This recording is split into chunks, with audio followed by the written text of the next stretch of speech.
Testing, testing, testing, testing. Testing, testing.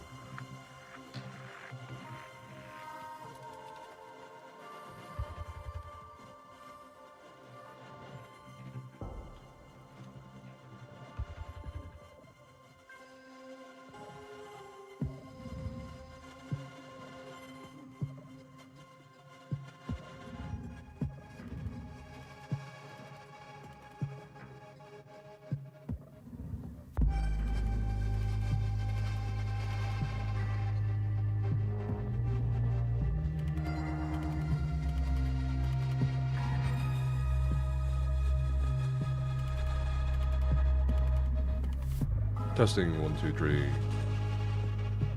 Okay, I think feedback's good.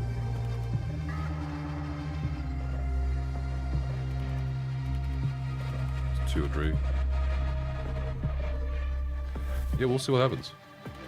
But the schedule right now is gonna be marathon for a couple hours until 6 p.m. US Eastern, and then the Ashes segment until from 6 p.m. till about 8 p.m. US Eastern. Yeah, what's up, Mr. Pakatesu? 4, 5, you received it? 4, 5, 6. Thank you. Okay, we're just gonna be fooling around, chatting. Feel free to ask questions or talk about whatever in the meantime, while we kind of warm up.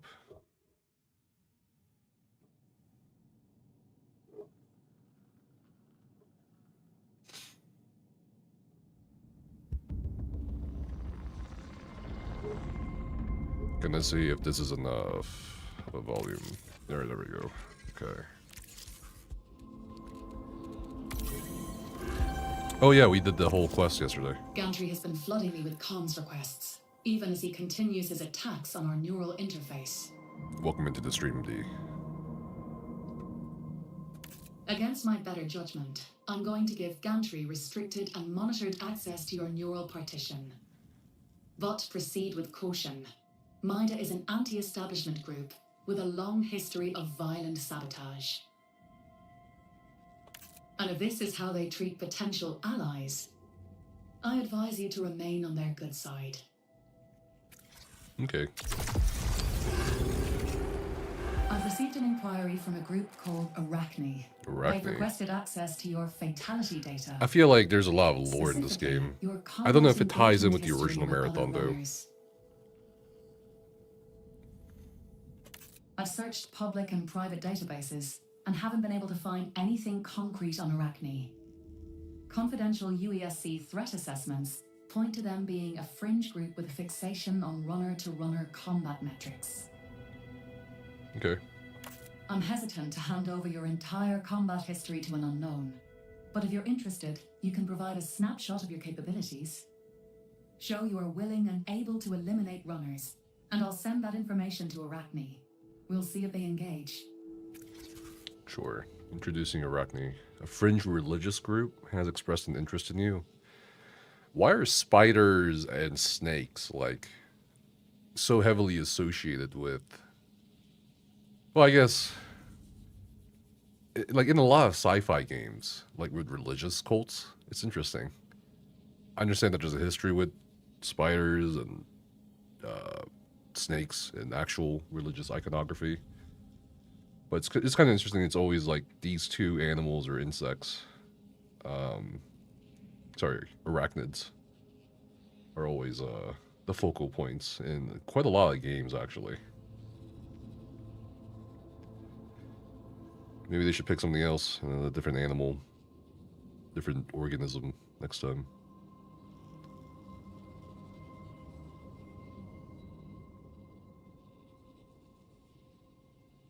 Okay, we should be good.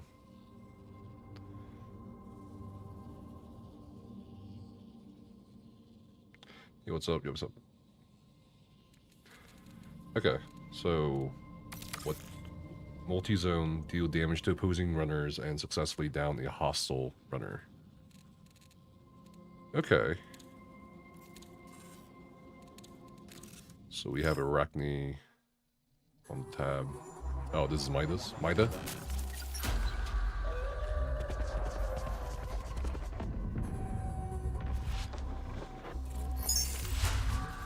That's cool. Welcome, Raiders. Choose your fate. Yo, what Watch the show. It's or the watch man, the the show. fellow historian, Thank you. Jalon. Jalon, right? That's how it's No, I didn't forget. Netflix, yo, bitch ass. You're next. totally wrong. Yo, welcome in, everybody. Welcome in. Pleasure having you. Thanks so much for the raid, Jalon. Make sure you guys check out Jalon out. He covers politics, covers history, and he's also been covering the Ashes of Creation fiasco as well, just like the rest of us. Thanks so much for the Twitch raid. Woke me up. It woke me up too. That's what you want. Hey, what's up, Master Blaster? How are you? Welcome into the stream, Magisto. Anything new for Ashes? Yeah, we'll be covering Ashes in a couple hours actually, and then we'll have Jason on an hour after that to kind of respond. And then, you know, I've been very transparent and public about what I want to do with things like that, with Ashes and other things. For Ashes specifically, I am gonna probably I'm actually gonna reach out to Steven through maybe a more private channel, and then see if we can get his side of the story, because that's all we're missing at this point. You know, we talked to some of the employees, and more employees reached out after that. We've talked to at least one investor. I've talked to Steven's brother. So all the pieces except Steven's is now in our little picture here. So I'm hoping we can do that. Maybe set that up next week. I am going on a business trip starting tomorrow to Atlanta, possibly Washington D.C., but that's kind of like up in the air. So I'll be gone for on the business trip until maybe about probably next Friday. So I'll be gone for basically a week.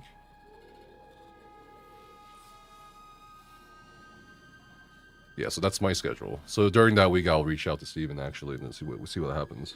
But today we'll be covering his actual, somewhat substantial and long announcement he made on the official Discord server for Ashes of Creation, and of course the subreddit for Ashes of Creation. Hey, what's up? What's up? Welcome in, Fenstars. Yeah, make sure you guys check out Jalong. I think he also runs Paradox Gaming. Yo, Atlanta, what's up? Gotta hit Buford Highway if nobody told you yet. Buford Highway. Oh yeah? You hang around Atlanta, Haiti? Mida is watching Yo demo, but not its Reddit's opportunity. We see you. I really like the art in this game. I really do. Will you join or sit idle, runner? Here's the pitch. Mida is revolution. No, I didn't Mida forget. Netflix, is yo, bitch ass. You're next. Thanks for the follow, Jedi. Mida Jedi Drive-By. is answers to questions as weapons. Mida is not your friend. Mafia is gonna testify to Congress about the dangers of crowdfunding MMOs. That'd be funny. We are fire. Are you few? Prove it. Hey, welcome in. Thanks for the fellow. Cool. So we got 2 extra mails again. What? Thank you for playing the Server Slam again? What are so many rewards for playing the Server Slam? How do you... Oh my god, my vault. Oh my god, stop sending me stuff, Bungie. I have no room. Oh my god. Let me show you guys my vault. I'm actually trying to die or like be risky plays now because I have so much shit in my vault. Look at this. I'm out of space. What am I supposed to do here? What is this? what is this inventory management? That's where all the best ethnic food is. You've lived around Atlanta for 20 years or so. I used to live in Atlanta is a liar, a long time ago, but nowadays a bully, I go there for business. and he's toxic. Hey, thanks for the sub for 64 Already got months. my drops from Mary. That being said, I'm very impressed with you, Nephos. Impressed and proud. 2 days in a row 2 of days. streaming on 2 time. days? Well done, my no No, longer young friend. It's been 3 days in a row. Wednesday, Thursday, Friday. See you next. Thank you. But, what am I supposed to do here, dude? What am I supposed to do here, chat? Maybe I can dismantle my loadout. and then transferred stuff to my backpack. Hardline. I actually do really like this gun, the Hardline PR. So let me just move all this shit to my backpack, maybe. I don't know. Wait, really? I'm out of space in my backpack? Why am I out of space? Oh, the gun. What does this do? All your stats are increased. Hell yeah, brother. Give me that. While exfil is active. Taking damage from a hunter automatically pings them. That's not bad. Bionic legs. Reduces. That's not bad either, honestly.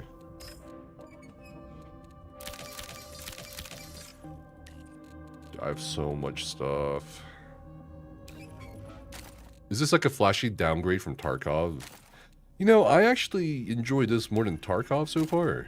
I feel like Tarkov has too much of a entry barrier for me. But this is just like, okay, after you sort out your bullshit, just go in, fucking play, you know? Some of the gunplay does remind me of Halo. Especially with the Hardline PR, it's like a battle rifle. If anyone's played Halo. I actually don't know anyone who's not played Halo. You really can't get over the visuals in this game. It seems legitimately amateur to you. Really? It seems the art is very divisive, which I think as an artist you would kind of want, right? To me, I actually enjoy the colors a lot and the aesthetics. A lot of people have told me it's like very distracting though, so I definitely understand. What the hell is this? Premium rewards pass voucher. What do I do with this? Saturation is absurd, bloom is absurd, designs are pretty stripped down but also somehow busy. Interesting. I haven't really noticed too much of the bloom. Put that shit. My main complaint so far though is with your mouse sensitivity, like all the guns have different sensitivities, which messes with your mouse. I feel like, you know what I mean? For any mouse players out there, you may have noticed it. Like some guns, when you fire it, okay, it's okay, but then with some of the other guns, it's like, okay, this is crazy. This is not my sensitivity settings. Yeah, what's up? What's up? Welcome in. What am I doing? Knife fight. After finishing a runner, Dr. Killjoy. That's pretty funny.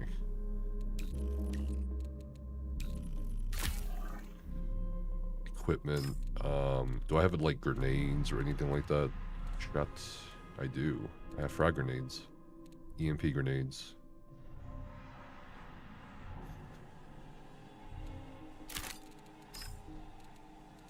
Okay.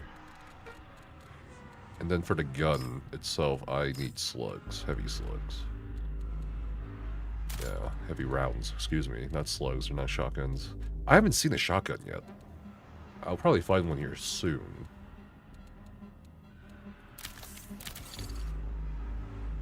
Bombing run. That's destroyer shell. Destroyer shell. High voltage. Crew members revive. That's actually pretty good.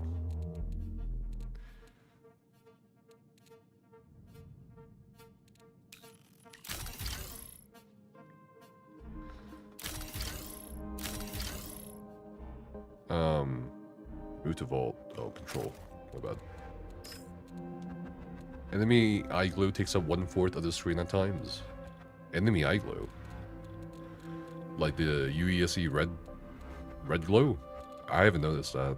1/4. That's a lot of screen space. We'll see. Maybe you might have to tinker around with the settings. But also, I'm really trying to. Oh God. Should I just take a backpack? I'll take a backpack. And that should give me enough room for the vault. Maybe. Maybe I'll bring a secondary just because.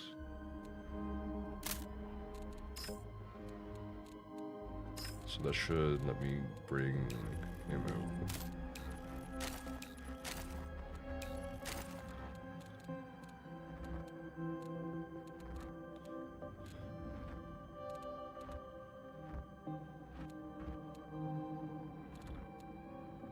Chem grenade. Maybe I bring this.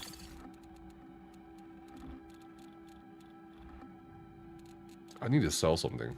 I don't know. I'll sell this. Seems common.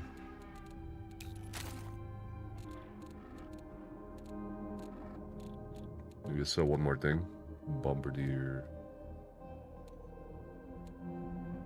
Prow. Boutique. Chem grenade. I'll sell an EMP grenade. I feel like that's a... Or disc grenade, yeah. Okay, cool. We finally finished. What is this? Unstable. Heavy rounds.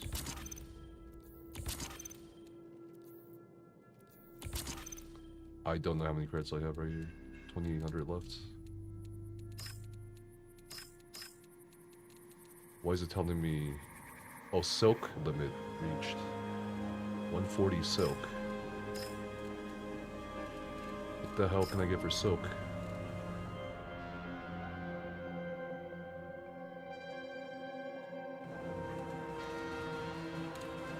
Does anyone know what I can get for silk? You don't play Arc Raiders, but I'm probably more likely to play that, I think. Although you hate the visual style of that too. Arc Raiders seem a bit more, like, realistic. Like, art-wise. Art style-wise. I'm trying to figure out what... Silk.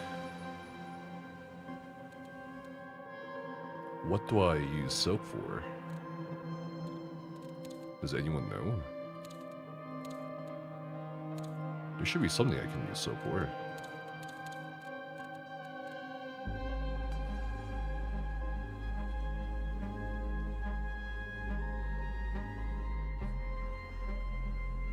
Oh, the reward passes? But where do I...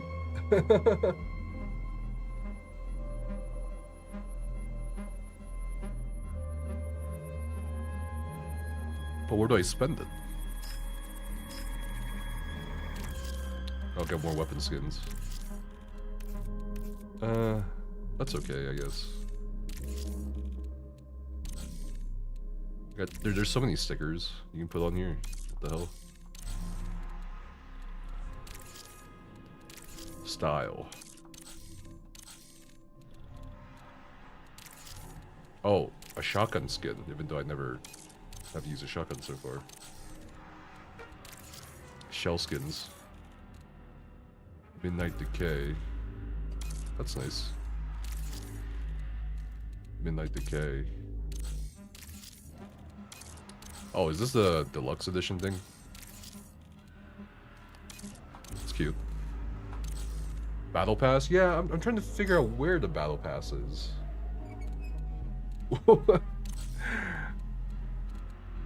I think some of the feedback I gave was the menu UI, maybe, but like, where do we find the? I'm trying to spend silk.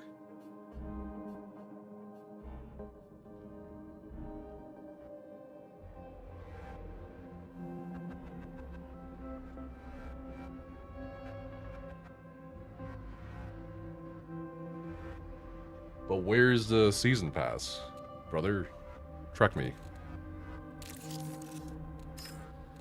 Track me?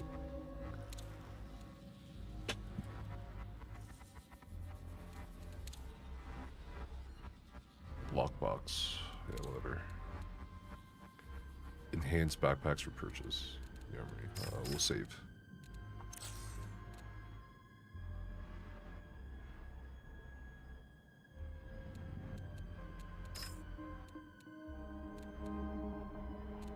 Is there no season pass yet? No, there it is. Oh my god, it's right there. Rewards pass. They call it rewards pass. I'm like, I was looking for season or battle pass. I'm like, oh, where the fuck is it? They call it rewards pass. Okay. Season 1 premium rewards pass includes limited time chromatic rush. I guess I'll redeem it. Don't know. Do they? I think they said something about okay, equip, sure. But where is? Okay, here we go. Earn silk. Unlock pages. Perfect. Okay, so it's like Helldivers. Kind of. Details button. Yeah, sure. Upgrade the premium to claim premium. Ah, I see. That's the monetization method here. Rewards passes and silk don't expire at the end of a season. Unlock layer to claim item. Okay, so I have to go down 1 through 6. Real money to unlock it? I haven't spent any money on this game. So I don't think I spent anything. I think it was just available and I just unlocked it. I guess we have to go down the list here. Limelight, weapon style, weapon charm, that's cute. Stickers? It's mostly stickers and weapon charms. That looks nice though. Can you claim premium? Question mark. I'm kinda curious. Error. Claim.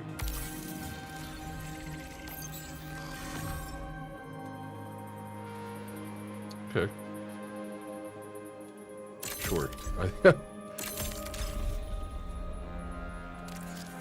Okay, so you can claim both the premium and the regular. So it's 30 silk each. Okay. 20. This would just go down the list. Just buy everything. My reward pass vouchers how you unlock. Oh, okay. Is that what they sent me in the mailbox? I can't wait for Steven Sharif to obfuscate him conning everyone for a decade or more.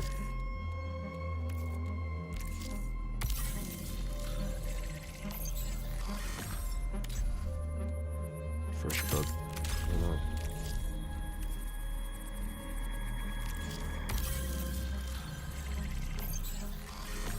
We're just unlocking things, I guess, in the reward pass. With silk. So you get 10 silk every level. Interesting. Ooh. Your weapon style. Yes, please. Just unlock everything. Okay, now we're out of silk. Nice. Oh, balance overflow? Can we keep buying?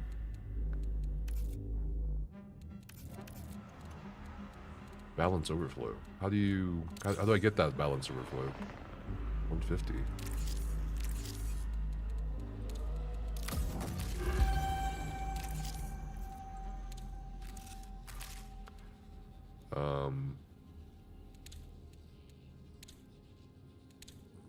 Heat recovery speed.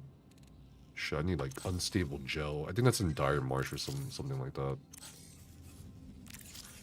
Upgrades available. Codex. Cool. Maida. A rising political threat across Seoul.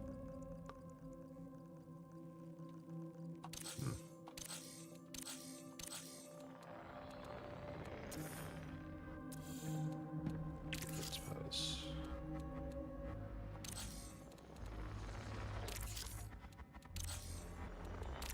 I think we're good on the loadout. So far. Of course, we're doing this shit again. Sell this.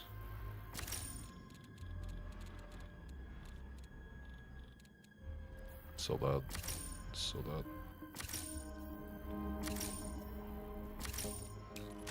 Cool. Okay. I feel like we need more ammo.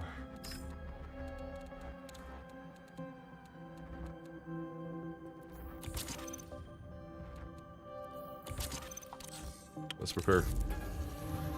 We'll go to perimeter, I guess.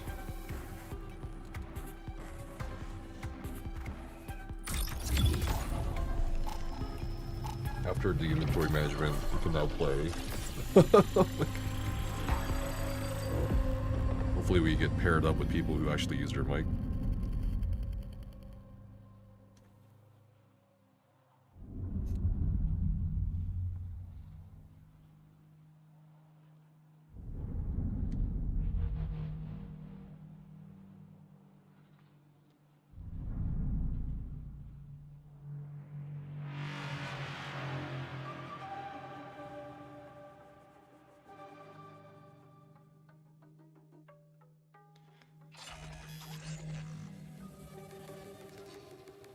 Hello, hello.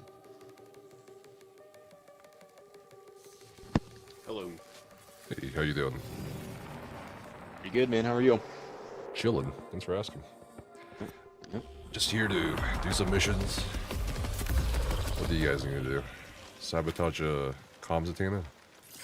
Runner. Okay. Welcome Self-relays to over there. Yep, yep. You are not alone.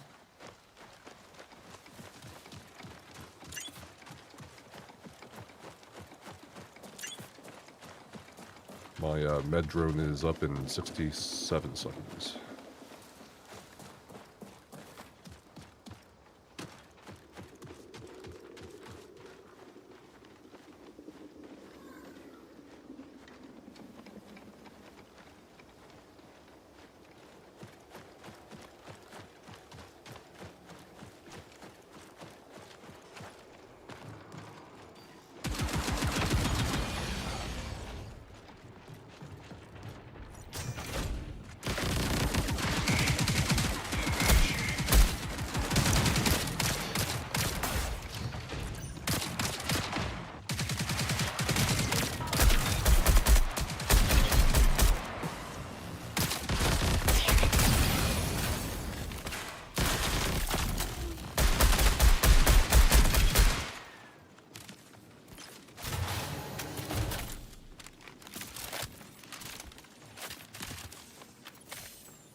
Med drone active.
Okay, now we just gotta find some people.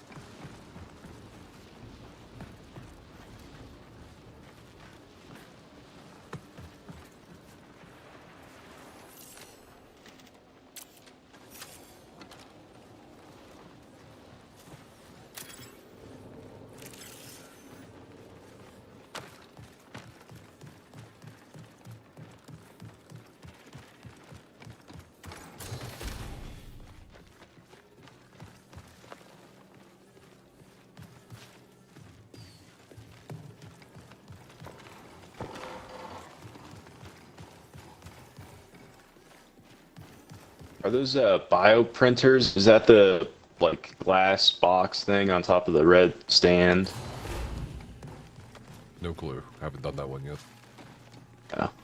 Is it this one? Yeah. No. That's what Buddy over here is doing. I think that's his mission. Yeah, I see. Scan sparkly bioprinters. Ensure real likeness.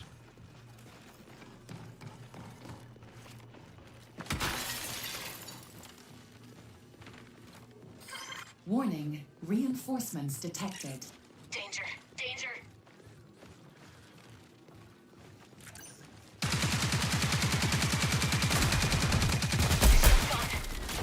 Players? All right. Oh shit.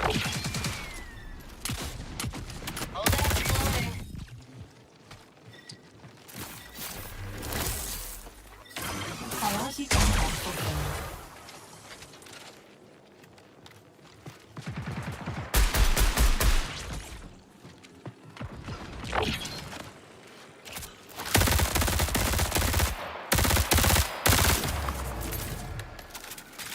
Is there one more, or was that all of them?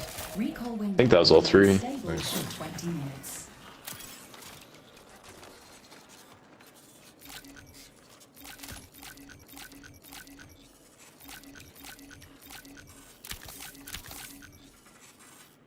Yeah, okay stuff, I guess.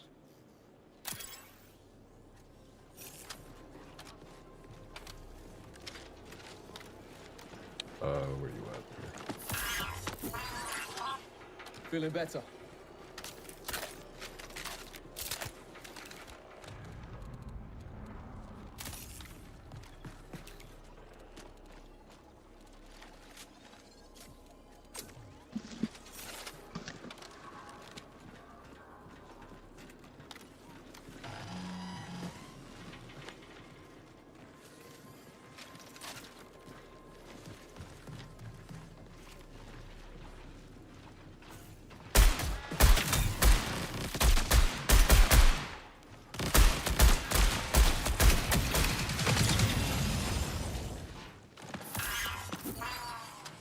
Let's get patched up.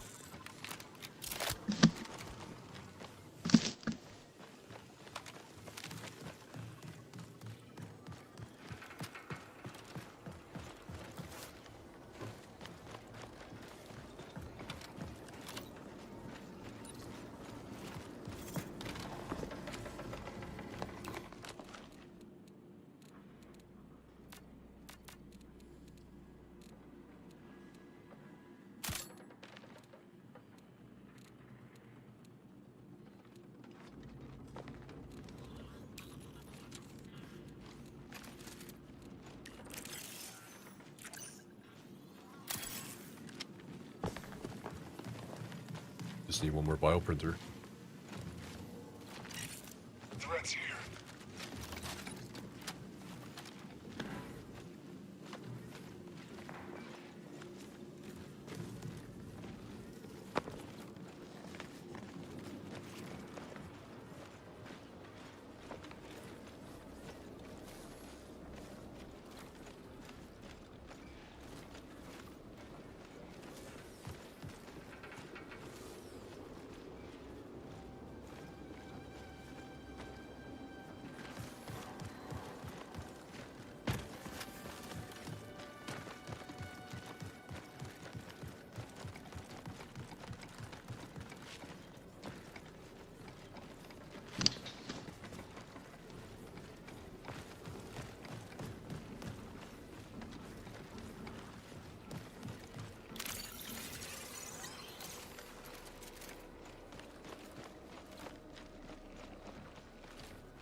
Over here.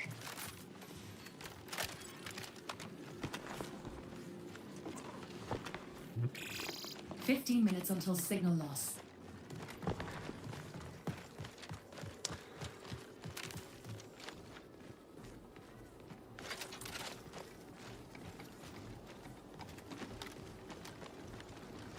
Okay, I guess we're going over there.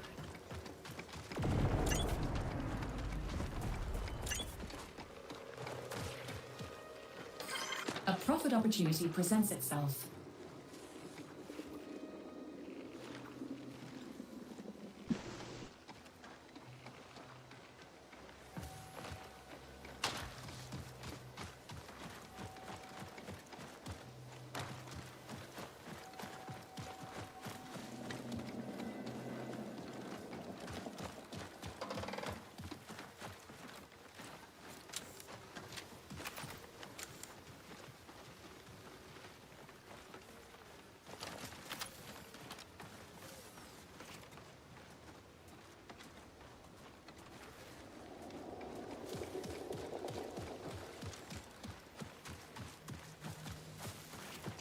Looks bad.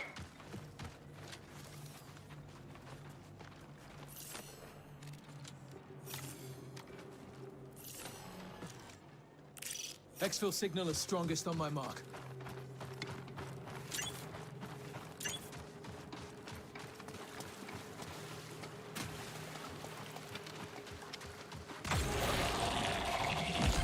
USC reinforcements incoming.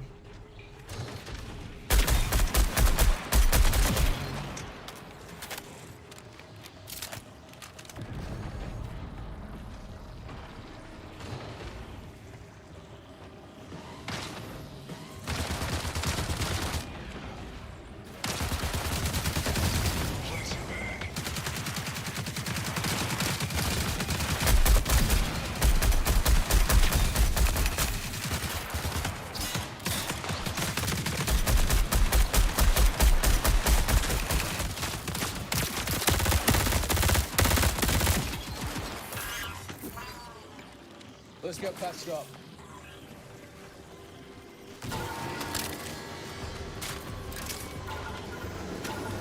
That's right. GG's. They draw up.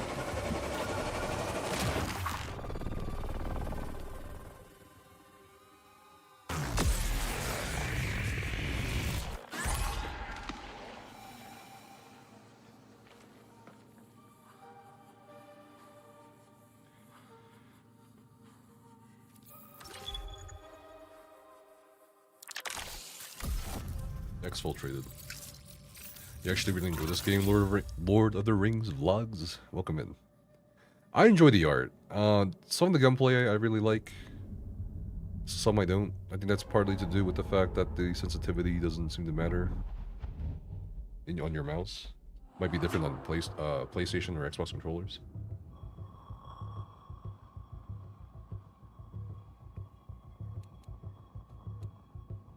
I killed one runner. Well, we downed 3, apparently. The entire team. I think only down 1.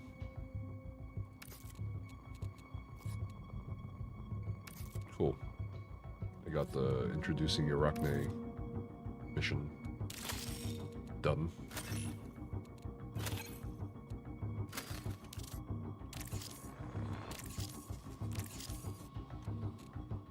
What is my reward? Oh my god, there's so much shit.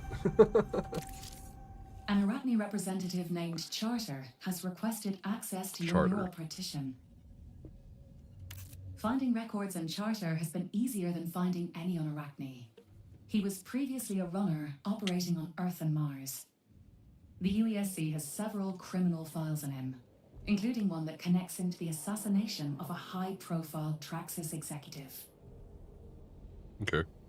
After that, he disappears from the record entirely. Have I played the new show? The new show? It seems clear that Arachne Like, values high risk. Rook? Arachne, Rick one sheet. Runner, You might be interested in. I'm just trying to unlock all the collaboration factions with at this point. Sekiguchi Genetics, the originator of shell technology. Sekiguchi. Your presence here on Tau Ceti provides us with a unique opportunity to influence. But I have not future yet played research. the Rook Shell yet. Because I haven't really been playing solo.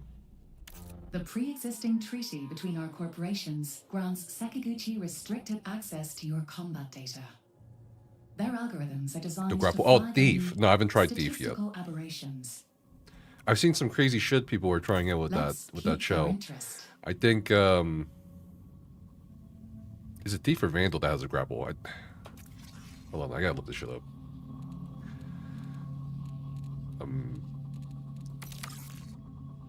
Okay, what is this? In a single run, inject a necrotic sample in southern flight control. Injecting unverified samples may be hazardous to your shell. That's so funny. Is there anything else we should? Here, let me look it up. So we have Conflict is art and yeah, science. Thief and Feel that adrenaline? I think Thief, yeah, Thief. Truth has violent. So what people have been doing, I've been seeing, is there sometimes when there's two thieves on the same like squad, one thief uses their drone, and the other thief grapples to that drone, and they just fly on the drone, bro. Yeah. I think we're talking about the same thing, Lord. Can this game be played PvE only, or do you always have a chance to be attacked by players? You always have a chance to be attacked by players. But I think I saw a lobby where all the squads did not shoot at each other, and they all like exfiltrated peacefully together. So I guess you have that option if you have enough of a high charisma stat to convince the other squads on the map, hey, don't shoot. I feel like this game is definitely not as geared towards cooperation between different squads as, say, Arc Raiders, right? Partly because I think the system definitely wants you to kill people. The system in the game, rather. Okay, let me sell this shit. Okay, I have Unstable Joe. Very nice. Very nice. In my loadout, I have lots of bullets. I should probably just kind of stow this shit away. Hold on. Not enough space in my vault. Oh my god. That's one thing. I would really want them to expand the vault space, because this is not enough, chat. It's not enough. I think there is a contract or upgrade that lets you... I swear there's an upgrade or something that lets you expand the vault space. Where the hell is it? That's what I need. I don't want anything else. I just want the vault space. Enhanced weaponry. Carrier? Is this it? No, that's just backpack. Okay, there we go. Yes! Oh, I need more unstable diodes. God damn it. I need 3 more. Oh shit. Another cinematic. Is this Sekiguchi? Or something else?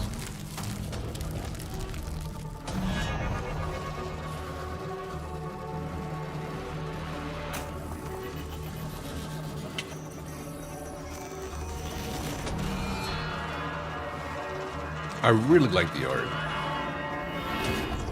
There's something about the art. No, I didn't forget. Nephis, yo bitch ass. Yeah, thanks for the You're follow. next. Come on, look.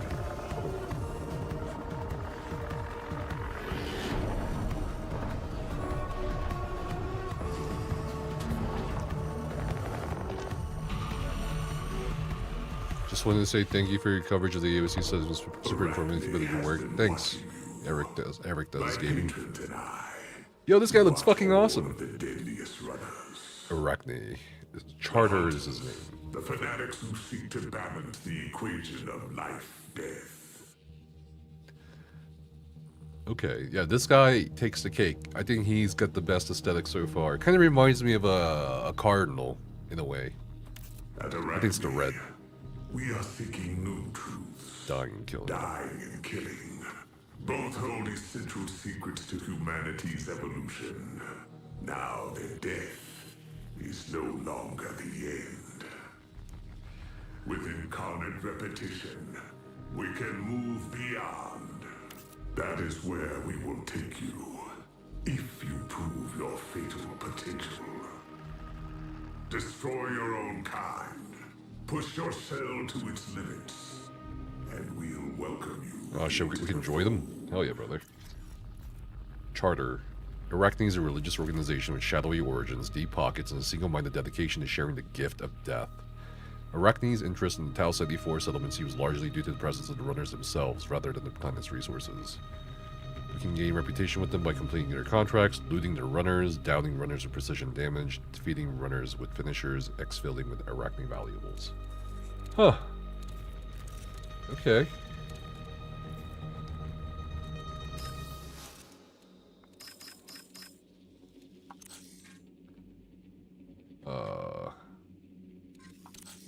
Upgrades.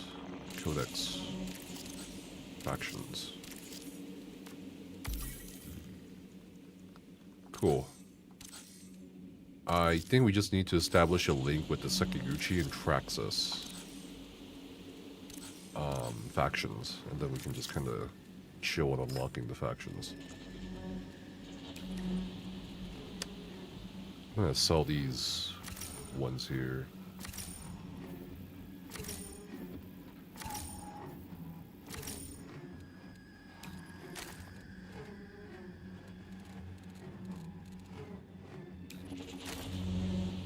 Energy harvesting, taking damage from them.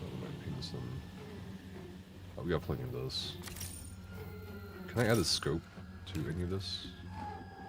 What scope is this? Far reach? No, I need a scope for this.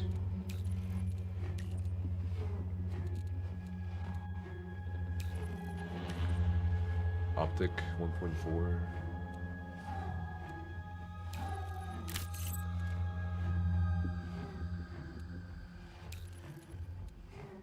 Can I not?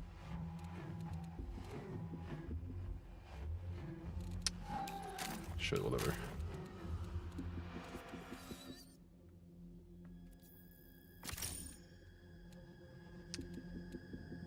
Okay, I think we're good to go back in, I guess. I'm gonna look for the diodes, I guess. If anyone in chat wants to play with me, feel free to let me know. I'm just kind of public pugging it out. What contracts do I have selected?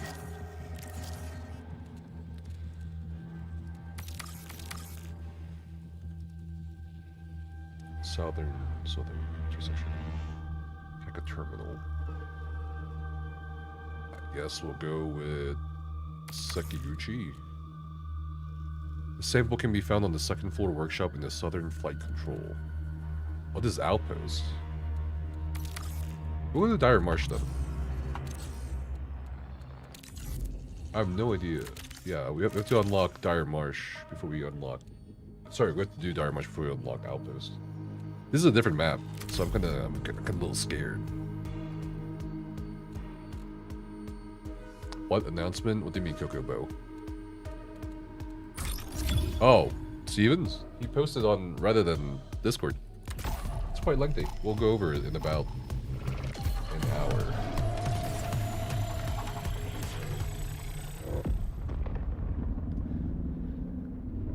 Alright. Hopefully I get paired up with communicative teammates again.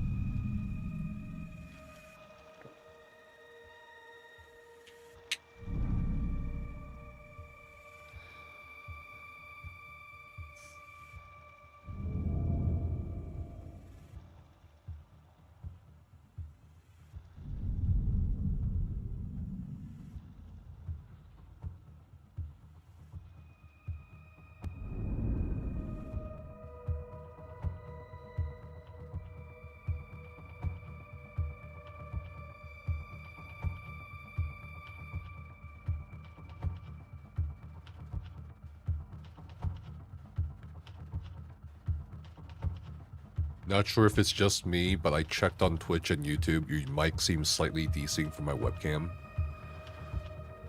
Maybe it's buffering? Thanks for letting me know, Eric. I'll keep an eye on it.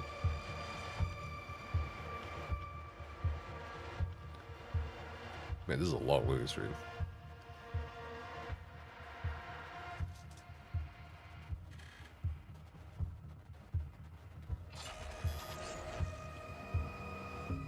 Hello, hello.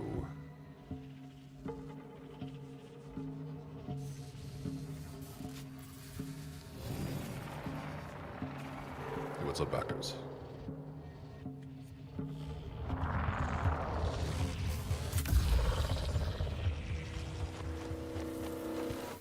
Alright. What's good, man? What's good? Not much. How about you? Gotta hack a terminal. Intersection complex of bio.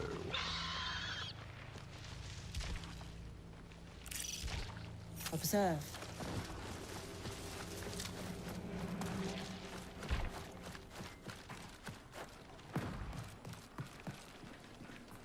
It's a nice map.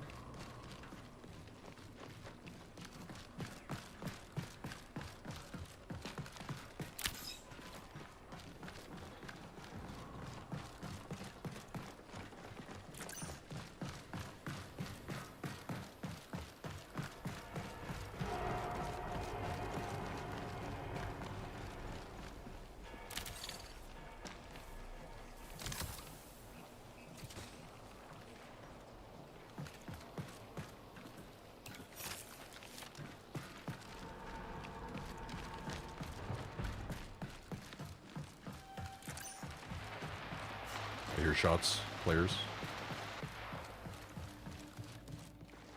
North. Okay, I hear it. What?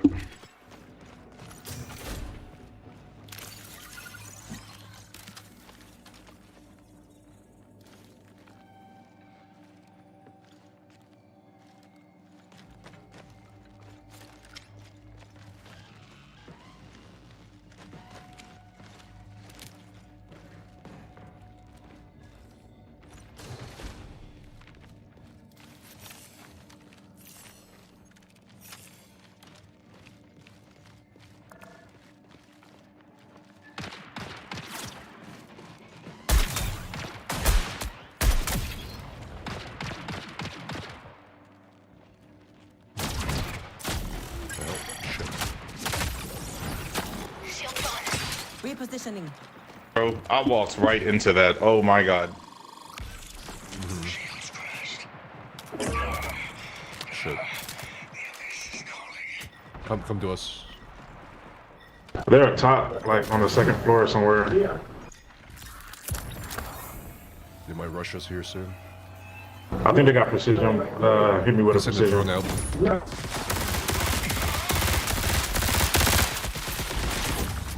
Look at you, you done got fucked in your shit.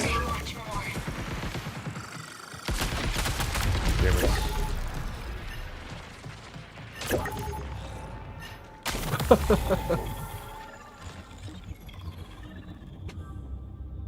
We should have held that, but the guy was on a finisher, I guess. I don't know. I just wanted to hack. I had so much shit, but I'm okay. I have so much in my vault. I'm just trying to get rid of him. Okay, so there's a slight 1 to 2 second delay.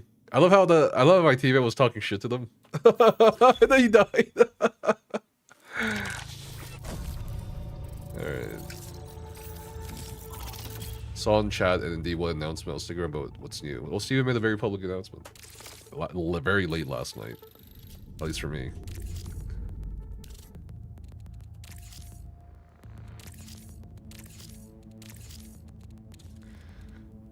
I think I download guy. Dude, I just like sometimes people's like thinking thought process in this game kind of boggles my mind because I'm like, all right, they just downed one of us. I said on the mic, I'm like, they're gonna probably bum rush us. I down a guy, the other guy on my team goes in for a finisher. I'm like, why are you going for a finisher? What the fuck? They're probably right behind them, dude.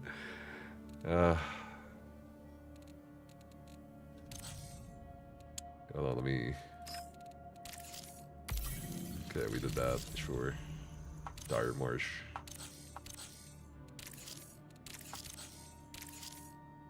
Mastery. What?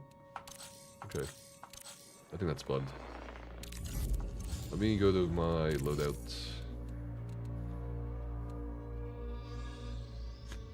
Not sure if you covered it, but the Jason Caramanis lawsuit is out in public now, so I read it earlier. Yeah, we're the ones who first covered that.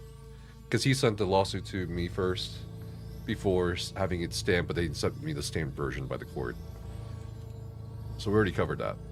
What we haven't covered yet is the announcement from Steven that he pinged everyone on in Discord and so on. Okay, let me go to my vault. Let me think. I'm like torn on the whole LMG thing because I'm just like,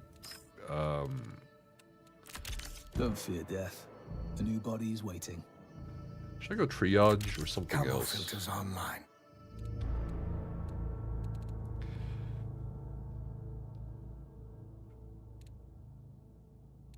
I don't know.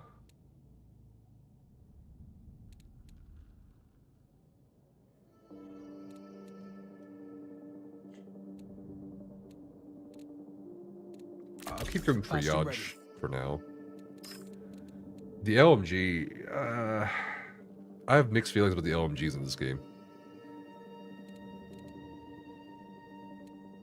But I'll you know what? We're probably gonna die anyway, so let's just take it with us.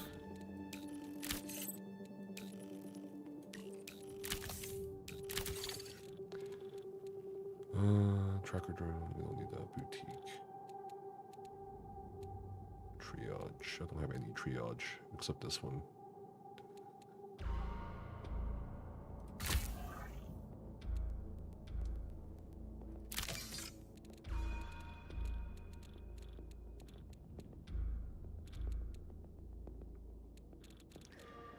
I think that's all I'm gonna bring, honestly. Just ammo and a few mods that I don't mind losing at all. Chem grenade. We'll do EMP grenade. And I need ammo.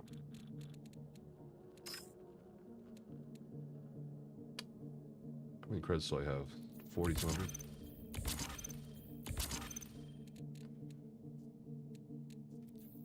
Okay, we good.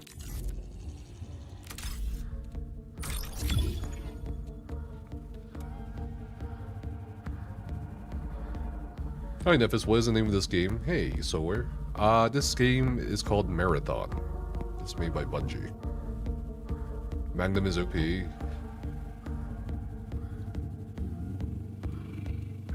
Alright, let's see if we can get good teammates. That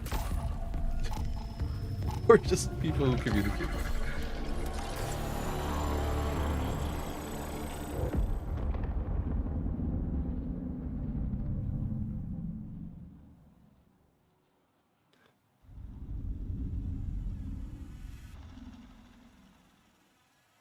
The Ashes segment will start in about 58 minutes.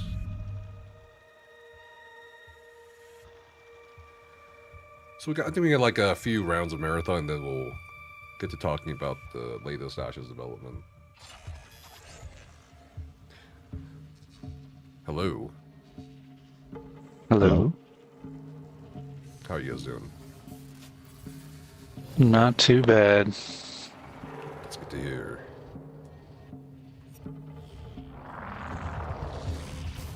What missions you guys got? You gotta kill a commander. I gotta hack a terminal at Bio Research. You gotta... Yeah, let's do yours. My shit's on the other side of the map.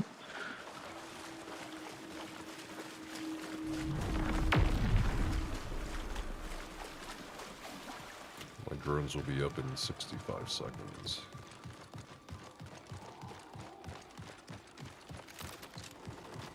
Oop. Danger. Lots of mines in here. I think it's this thing, isn't it? Oh yeah. Yeah, I did this one earlier. Thank you. No problem. And then they're gonna spawn a commander out here. I'll have to kill. Acquire shipping manifest, yeah. Yeah, we kill him, we get the manifest, and then you scan this right after we kill him. It's pretty easy. We got it.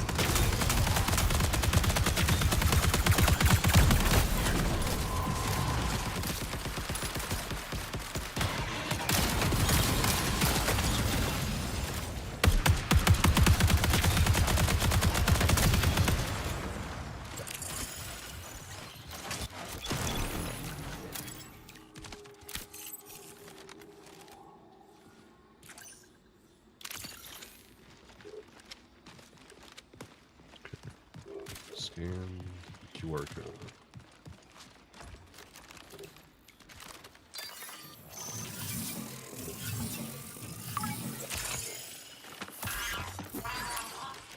Let's get Nice. patched up.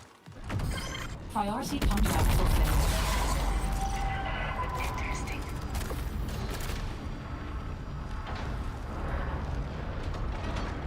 You should immediately leave the area, by the way. Yep. Pay your shots.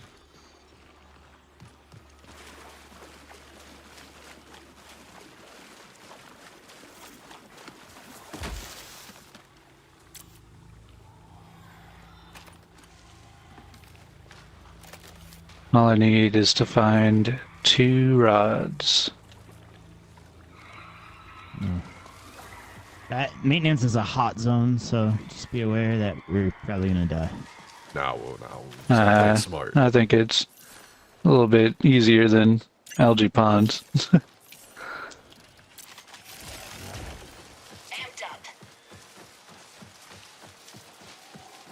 I love the jungle vibes.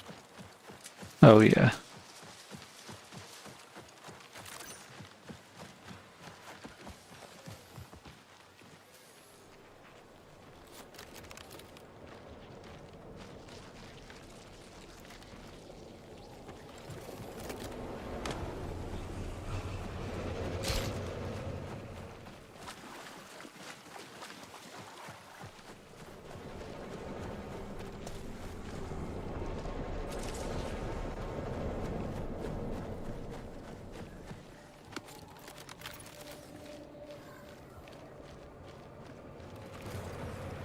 Shots close.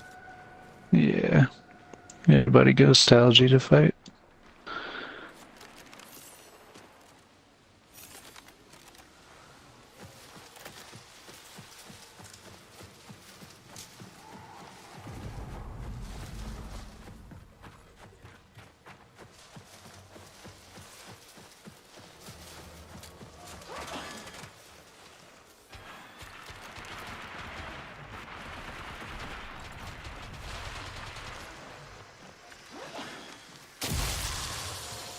Oh, that's lovely.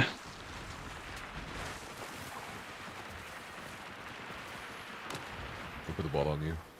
Can I get a healing bot, please? Thank you.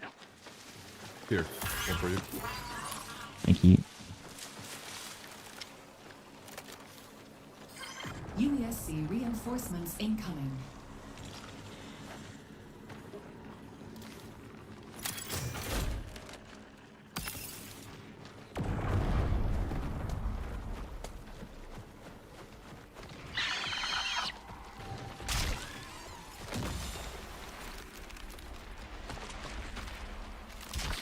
Looks like they're fighting the bots.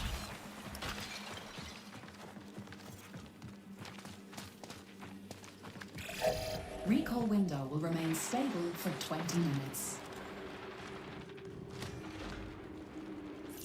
Oh, I found a rod. Hell yeah. Here. Thank you, sir. Just need one more. Pay attention.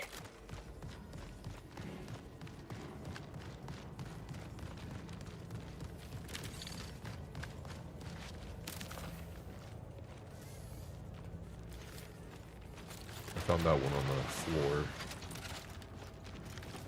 There might be another one like on the floor somewhere. Very close. Shots very close, right above us. Check it out. Yep. We could sandwich them between us and the bots. On the move.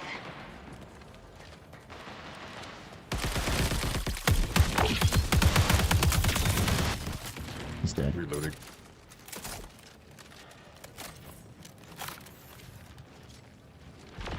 See ya.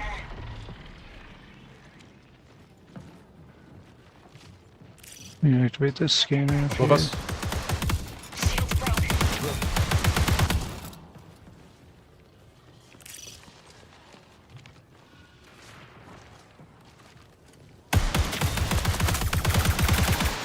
Over there. Dude, one directly above you guys. Got the one above. Oh, it's 2 teams.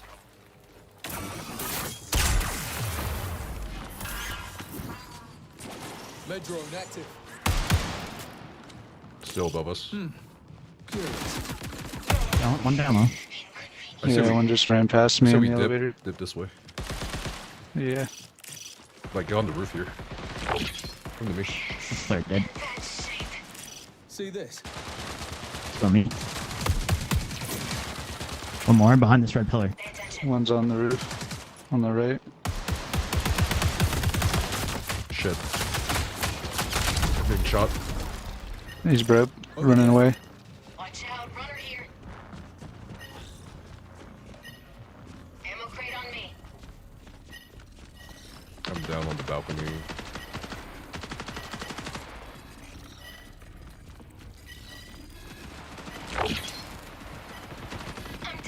Down one, broke one. We're all dead. We should have dipped GG. together.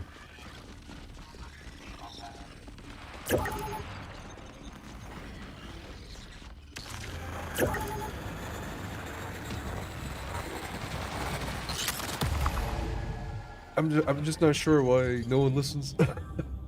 It's okay. We should have regrouped, healed, gone back in, use the roof as cover. But they all split away. It's okay, we got our missions done.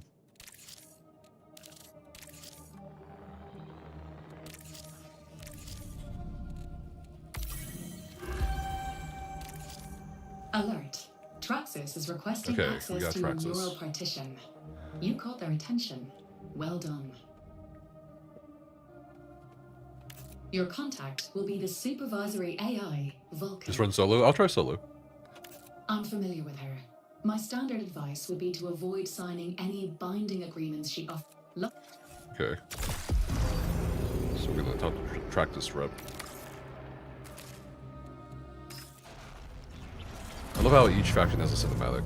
It's pretty nice. Looks very industrial.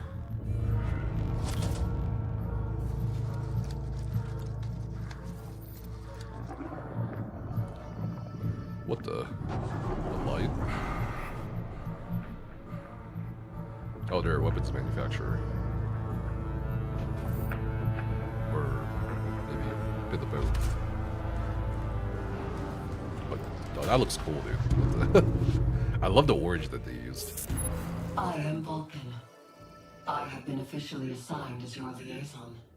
As major investors in the original Marathon expedition, Traxxas seeks to recoup losses incurred by the colony's collapse. We are engaging in a value appraisal of the new Cascadia colony site in anticipation of a larger resource extraction initiative.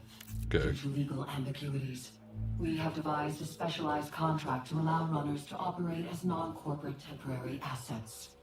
That is, extra-legal contractors.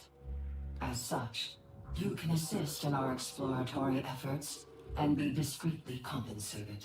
Please note, Traxxas accepts no legal or ethical liability for any damages you inflict or receive during the course of your contract. Cutthroat competition. Dire Marsh, collect enhanced rare. Oh, that's what that one guy was doing. It's fun.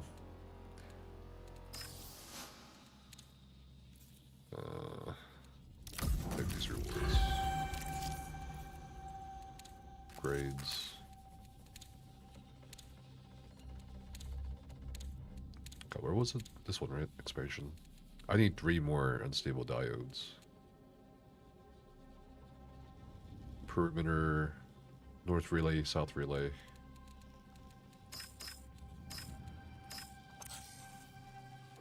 So I guess we have to go to perimeter real quick. Get some more diodes.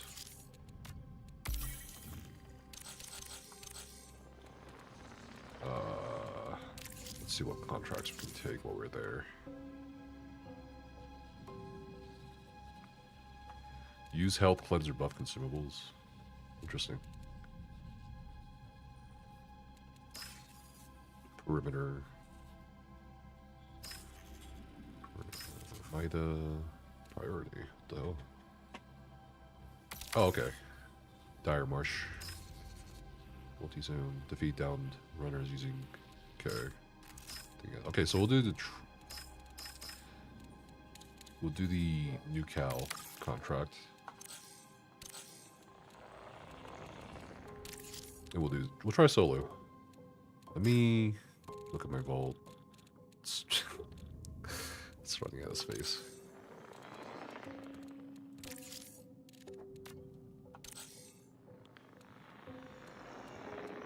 Wait, what? Inventory full? What does that mean?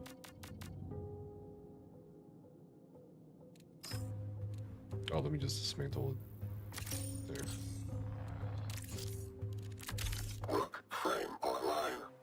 Cool. No, I didn't forget. Nephis, yo bitch ass, you're next. Try a little bit of solo.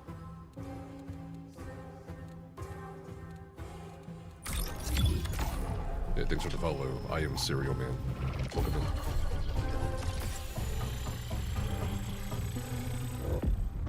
Yeah, I've tried Tarkov. I've tried Arc Raiders. There was another one that I briefly played that had like weather systems and shit. Oh my god, what was it?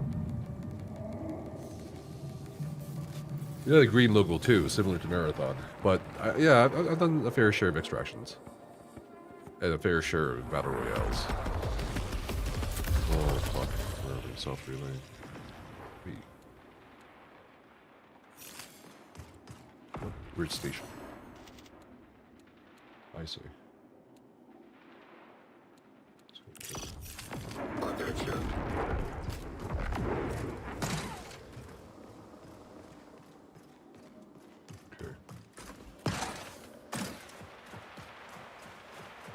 I think F is self-repair or some shit.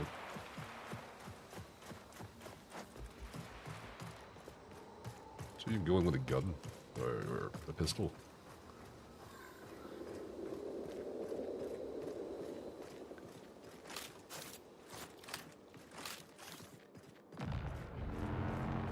Stops it.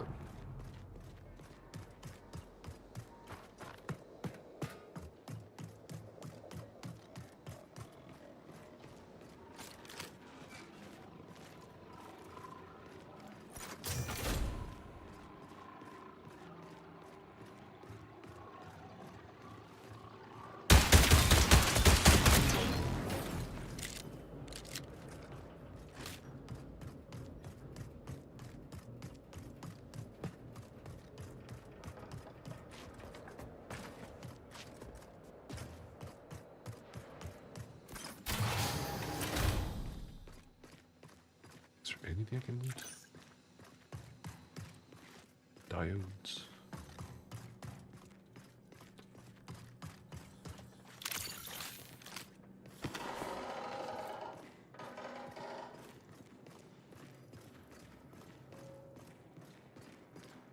Nothing.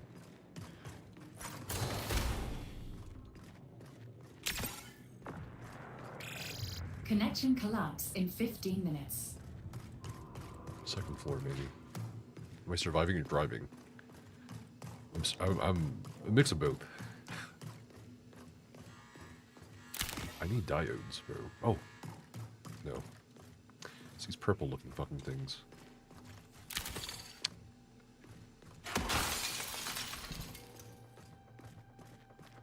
Any... give me something here.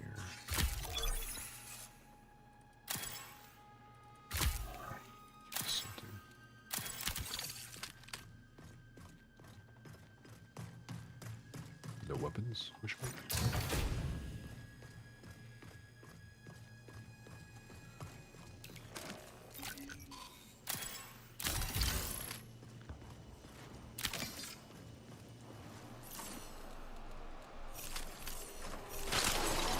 Oh my god. What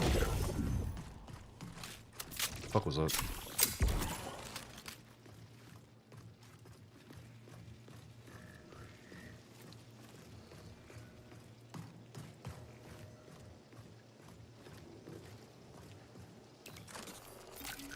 There's a claymore or some shit.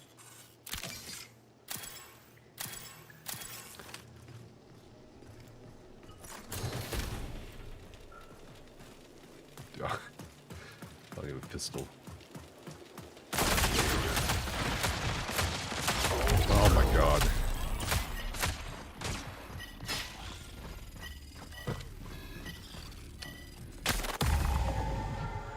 Wait, what? He can play something that's not a rook? The fuck? I thought you had to play rook to play solo. That's weird. Or do they just show as thief?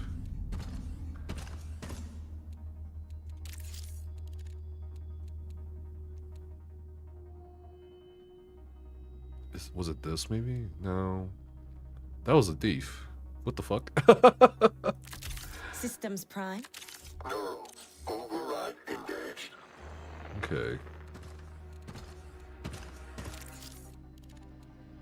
You can play as anything? Then what the fuck? What's rook? I thought it was meant to be a solo only thing. Or am I misunderstanding the point of rook? Oh, you can play any shell? Okay, that's kind of annoying. I just went with the pistol. I was like, alright guys. Let's see. Sekuchi. Let's see.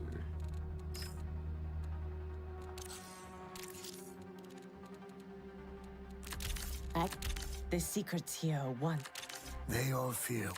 Biosynth cybernetics online. I kind of tried thief. Excellence or nothing. The grapple device seems pretty interesting.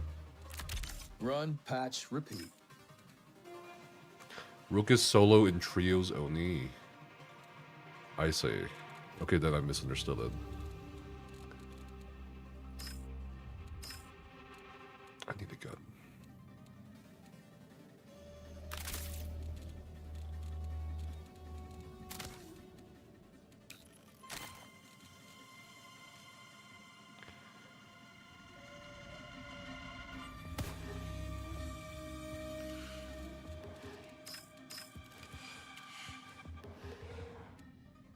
Okay, let's try it.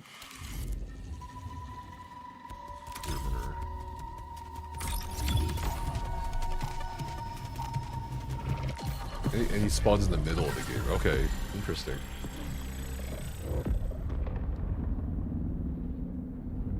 I need diodes for this vault space, bro. I'm like dying for vault space.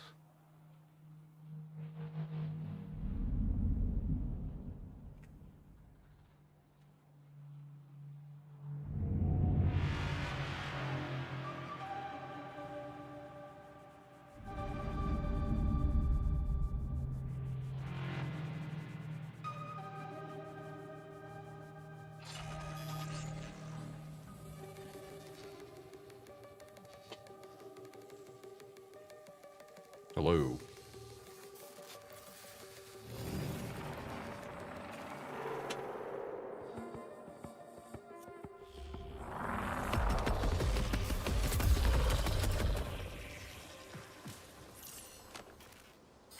Advisory.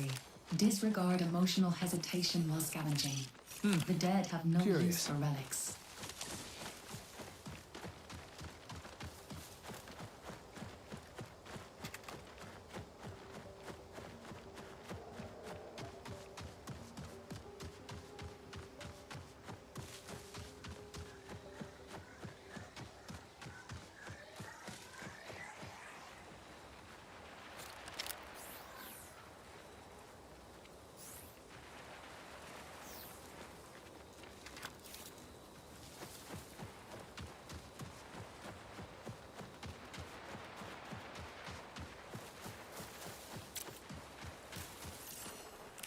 Look.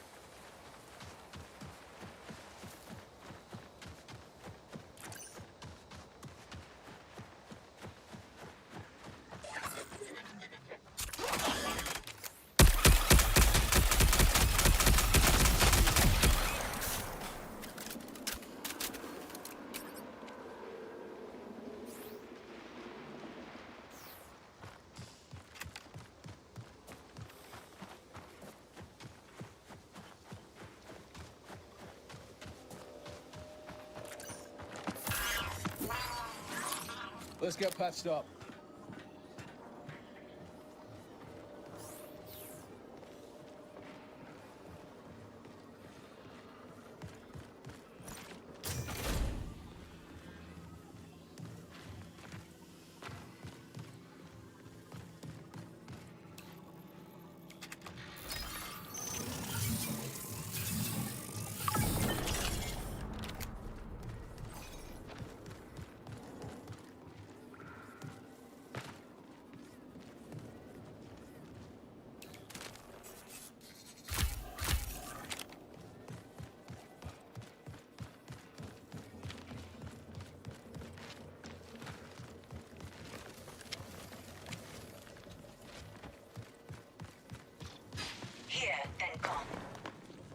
need one more bioprinter.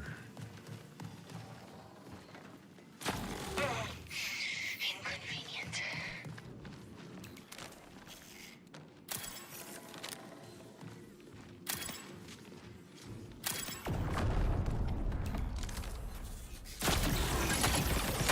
Shit. Players. Over there.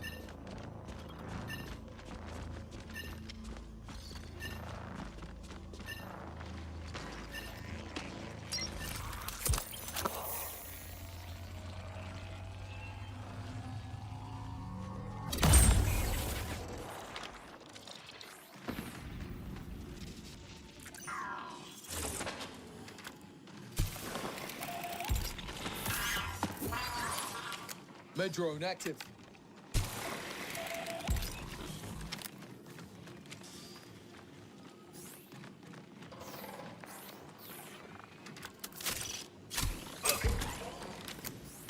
Shields depleted.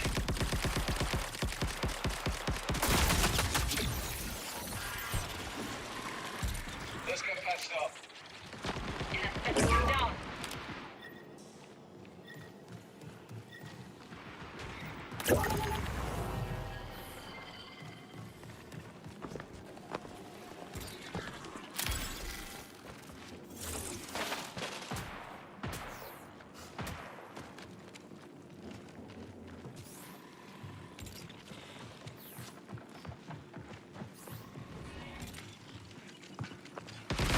These shells are perfect.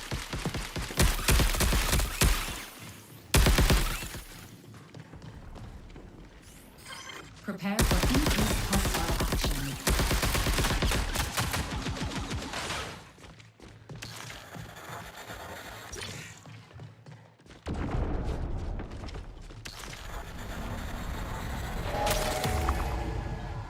That sucks. You can see through. You can see loot through walls with your V. Are you talking about Thief?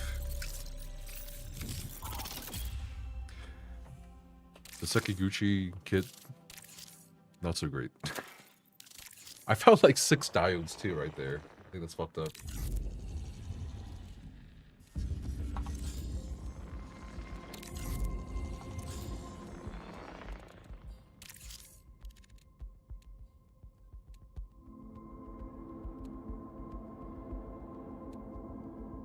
I'm gonna try Assassin maybe. It is time.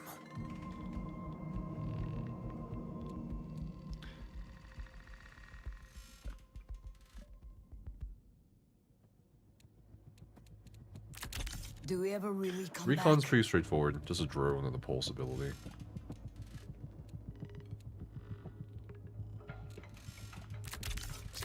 They all fear what they cannot define. I do not like the Sekiguchi default.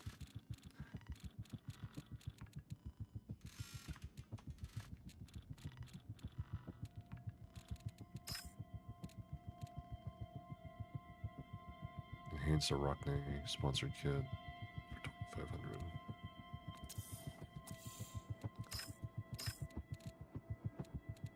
I'm just gonna go to Star.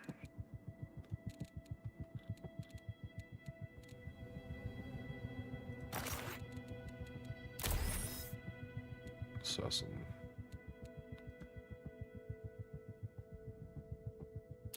Okay. Increase weight crouched.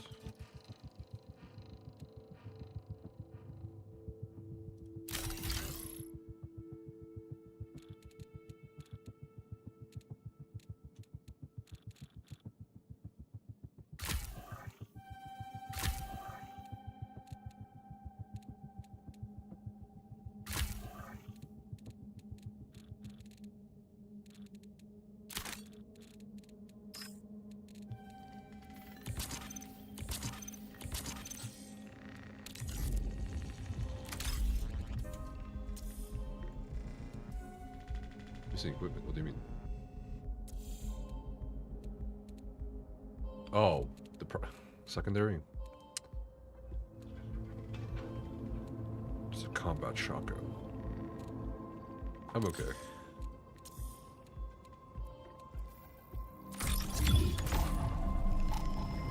The drone can also be used to talk to people. Yeah, I think I read something about them when we were looking over at shells yesterday.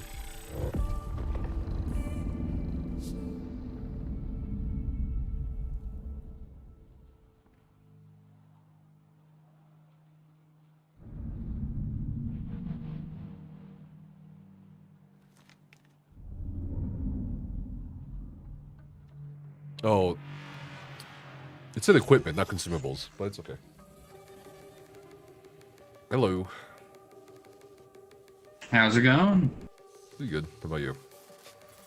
Pretty good, yeah, same.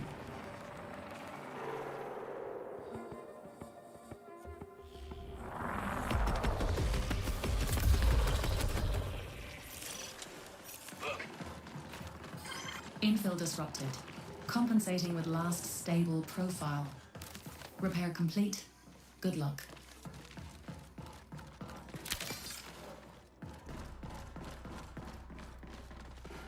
Fill your ammo.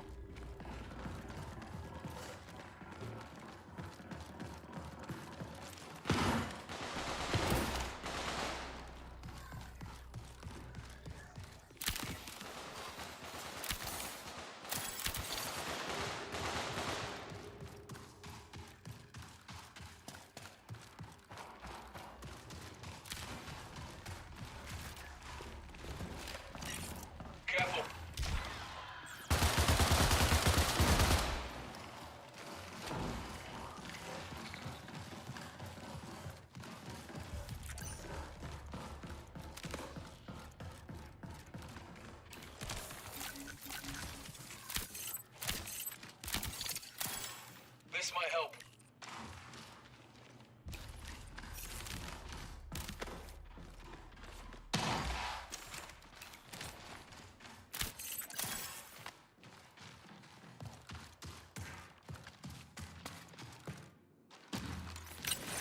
Stealth engaged.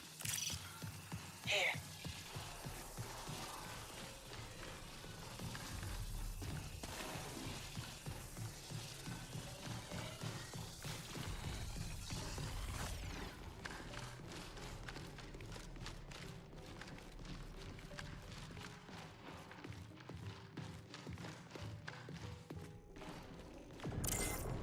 How about this?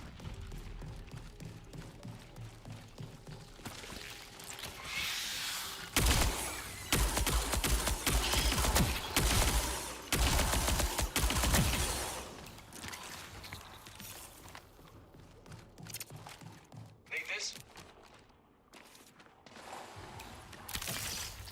Interesting.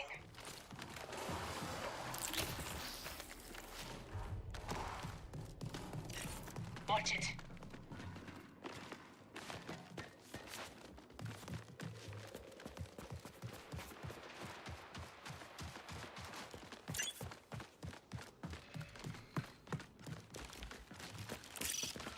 Look at that.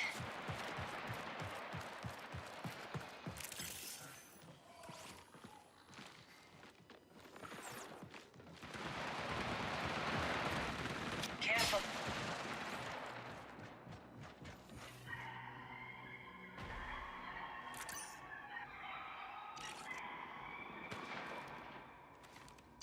Runner here.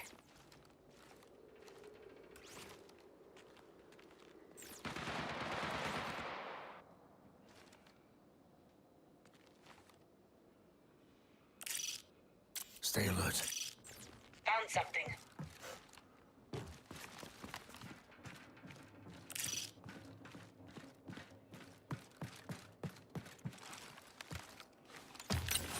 Camo filter engaged. Watch it. Far from ideal.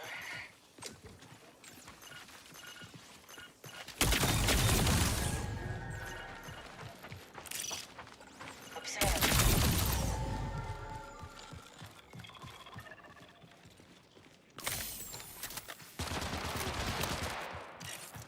Bad news. On the move.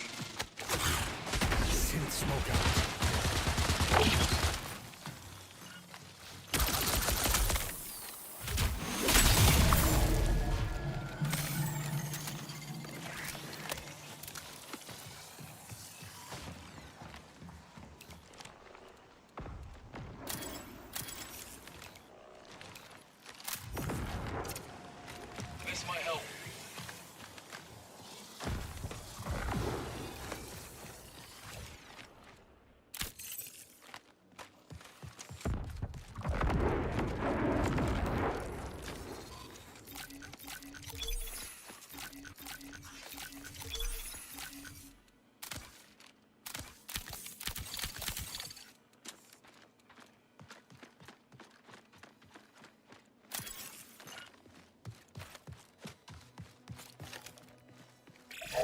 Recall window will remain stable for 20 minutes.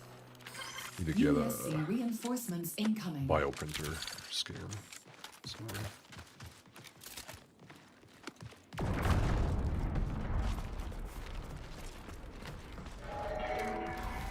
Might be in this building.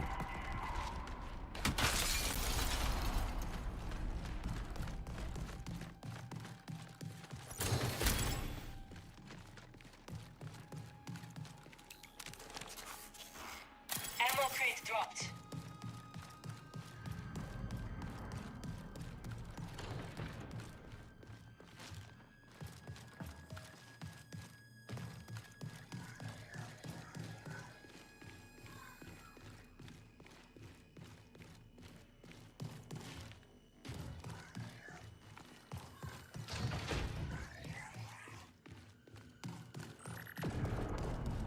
Here and gone.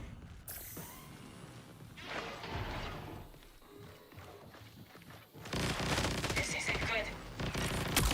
Watch it. Smoke out.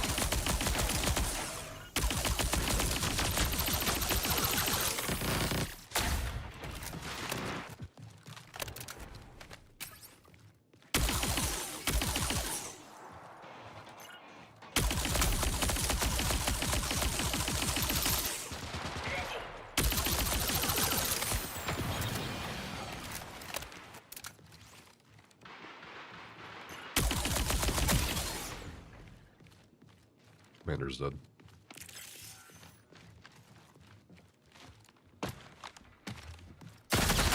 Shit. Player.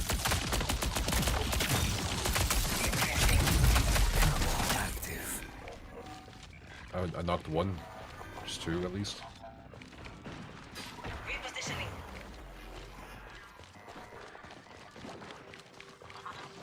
Shit.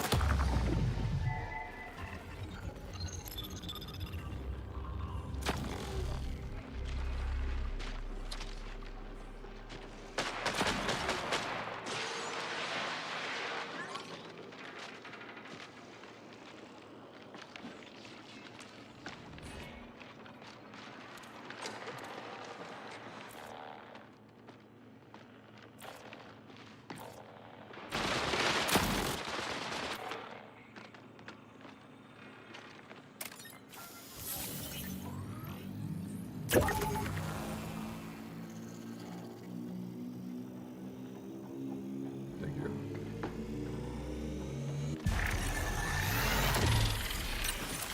Stealth engaged. Oh my gosh.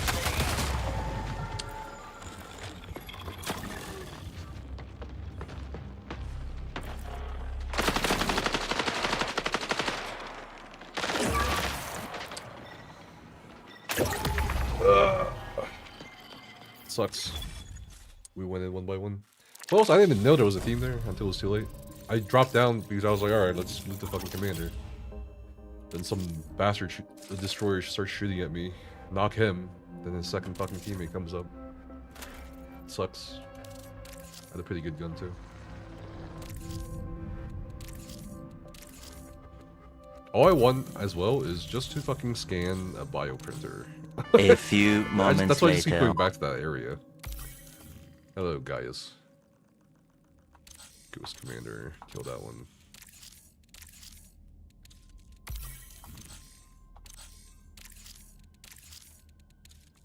Zone Warden. Sure.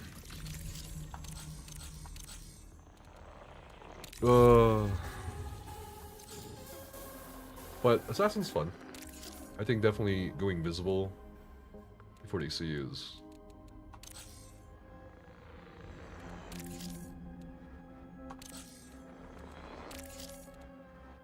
nice.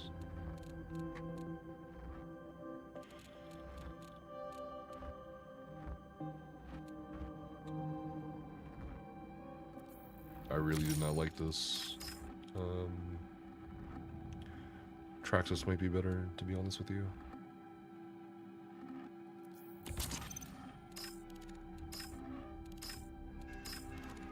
I'm gonna keep trying Assassin, because I think there's potential here for me.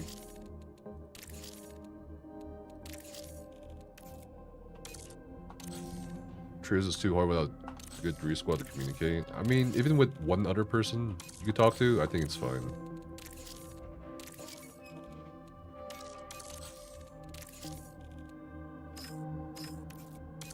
Sure. There's so many fucking skins.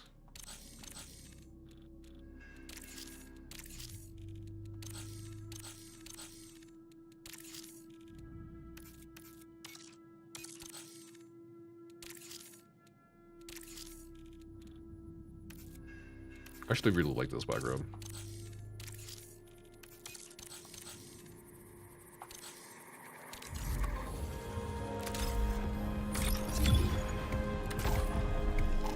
If I try to hunt Showdown, I've seen my friends play it, not really for me.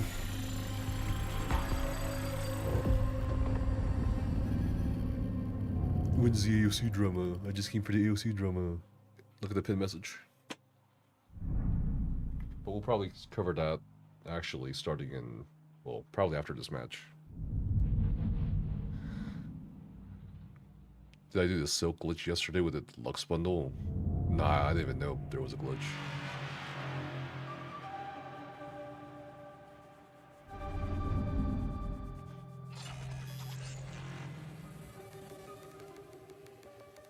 Hello? Hey, what's up? Not much. I have a contract to go find a commander and kill it. That should be easy. Gotta go to the South Relay anyway. Sick. Or... Alert. Oh. Biohazardous Overflow. contaminants have been detected in perimeter. I don't know. You can Proceed go with wherever. caution. Yeah, no, we should hit South Relay. I mean, we've got... What's this? Oh, no, he's got it done. Yeah, I see it. I mean, we can hit South Relay and then... Yeah, let's go hit South Relay. Fuck it.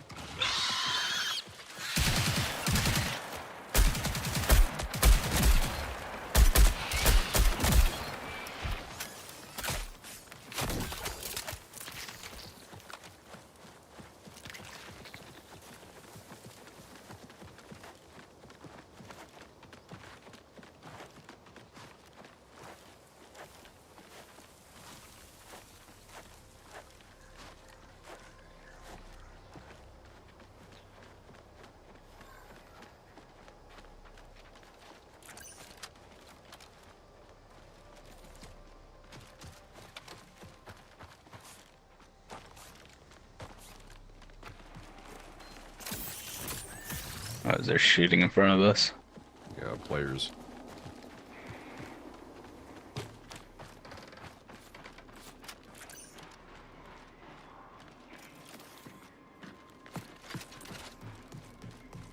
I like how the terminology is technically runners, and like our characters will say runners and everything, but it's like, nah, those are players.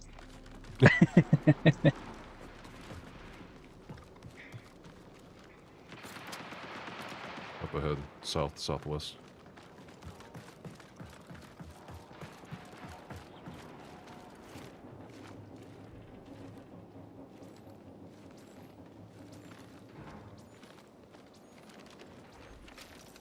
They've got to be in that building, in the big building. There's a bot right here.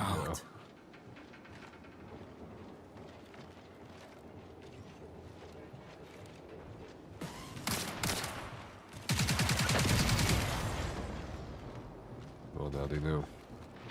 Now they know. Do you see them? Yeah. They're over here. Trouble spotted. Stealth engaged.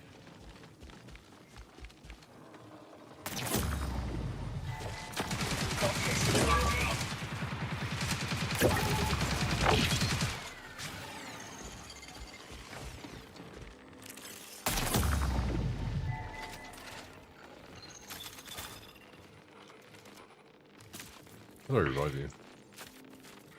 Yeah, I'm waiting on your bag. Got 3 seconds. All right.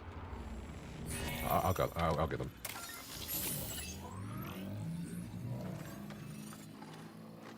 Was it all 3 of them or just 2 of them? No, that's 2.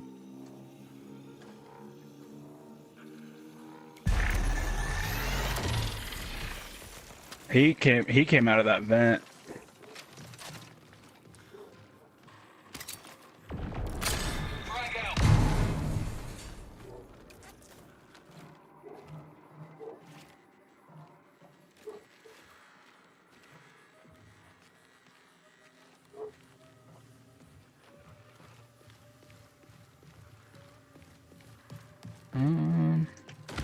see anybody.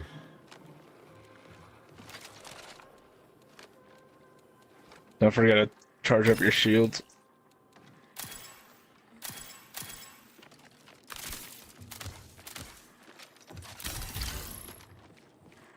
I hear. Thought I heard feet.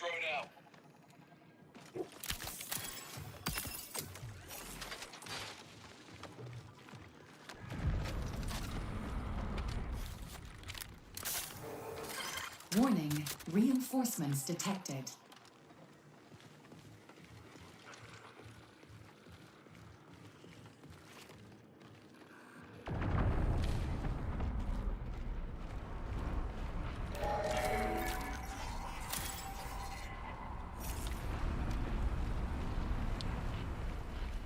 So I gotta go south of South Relay.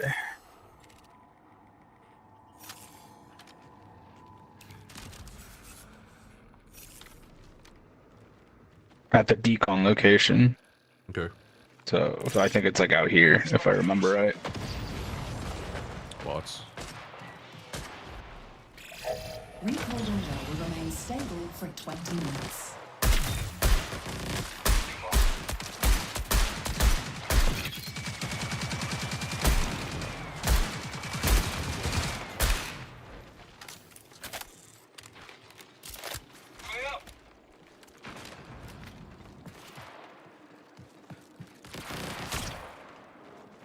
Invisible bar. Oh yeah, invisible bot. Oh, that's a community. Don't think so. Alright.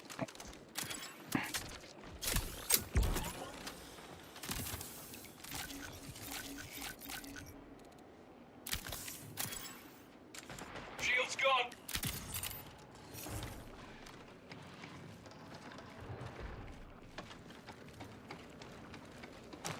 We'll look for this dumb building.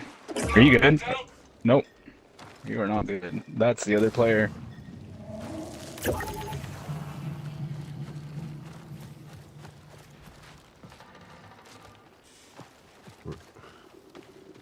We gotta go this way. Oh, it's a whole team. He's running. He's over there.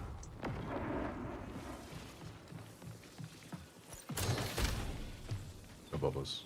The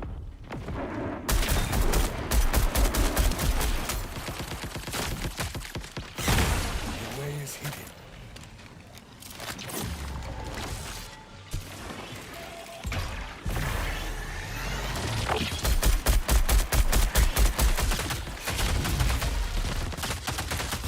Damn. Stip.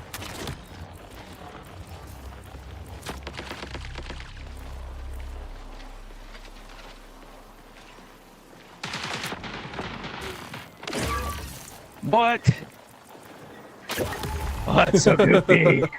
That knife is so goofy, man.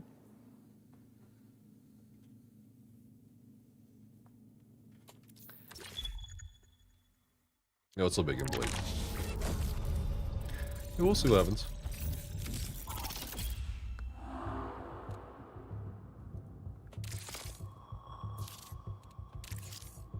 I think we got one more match, and then we can get started on the Ashes segment. Zoom terminals online. Oh shit.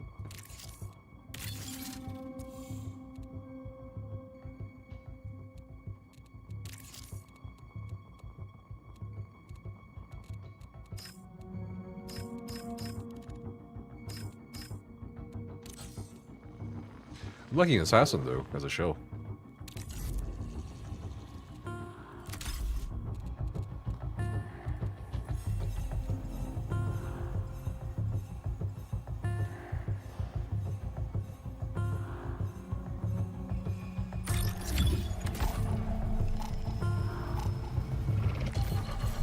Alright, probably the last match.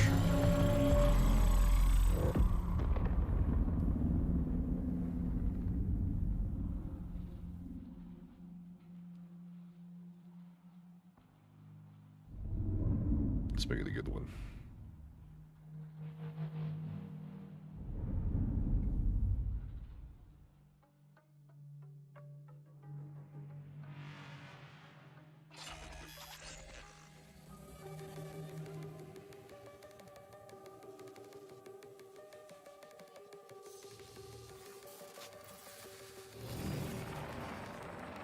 Hello, hello. How's it going? It's good, good. Alright, where are we on? System checks complete. May you operate Yeah, we at can hit up peak South Relay, efficiency. then goes overflow after that.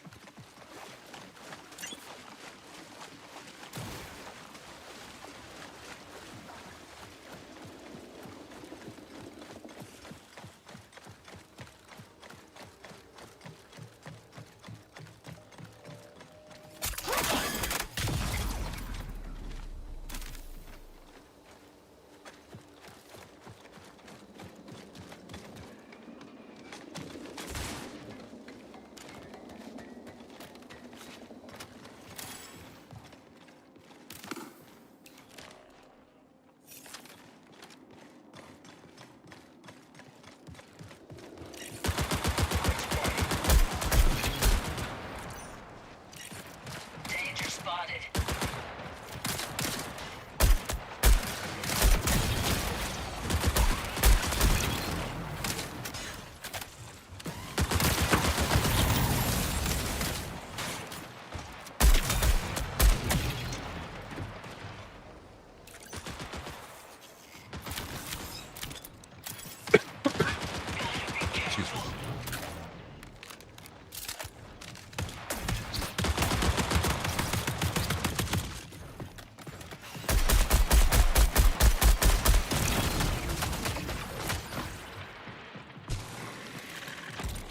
Players, potentially.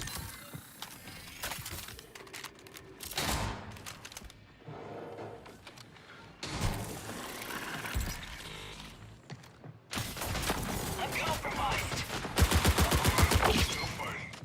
Yeah.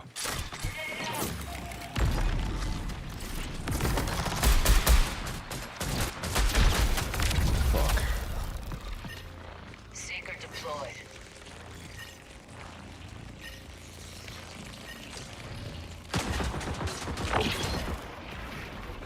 One more. Nice. Story ammo.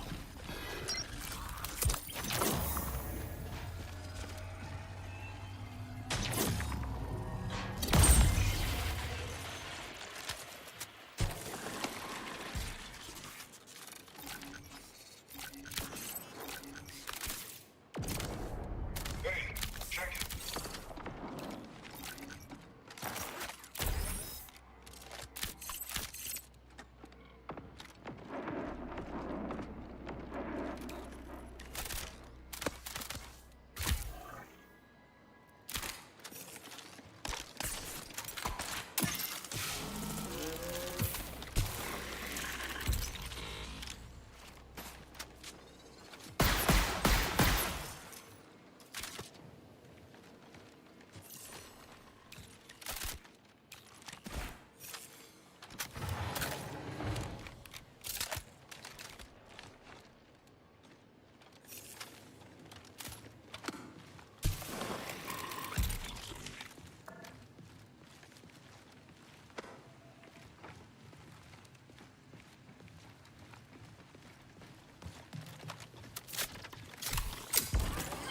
UESC reinforcements incoming.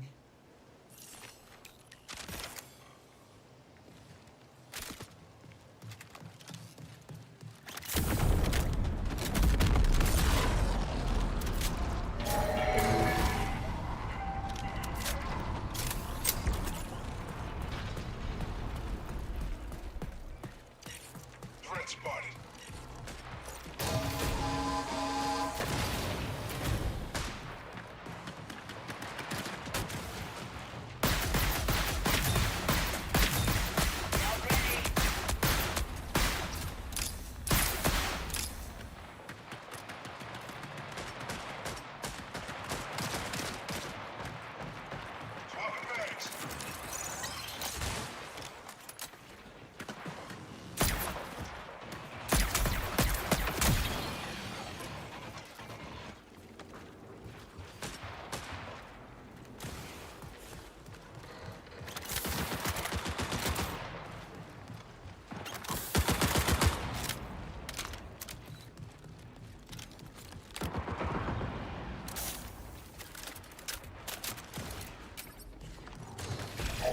20 minutes remain.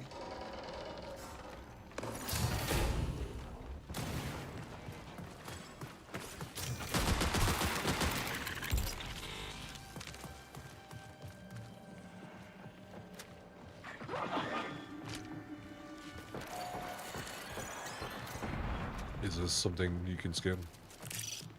Take a look. Air running. Threat marked. See what?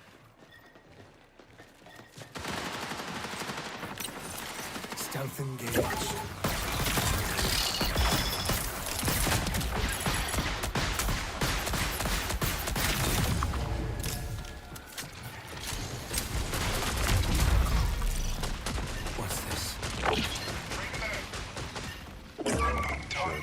Damn. GG's.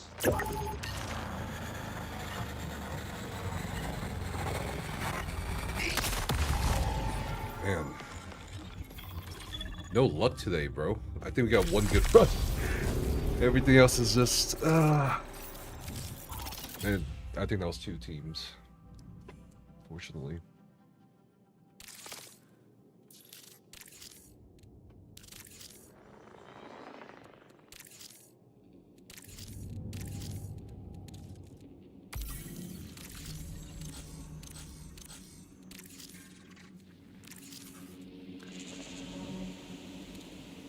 Nice. Reward. What is this? An Ares RG. A railgun. Interesting. Charges up to fire massive projectile at extreme velocity. Holy shit.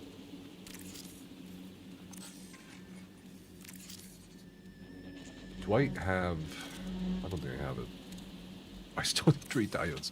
I keep trying to extract with diodes. I'm just like... not having good luck.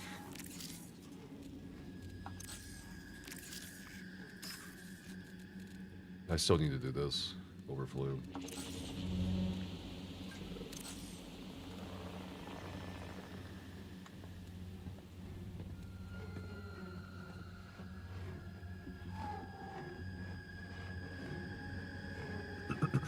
Alright. Let's start talking about the thing. Oh man.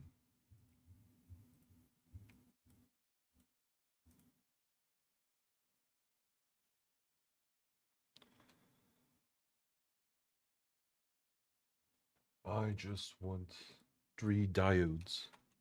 That's all I wanted. Literally.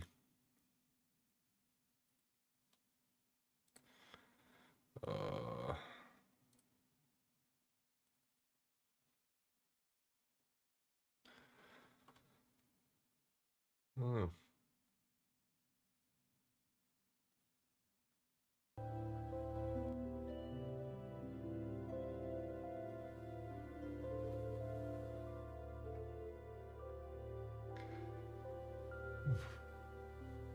Yes. So yeah, I mean, I think it was like my 2nd or 3rd game with Assassin. I really like the smoke and that makes you invisible, but at the same time, like, they could also spray into the smoke. So yeah, I think you still need some line of sight with the smoke.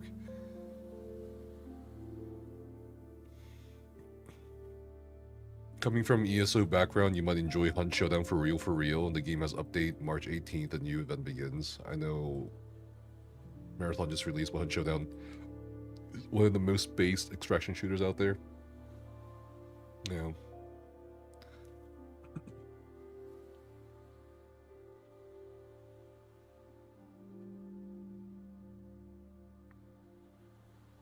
Let's try to see if I can pull this all up.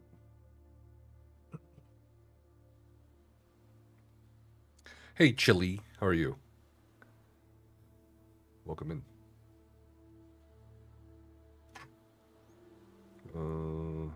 Let's see if I can take that.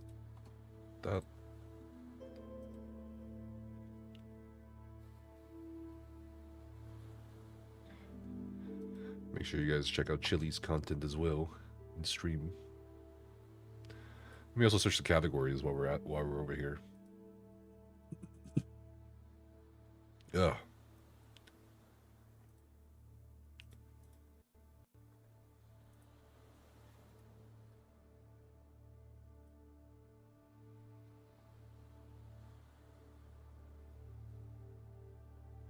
Yeah, okay.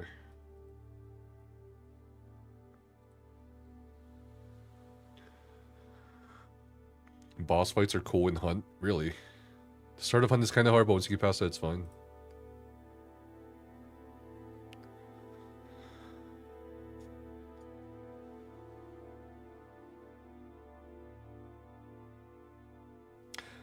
I guess we can start talking about it.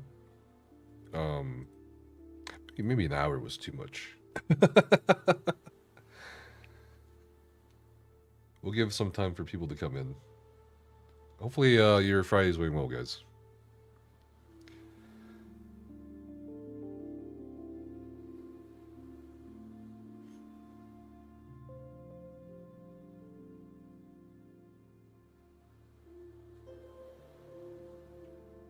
Is this new from Steven? Yeah, this was posted what, 19 hours ago?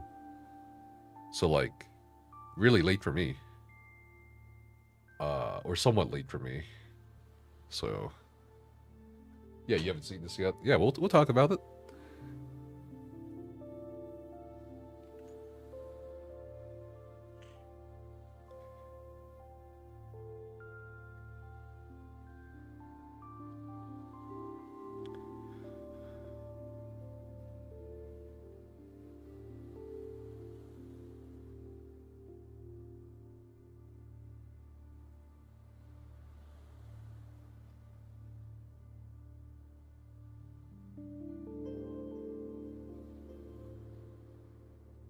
The statement is also in the news section. Yeah.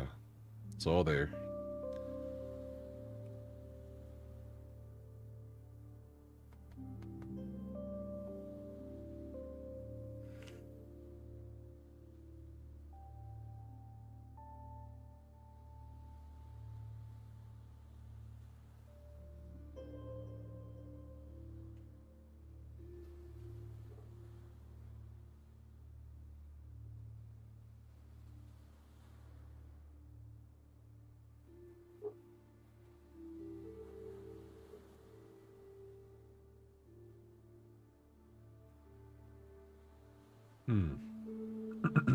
Okay.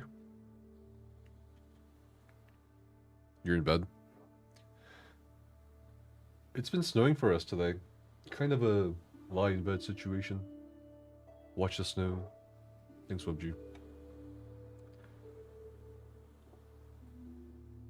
But I think it stopped snowing. I think it was only snowing up until like 2 hours ago today for us here.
Sorry, I had a phone call. Ah! My stream. That's my bad. New league cooking. Have I ever played Path of Exile? I played Path of Exile 2 when they did the early access launch. Then I kind of stopped, and we're just kind of waiting for more shit to come out. I haven't kept up with it. I know a good few friends of mine are still playing it. But I just kind of been on the wind, doing whatever, playing whatever.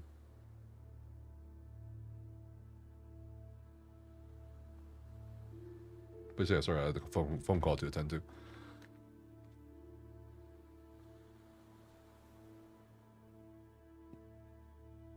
The bear druid is great. No, did they actually come out with the druid now? That's pretty good. Path of Exile 1 is also worth playing. I just figured as a new player, because I've never played Path of Exile, I would just start with Path of Exile 2. I do like it. It's like a fucking Diablo 4 in steroids.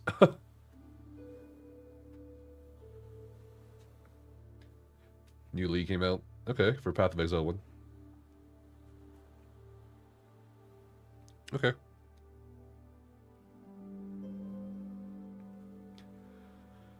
Alright. You guys ready to cover this development?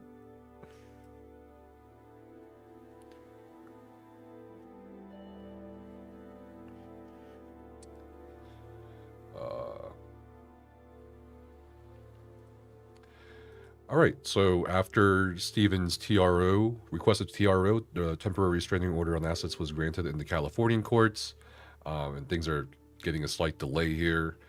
Stephen made a very substantial and lengthy public announcement on the Discord server for Ashes of Creation, the first official announcement in such a capacity since January 29th, when I think somebody made an announcement about Vera, or the development update.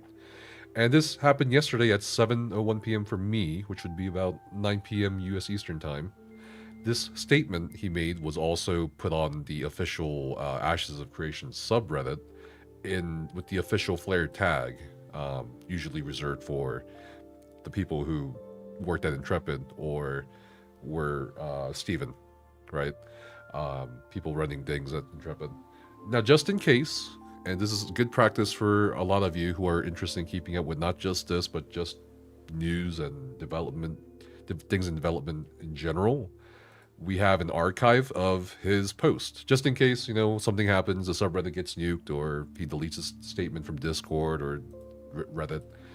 I'll have the link in the video description below and in the chat right now for anyone who wants to see the archived version later on. And I think some people in my Discord server, if you're not in it, sent me a link for his deleted Reddit posts. I'm not sure how accurate this is, but this is purportedly a page of the things he has deleted from the subreddit since all of this has since gone down, or it doesn't seem to say when he deleted it, so that could also be up for debate.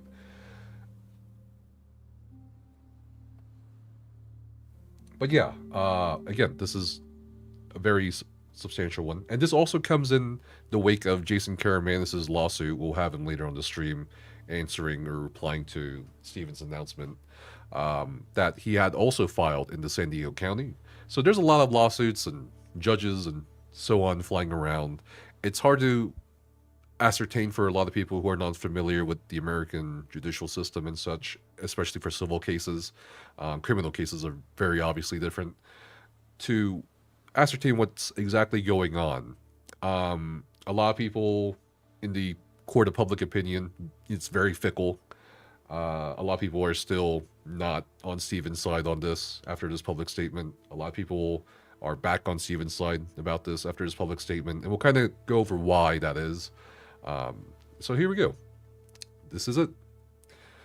Public statement and update regarding Intrepid Studios by Stephen_AOC. Over the past month, many of you have noticed that I have been largely silent. For a community and team that I spoke with almost daily during development, I know that silence has been unusual and difficult. It was not because I had nothing to say, quite the contrary. From the moment this situation began to unfold, I made the decision that the place to defend my team, the company, and the community we built together would not be on Reddit threads, YouTube videos, or social media speculation. It would be in court, where the facts matter and where evidence would determine the outcome. Last month, I filed a lawsuit in federal court in San Diego on behalf of Intrepid Studios shareholders against Intrepid's board of directors led by Chair Rob Dawson and their affiliated entity TFE Games Holdings LLC. I brought claims for breaches of fiduciary duty, violations of federal and state trade secret laws, excuse me, and wrongful efforts to seize company assets, including its valuable intellectual property, through an unlawful and manufactured insider foreclosure. My lawsuit is the result of Rob Dawson and his agents trying to dismantle the company I founded and built alongside our community, repurpose Ashes of Creation as a vehicle for their own enrichment, and shift responsibility for Intrepid's collapse onto me through an orchestrated public campaign. For more than a decade, I poured all my resources, including millions of dollars, my health, and my sole focus into creating Intrepid and Ashes of Creation. Despite this, I resigned from Intrepid on January 19th, 2026 because I was unable to prevent the wrongful decisions of the board, especially their plans to summarily fire the employees without their legally entitled pay and leaving them and their families without benefits and health insurance with little to no notice. Now, I've been fighting on behalf of our community and team to protect Ashes from these bad actors who gained control of the board, went rogue, and abandoned both the company's mission and their obligations in pursuit of their own interests. Yesterday, we had our first legal victory with the federal judge in San Diego, where Intrepid is based, issuing a temporary restraining order against Dawson and his associates.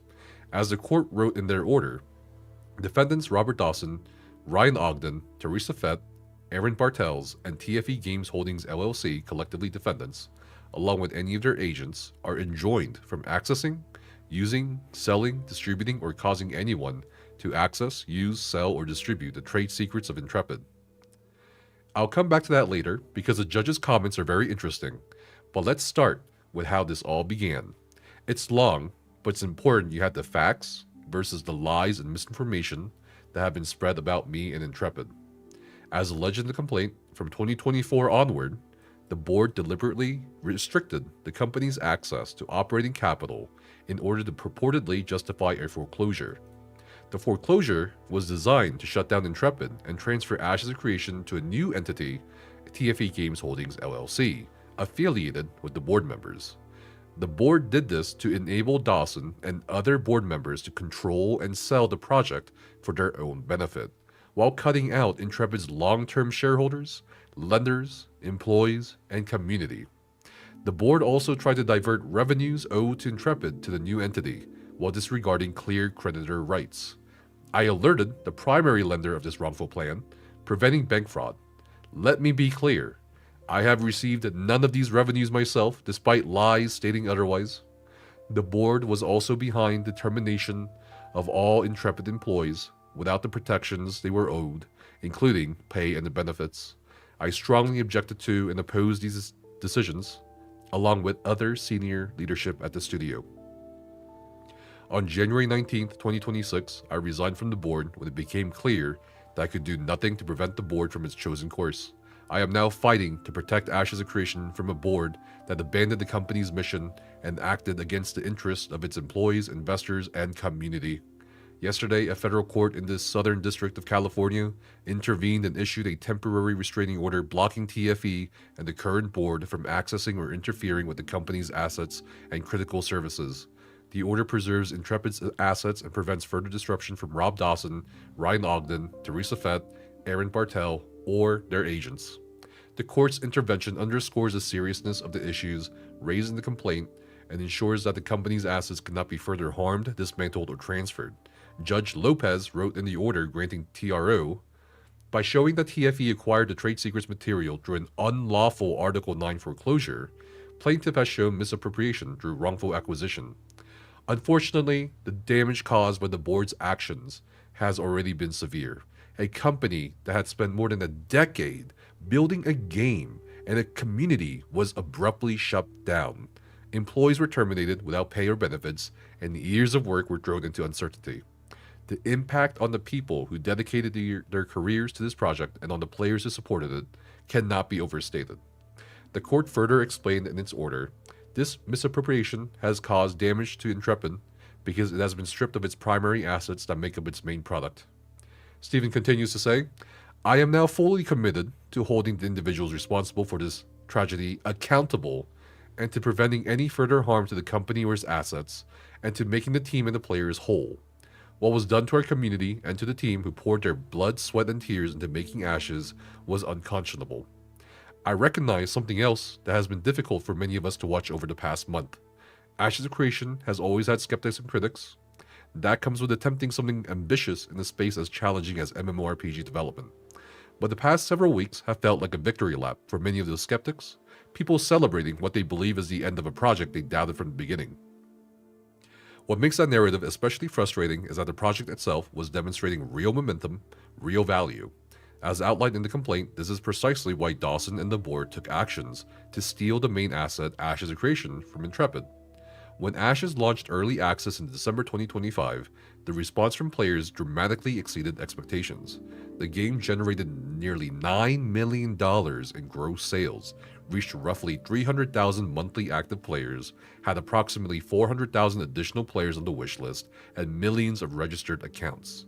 Most importantly, the game achieved an approximate 76% peak concurrent user retention rate on day 30, a statistic that is extraordinarily rare in the MMORPG genre, particularly for an early access environment. Both before and after the unnecessary and unlawful shutdown, in furtherance of their plan to steal Ashes and discredit me, Dawson and related individuals began working to shift responsibility for these decisions onto me. The misinformation and false narratives being circulated by the board and proxies like Jason Caramanis must be answered with the facts. I categorically deny accusations suggesting that I mismanaged company funds, caused the company's shutdown, or engaged in any misconduct. Those claims attempt to rewrite the events that actually occurred and divert attention away from the decisions the board and its cronies made. The truth is that I refused to participate in actions I believed were unlawful and destructive to the company, its investors, its employees, and its future. Since the shutdown, I have been fighting as hard as I possibly can in court to show that the board's actions were wrongful and to fight for the rights and interests of the developers, shareholders, and the player community. There's also been significant speculation online about how Ashes of Creation was financed. From the beginning, I said that I was personally financing the project, and that statement is accurate. Much of the capital provided to the company came through lenders who extended financing based on my personal guarantees and the collateralization of my own assets and equity. The risk was mine personally. If the project failed, those obligations did not disappear. They were my responsibility. I put my own financial future on the line to build this project and keep it alive for as long as possible. As this case progresses, the broader backgrounds and histories of the individuals involved on the board and their prior litigation history will also come under scrutiny. Some of the people responsible for these decisions have previously been involved in other legal disputes describing similar tactics and conflicts as the one they created here. Those records will become part of the broader story of how this situation unfolded and how the board approached its efforts to take control of the company and the game. The court filings on the record now are only the beginning of the information that will emerge in this case. Internal communications, board records, financial documentation, and other materials will be an issue as the litigation progresses. Those records will provide a far more complete picture of the decisions made, who made them, and how the events leading to the shutdown of Intrepid actually unfolded. As the court put in their order yesterday, the court finds the balance of hardships tips sharply toward plaintiff. Filing this case in federal court was not a step I took lightly, but it ultimately became the only path left to bring the facts into the open and seek accountability for what has happened against the people responsible. The court's initial order preserving the company's valuable IP underscores the seriousness of the issues involved. What has been most painful to watch is the attempt to rewrite the story of this project. While the people who actually dreamed it, worked for it, and built it have been pushed aside, and in my case, threatened, defamed, and unfairly blamed. Ashes of Creation was never just a corporate asset to flip. It was 10 years of work by hundreds of developers and the belief of a community that helped bring it to life.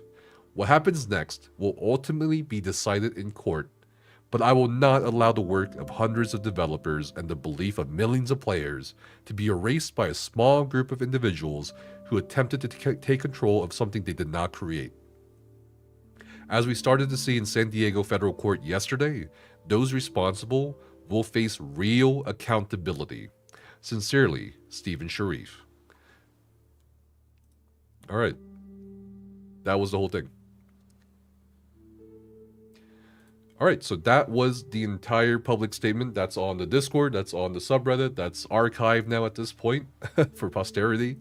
I have a lot of thoughts about this on multiple layers and levels.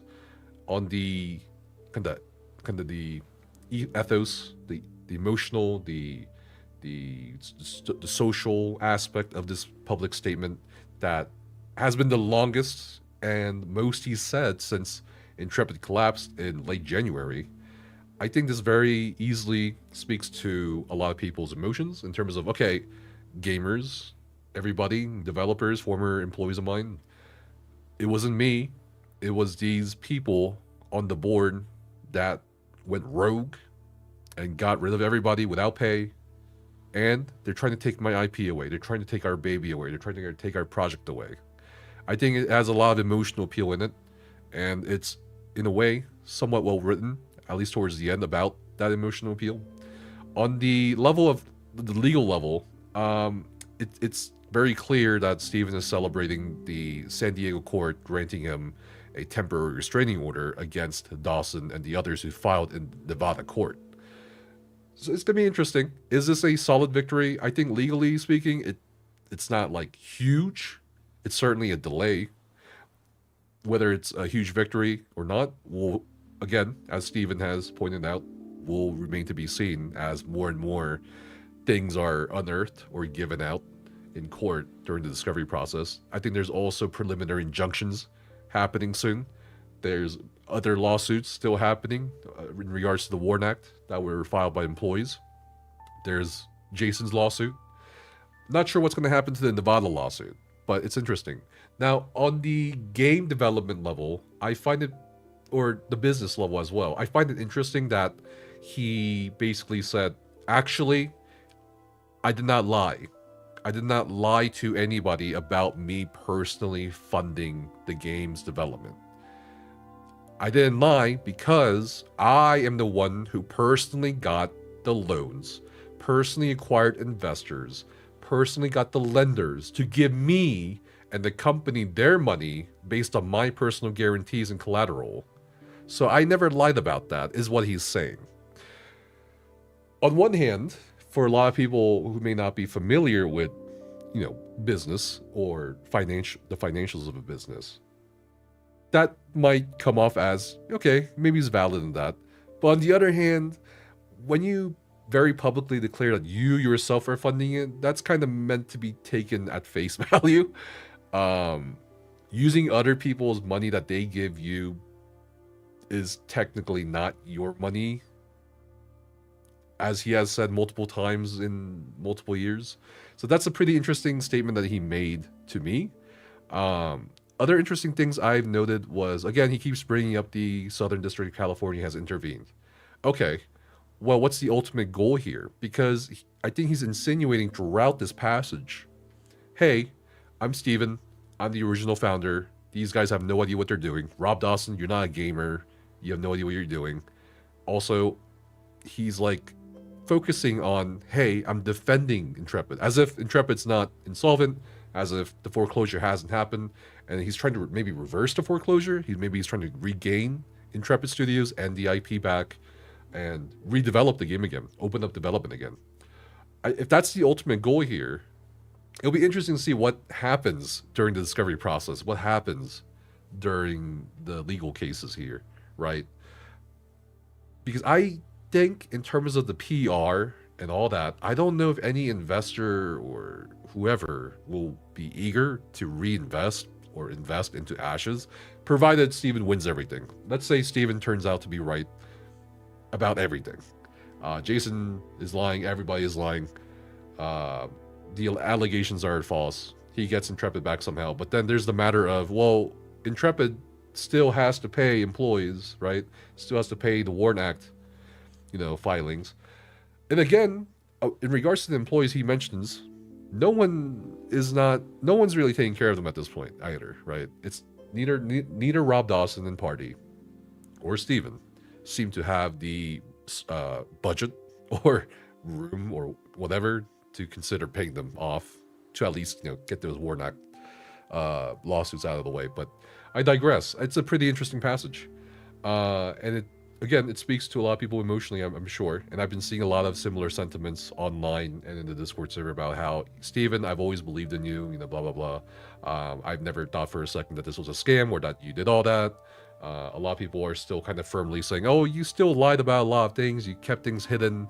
But I think in his counter lawsuit, in his lawsuit, he mentioned that he was coerced, he was threatened, he was harassed, his health took an impact. So that could be another thing he falls back on when people say, hey, you still didn't tell the community, tell everybody on your employees that there were a board of directors, that there were outside investors. Because remember, when I talked to the former employees, one of them even said, I didn't realize there was a board of directors. I always bragged about how we never had outside investors, but then I found out and I was like, whoa, I was blown away. So even the employees didn't know. So there's still that weird thing where, okay, well, Steven had secret dealings, but he was maybe coerced into keeping them secret. Who knows? And we'll have Jason on here shortly to kind of address this announcement from Steven. All right, let me read the chat.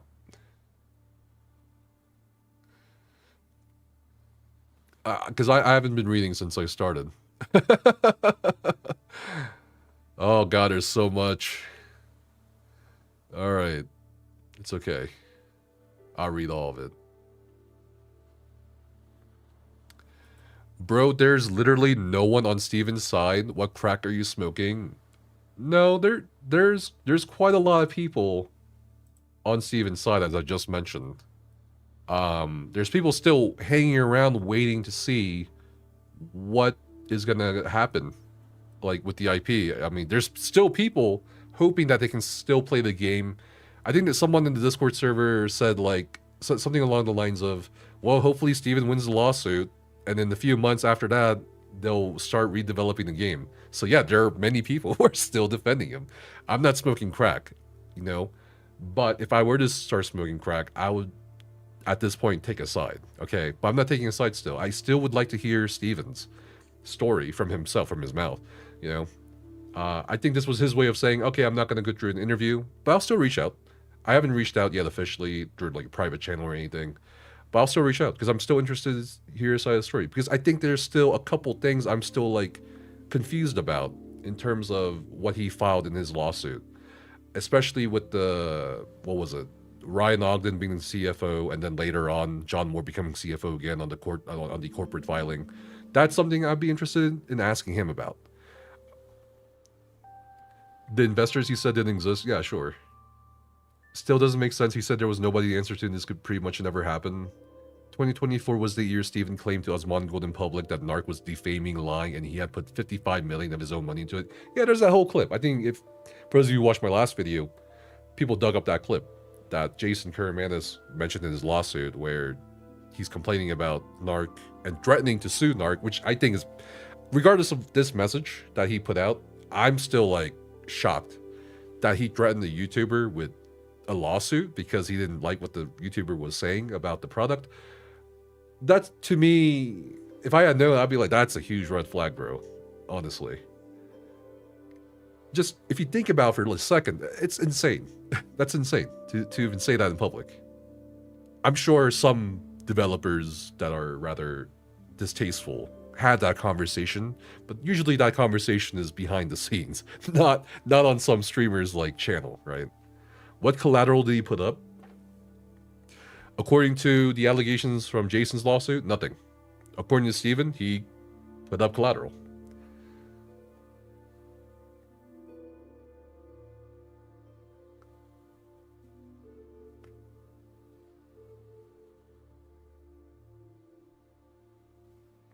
You know, they have a system in place for companies that need money. It's called getting a bank loan. You don't love bomb your former ML buddies and borrow money. I think that's also one interesting key detail that he has not denied, actually. He has categorically denied all the allegations, including fraud, mismanagement of company funds. What he hasn't denied, though, is the text messages that we broke the news with. He hasn't denied, you know, doing all that, which is interesting to me because he's like, okay, all those allegations are false, but I'm not going to talk about text messages or anything like that. Maybe his statement does, as an umbrella statement, cover that, but I feel like if I were Steven and I wanted to prove my innocence in the court of public opinion, because this is court of public opinion. This is nothing to do with the court. He's just stating a fact. Hey, my TRO was granted. By the way, here's my statement to you guys. This is him, you know, trying to appeal to the public. Okay, me, you, him, her, they, whoever, right? I just think if I were Steven, I'd be like, by the way, Jason lied to all of you, which he basically said here. Those text messages are fake. I never said anything about WoW. I never said I want to be Chris Hemsworth. Oh, sorry, played by Chris Hemsworth. Whatever, whether it was a joke or not. I deny all that too. I think that's a key detail that I'm seeing here that's not being mentioned, which is pretty interesting. I guarantee you the reason Steven is doing this is because he's still scamming people in DMs. Okay, well that's I don't know if he'd be going people with DMs for legal funding. He still didn't correct any misconception that was personally funding from his own pocket. He mentioned he did. Basically personally funded by getting personal loans and so on. No one is buying what, Nephis? Stop giving it the benefit of the doubt. I don't see anything wrong with giving anybody, well, provided that there's evidence, right? I'm fine with giving him the benefit of the doubt, personally.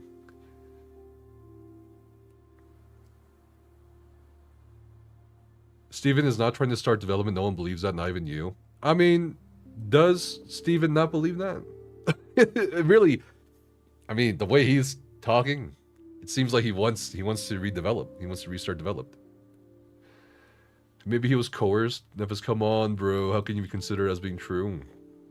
I wasn't there. You weren't there. You know what I mean? Again, I'm okay with giving the benefit of the doubt until everything's out. And that's why I want to hear from Steven. That's why I want to hear from everybody as much as possible. That's why I reached out to some people. And that's why employees also reached back out to me because they wanted to share their stories, right? So we can get a clearer picture, which I don't find anything wrong with. I still think it's wild Steven filed on behalf of Intrepid after quitting and only having 4%. Does he think a judge is going to give him back the company and not pay the loans? I think as far as the legal stuff goes, I think any judge looking at this would be like, okay, there's a lot of shit here. In the meantime, can everyone just chill the fuck out and not tamper or touch anything related to the company while we sort this out in court? I think that's fair. I think that's a very fair thing to do for a judge in a civil case like this, right? Or potentially a white-collar crime case like this. Just don't touch anything, don't destroy anything, don't delete anything. Just chill. I think that's kind of the vibe I'm getting here from these TROs that were in Nevada and now in Southern California.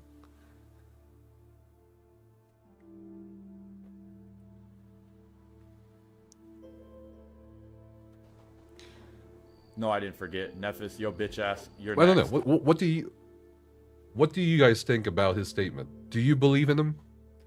If you don't believe in him, type X. If you believe in him, O. If you're not sure, if you're neutral, I don't know. Put a dash. I'm kind of curious because like a lot of people and I keep talking about the court of public opinion. It's very fickle. It's so fickle. You know, most people will just react right away and be like, okay, he's a piece of shit. She's a piece of shit, blah, blah, blah. But we're like almost 3 months into this. Sorry, almost 2 months into this now. So I'm kind of curious where you guys are standing. Why? Okay, why was not an option? Good try. Fair attempt. Most of the old employees are gone. Okay, neutral. X-ish. Okay, fair enough. No, not a chance I believe him. Brian says, oh, okay. Brian thinks Steven could be it. I don't want to use the word innocent because it's not exactly a criminal case. Is not to be blamed and is free of the allegations that Jason and the others are painting him with. Okay, Brian says, oh. There's no universe where borrowing money and then claiming his money. X. So he's still a scammer liar. He's hiding way too much and not being fully truthful. We know he has consistently lied about so many details it's hard not to be biased after that. I mean, again, devil's advocate. I mean, he didn't really say much now, as we all have read and seen the filings, but I do feel it is plausible that his version did happen. I think, you guys want my honest take? Like, as an individual, and not someone covering this? I think, well, I don't know, maybe not. Maybe I'll save it. Because I have a lot of thoughts, especially after some of these filings have happened. So I'll save it for later. Oh, if he sends his private chef to cook in my house. I don't think the private chef works there anymore. I think the private chef worked there for about 2.5 years, I believe. 2 years and 5 months or something like that. There's a lot worse than not saying much of anything, to be fair. It's really just a soapbox moment for him to salvage some of his reputation. Minus X. So am I going to show up to the what? The court hearing and sit in the crowd? You want me to go to California and just sit there and listen? I don't think it's public. In my opinion, anyone who's ever had any sort of interaction with a sociopath would recognize this as checking all the boxes of a sociopath, Pyromelter says. The only way one wouldn't believe is if they have somehow avoided all the sociopaths in the world. I feel like you can't, like, put all the sociopaths into one box, though, you know what I mean? I feel like some of them are very different from one another. We have to remember all of Steven's statements have been looked over by our lawyers. It's essentially the lawyer speaking. Okay. That's assuming... Okay, so there was this interesting little bit, if you watch the employees video, where they talked about their experiences at the company and so on. I think a couple employees said, like, they hired the law firm, but Steven said, we don't have to listen to a law firm. You know, if that is true, if that testimony is true, if their memory is true, I can totally see Steven, or even Jason, being like, okay, Mr. Lawyer, Miss Lawyer, fuck off. Let me just say this, okay? Like, you don't have to follow the advice of your lawyer, you know what I mean? They probably advise, hey, don't say fucking anything. So I'm really surprised that's why I'm surprised that he made a public statement about this. You know?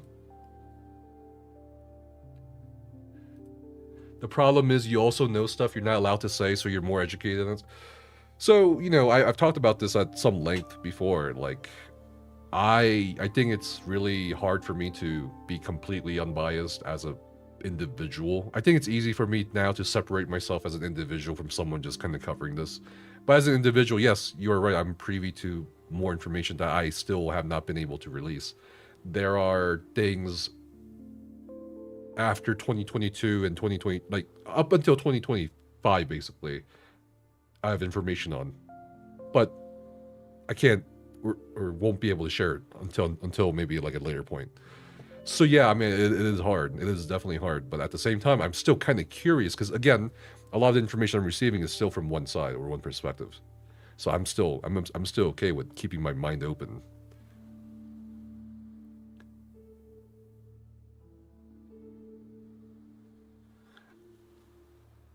He'll never give you the ability to interview him. We'll see. I haven't actually like reached out seriously. All I've done is, you know, just ping him and saying videos on stream, and he came my stream that one time. Yeah, I'm open to talking to you in any format, but I haven't actually reached out to him. So I'll do that maybe like next week during my business trip. While I'm on my business trip, that starts tomorrow. I'll be going to Washington D.C. and Atlanta for some stuff. Let's say, if you see all the lies that he has given, why wouldn't you be able to say that the other lies can't be true? Because I think here's the thing. I think some things can, like, some things that some people are saying can be true, and some things, like, it's very, I think the easiest way to lie about things is to mix truth with lies. I think even Christian, I think there was a Christian theology class like a billion years ago I attended that said something along the lines of this. But like, I think it's very easy for you to deceive people if you mix a truth with a lie, right? Like, some part of it may have happened, some part of it may have not happened. And I'm kind of getting that vibe personally right now from Steven's statement. Maybe some things did happen, but he's not being entirely transparent or truthful about some other things. Who knows? Or maybe the lawyer told him not to do it or say it. I do, on the other hand, believe that Steven has the strongest case against TFE. If it goes to federal court, he's in a very good spot, in my opinion. So you think because of this TRO that he's in a good spot right now against the TFE's Nevada filing, Fenstars? This is looking more and more like a no everybody loses scenario. Yeah, I mean, I think one of the titles for the last video was only the lawyers are winning.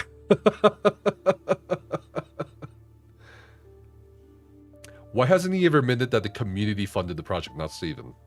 He mentioned the community quite a few times in this passage that he put out.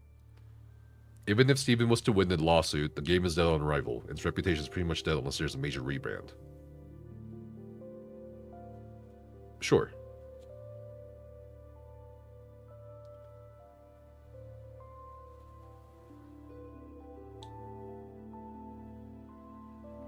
Jason will be calling us in about 40 or so minutes, so we have time to chill.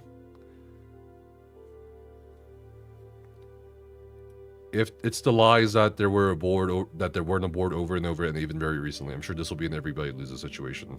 Steven created a house of glass.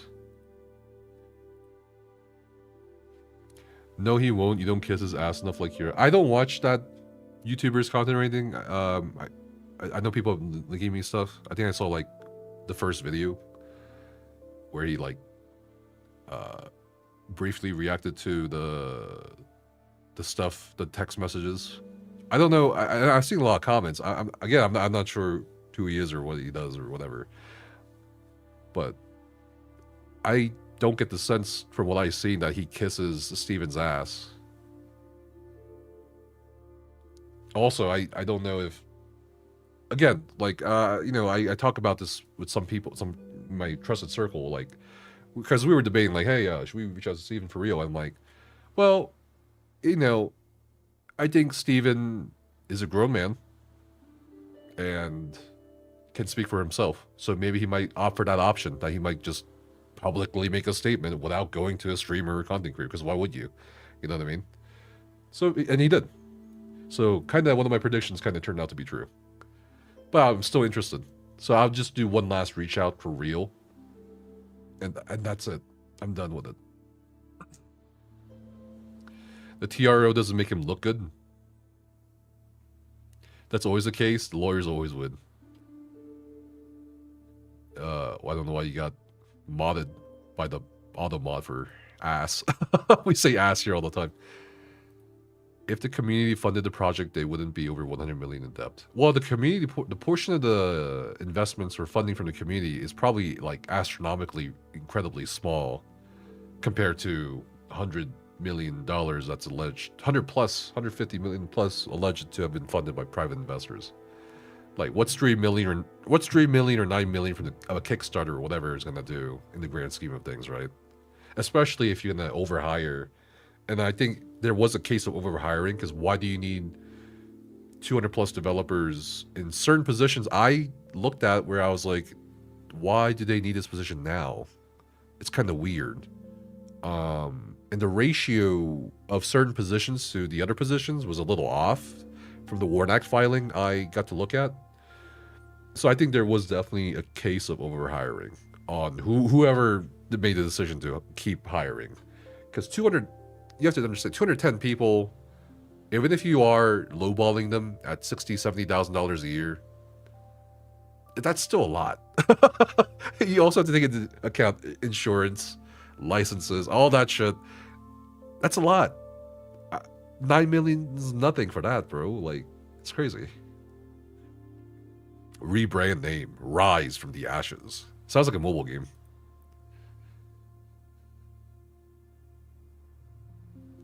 Living in La Vida Loca. But we do have a cutoff time for the stream today. It's going to be 8 p.m. US Eastern. That's my cutoff time. So after that, I have to go prepare some things. I have a business trip coming up tomorrow. I have a flight for. So, yeah. So we'll just wait on Jason for a little bit and just chill. You need a lot of artists at the start. Well, I'm not talking about artists or anything like that. I'm talking about some of the senior positions. I'm like, no disrespect at all to the former employees or anything. But like, based on what I've seen with other studios and other game developer companies, there were senior positions I feel like were more needed after you got a more fleshed out product. I also felt like the ratio of senior positions to like some of the more common, or sorry, the lower positions were a little off. You skipped my question. What was the question? Track me.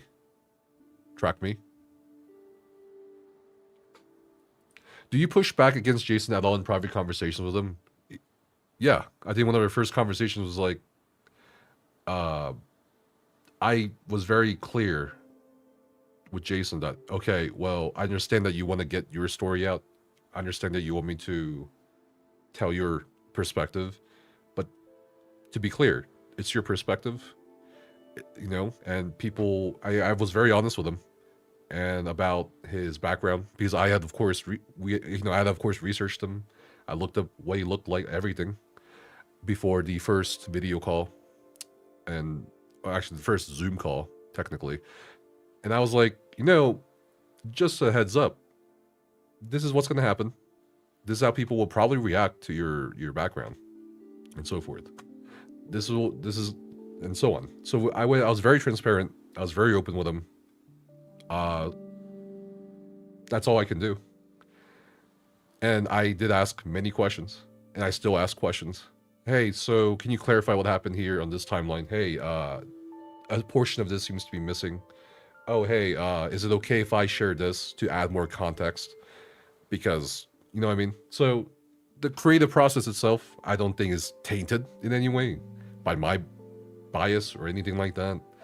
I try not to have a bias, as I keep saying, but I think I've successfully in recent times kind of helped myself separate myself as a person and myself as a person just covering shit successfully, hopefully. Was no one able to figure out their money situation was scuffed during their P&L reviews? Did they even conduct one? From the sounds of the allegations of Jason and Rob Dawson and all that, it doesn't sound like there was any thorough review. There was a demand for it, but nothing ever happened until it was too late. Whether or not Steven or any studio will complete the game, the community has already cracked the client and is in the process of reverse engineering the game. So it's coming to private servers one way or another. Okay. It'll be interesting. I mean, what is that? The emulator shit? Can that be further developed though? You know what I mean? While I think your take is way too forgiving, I do want to say I appreciate the overall even-handed way you're covering it. I feel like that's the only way to handle it. For me. I know there's a lot of content creators now that are firmly on one side or the other. I don't know if there's another. But I think also there's a sense of betrayal too. I wasn't as invested in Ashes in terms of like my relationship to the community. Like me and Fear Turbo, we were prepping to make content for it, but like we're not like knee deep in the content creator space like that. And that's how I didn't know about the whole narc thing. I had heard something about, you know, a falling out, but that was about it. I don't care about, like, this might surprise some of you, but I don't really keep up with other content creators unless like they're like my friends. So kind of maybe I might change that approach in the future with new games, because maybe I'll catch a red flag early on. The really sad thing though is people, even after experiencing this, are rushing off to pay Kickstarter and crowdfunding for other games. Sure. And that's their money. That's their right? I don't know. No one's going to trust him, even if he does get the game back. Credibility is gone. Do you think he's pushing to continue development purely because he knows what that is the only way he can potentially save his own ass from the lenders? I don't know. Like, if I was in the position of a lender and all the allegations were at least some or most of the allegations were true, I would just want money back. Sure, maybe that's a viable thing he's doing. But at the same time, I don't think at least one of them's expecting any money back. Yeah, exactly. They had very few QA people with how many people they had. I just feel like the ratio was off. I mean, after I looked at the Ward Act filing. I also feel like there was a... You know, I talked to one of the volunteer moderators in a very... Like, a video before Jason came out with his own thing. And I feel like there was a very interesting note I observed about the moderation and stuff like that for the game. It didn't seem like everything was optimized enough. So there were probably some pipeline struggles with moderation, both for the game and for the other platforms the game was present on.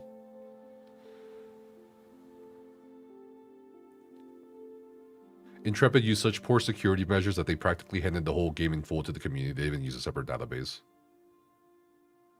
Did you discover he was a defendant in 2 RICO lawsuits? I looked him up after your first call with him. He was also arrested 3 times, once for domestic abuse. I actually did bring up the RICO lawsuit and so on. I didn't know about the domestic abuse thing. He had never mentioned that. And I don't think I saw a mention of that either. But I was aware of the RICO lawsuits. I did bring that up as well with him. And he offered his own explanation and answer in regards to that. Create the next biggest game by hiring a personal chef and selling his house for a $3 million profit. I don't know if it was that. That's an assumption too. I don't know if it was for profit or at profit.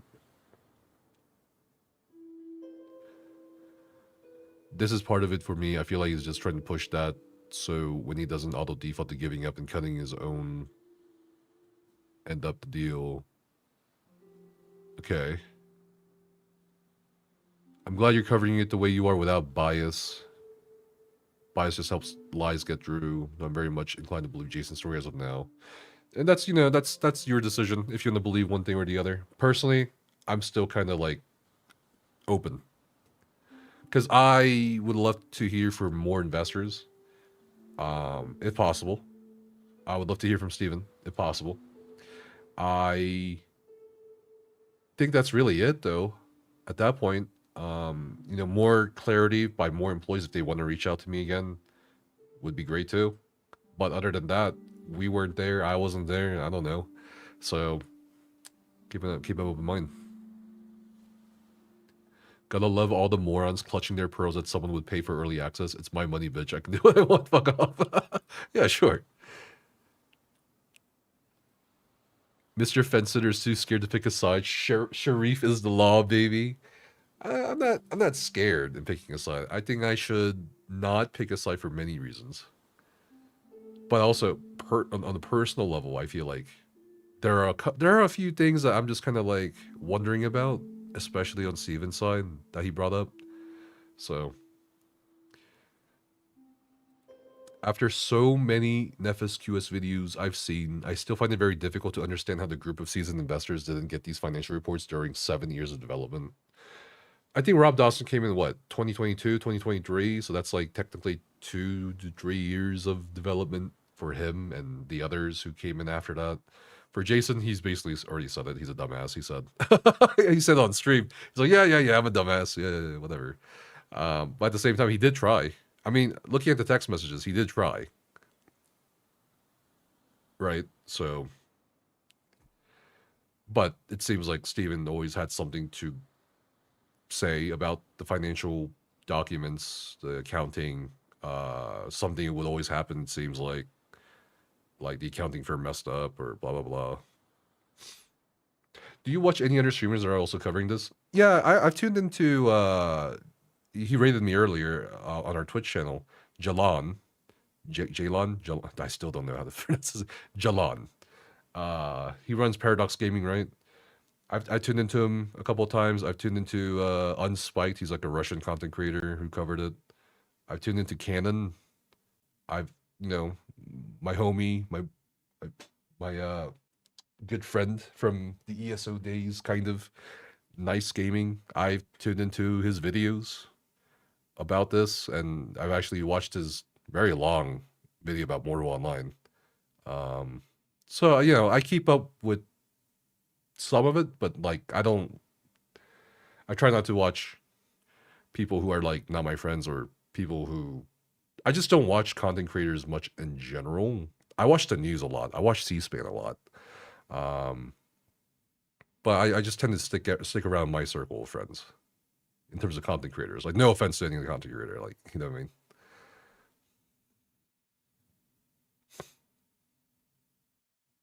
I did a lot of research on Dawson and Caramanis after your first call. If I'm being honest, Jason and Rob both have extremely shady past with 30+ lawsuits filed against them, many of them settled. Yeah, again, I'm very open about this, and I think Jason mentioned it in his first call in the stream after that video released, after the first video released. I just told him straight up, so I noticed that you're a very litigious individual. Can you clarify some of these things? And then the conversation went from there.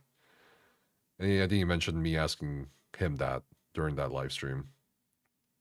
Some of the lawsuits have similar fact patterns described in Steven's suit. I think you should do a similar video on the backgrounds of Jason and Rob like you did with the employees in AA background of Steven. Sure. I'd be down for that. I think he'll be on around 8 p.m. Eastern. He messaged me earlier saying he'll be on in about 30 minutes. But again, I have a hard cutoff at 6 p.m. Eastern.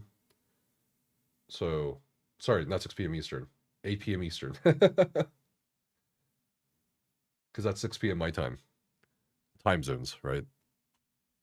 Yeah, sure, I'd be willing to do that. I just have a business trip coming up tomorrow, and I'll be gone for about a week, so I probably won't be able to stream or anything like that. But I'll do some more stuff behind the scenes, obviously. What does that Usman Gold person think about the situation? I know a lot of people, including myself, like, I kind of wanted to see if there was a reaction or anything. I don't think he ever reacted, correct me if I'm wrong, to any of my content or any of the videos, including the employees one. I have no idea what he thinks.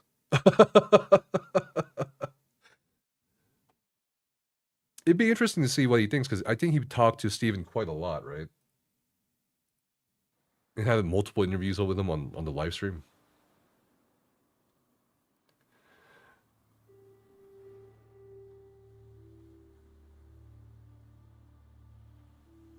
X is the #1 user. Okay, Brian. Yeah, but like, it seems like Steven put a spell on all of these investors, because it's not just Robert Jason, because even a few months delay is suspicious from my understanding. Sure. I don't know. And if someone was telling you the next big thing they're making is like the next WoW or the next big startup, the next big product, you would kind of want that to be true, right?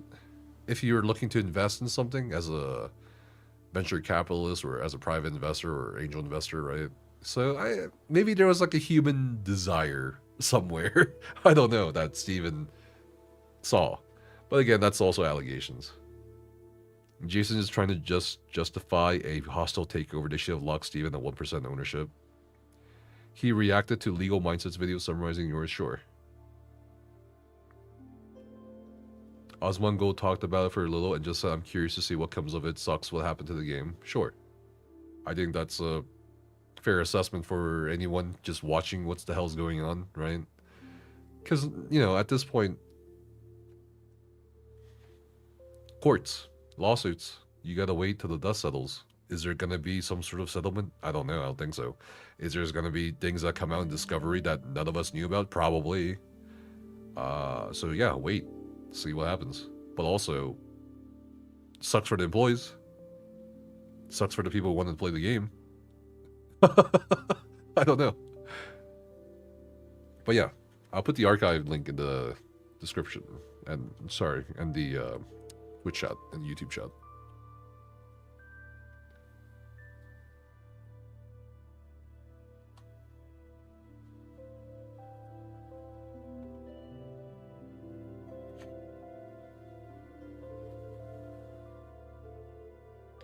To be fair to Jason, not knowing the gaming community, but having Steven telling you and showing you just the positive things, I bet it looked like easy money.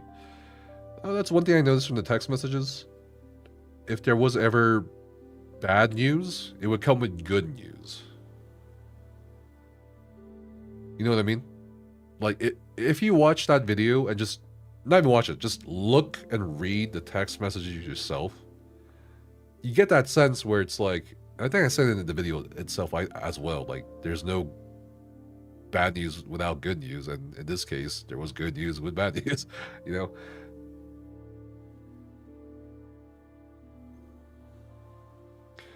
There's one thing we can do, actually, while we wait for Jason to call, in about 28 minutes. Wasn't there a file, Steven? Yeah. Yeah, the TRO that Rick Lawman is mentioning. We should read it. I totally forgot about that. Thank you, Rick, for bringing that up. Did you read the TRO? Not yet. I think I like scanned a couple pages. Seem pretty strongly in favor of Steven. What happens if it turns out everything or a lot of what Steven claims is true? Then that's great for Steven. If everything turns out to be true, Jason's been, lying and shit. Rob Dawson's a monster, whatever. Just take it as it is. I don't have a stake, personally. I have not chosen a side, officially, or anything like that. I keep telling everybody, every one of you, stay open-minded. Biggest gaming story probably in history. I think this is definitely still one of the biggest gaming stories, regardless of what happens with the San Diego court filing or whatever other filing. Think about it. The amount of money alone that's alleged to be involved, plus the fact that this was in the dying genre space of MMOs, that it's crazy. It's crazy news. I think part of why, those reasons are why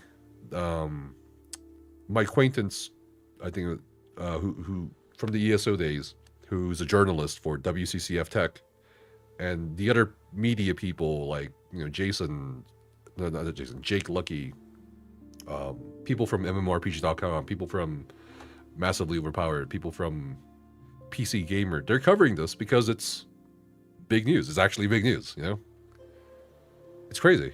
If all the allegations or whatnot are false or true or not, it doesn't matter. It's crazy. It's a crazy story. Everything fucking imploded. The biggest shocker for me was not that Intrepid collapsed, whatever. That it was not the biggest shocker for me, as I keep reiterating in several of my videos. The biggest shocker for me was you had almost a decade of community buildup, product buildup, all that shit just fucking implode or disappear in less than five actual minutes. The time it took for everyone to understand that everybody was laid off to no one's getting paid, 5 fucking minutes. Do you understand how crazy that is? 5 minutes? 5 minutes. It's all gone. Even in a lot of the tech startup space, that's not normal. Fucking, I don't know if some of you keep up with like shit like Cluely or whatever, but usually it's like gradual, or people see it coming, or there's a sharp decrease one day and then, there's like weeks after that. It's not normal. It's not normal. So 5 fucking minutes gone. I think that was the greatest shocker for me. The chef gets called to the stand, dressed up in his full garb. He's nervous. You can see the visible sweat dripping from his brow. You then hear small squeaks coming in from his comically large hat. I actually did reach out to the chef, but he never got back to me. Quite a few people never got.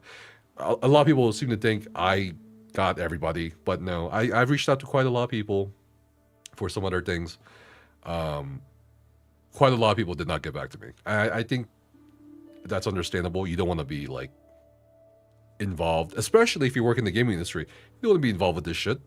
You know what I mean? You don't want to be touching this shit. You don't want to be remembered for this shit, right? Like, so I don't know. I think the chef testifying would be hilarious though, and he brought Ratatouille.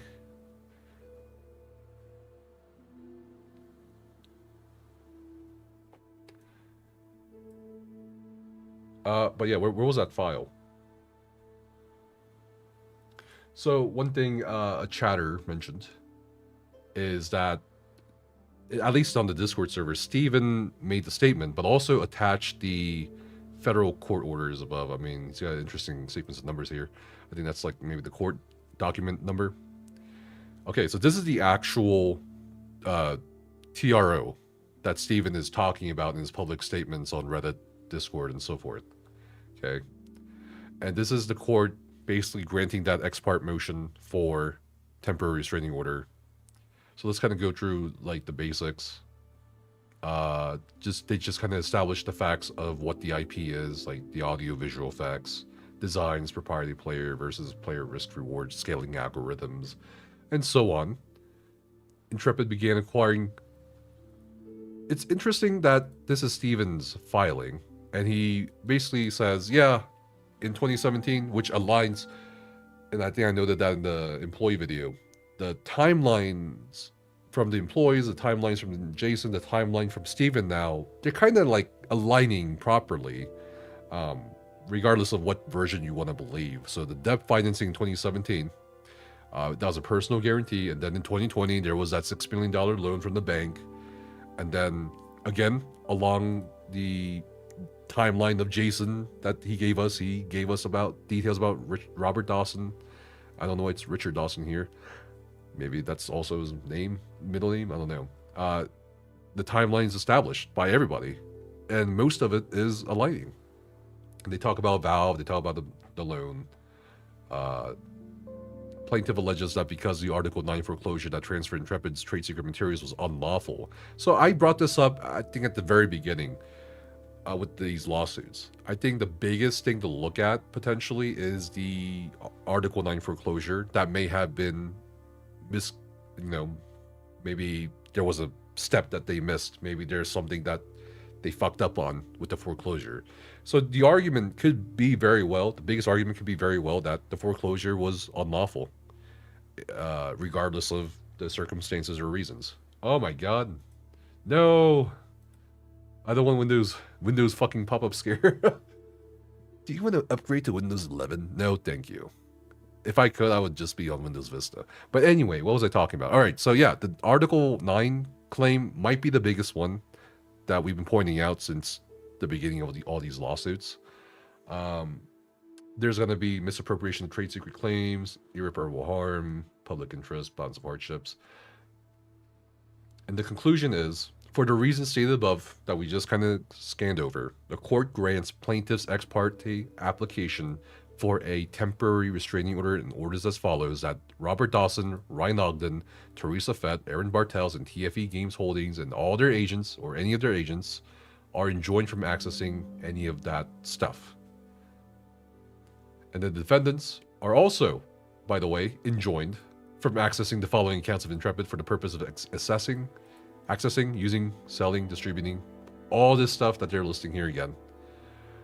So yes, this is a TRO in favor of the plaintiff, which is Steven. And then they are now ordered to show cause why a preliminary injunction should not issue pursuant to the Federal Rule of Civil Procedure 65 that enjoins defendants from the above listed conduct during the pendency of this action. So I kind of read this as, okay, the court's telling everybody to chill out, give me more justification as to why there shouldn't be a TRO right now before a preliminary injunction, etc. There's a court basically saying, I think really both courts with the TROs, they're just saying chill out. But that's just me, you know. Don't take legal advice from me. Is Jason still coming on the stream? Yeah.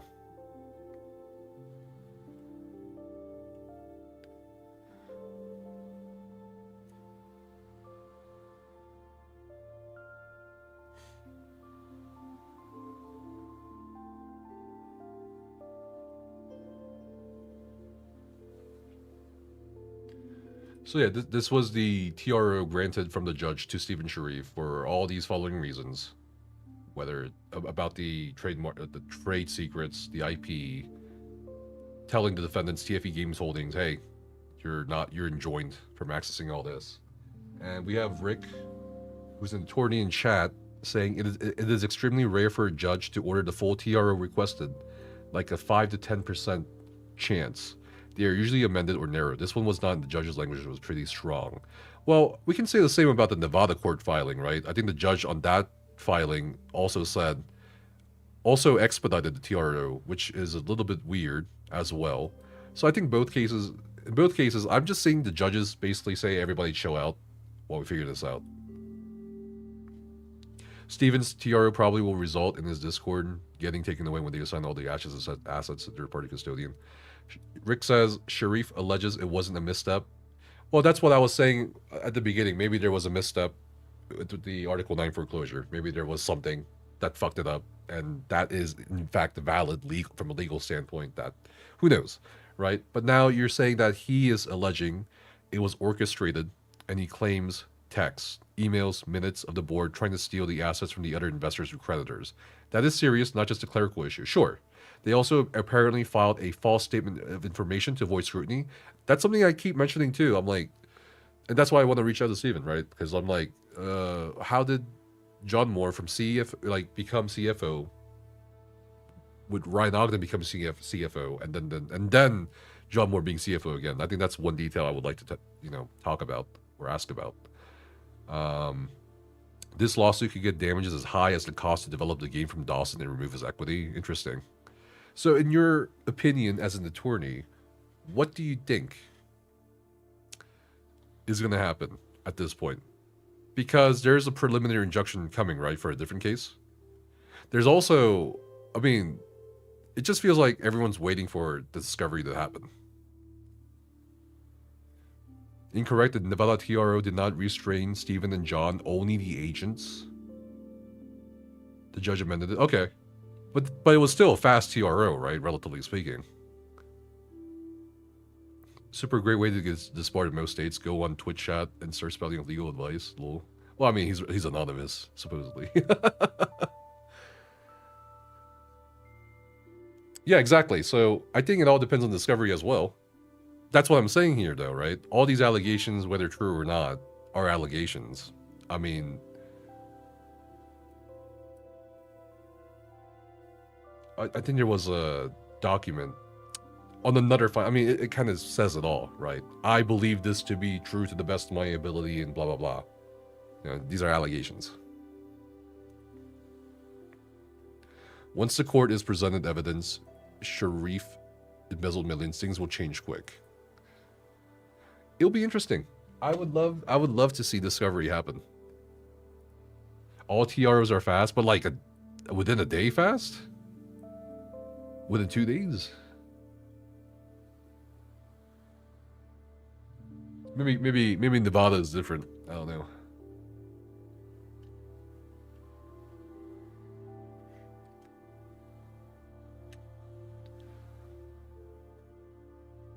Got 15 more minutes to chill, and then we're gonna end stream today at 8 p.m. US Eastern because I have things to do in real life.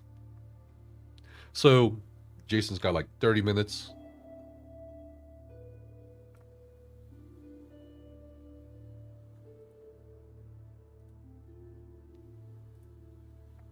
To answer. I don't know. Would you guys be interested in what happens or comes out during discovery? I'd be very interested. Personally, I'm very interested.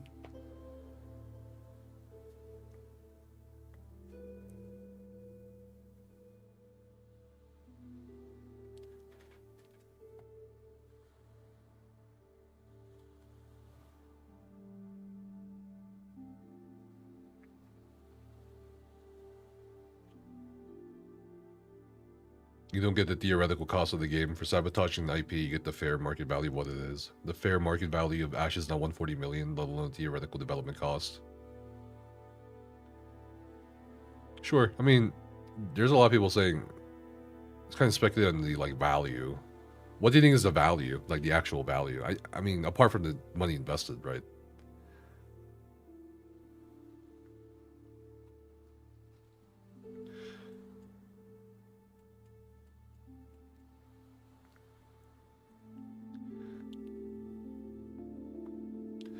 There's actually specific examples of what they are currently restrained from accessing in terms of Intrepid No, I didn't assets. forget. Nephis, yo bitch ass, you're next. Thanks for following the tiers. We have AWS, Perforce, GitHub, Mongo Database, the Google Suite, Microsoft products, Slack, Boom Library, Waves, Bitwarden. Hell yeah. I also recommend Bitwarden. Brian also got me on that. They have Autodesk, Adobe, Universal Foundry. Interestingly, no Discord, but I guess this is for distribution. I mean, aspect as well. I don't know. Wouldn't Discord be covered under this? I feel like Discord would be, or even the Reddit. No.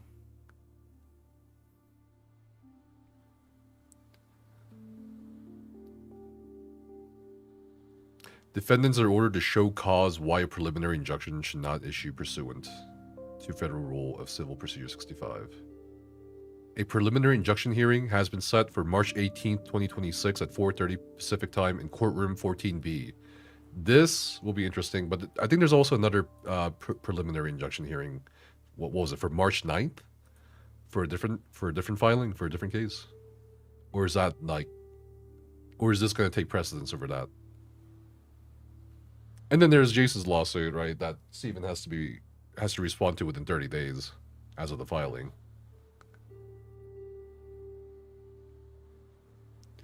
Yes, usually within 2 days, even the federal judge granted TRO without even hearing whatever the Nevada judge requiring. I think what is not an allegation that in the Nevada filing from Dawson, they showed a foreclosure exhibit and Commerce was not present or notified. And I'm assuming the judge examined that and determined that is in line with trying to defraud the bank and federal lender of their rightful collateral ashes. Okay. I actually have a couple of friends who are judges. Maybe I should send them like the videos and ask them their opinion.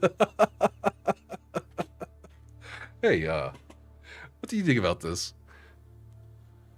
I've actually shared some stuff with or a couple of the videos of my accountant friends, and they had things to say. The cost spent developing the game isn't theoretical; it was material. The cost spent developing... sorry, that was double type. Yeah, March 9th is the Nevada case. Both TFE and Steven lawsuit. No. We're talking about this one. This is March 18th. For the Southern California one.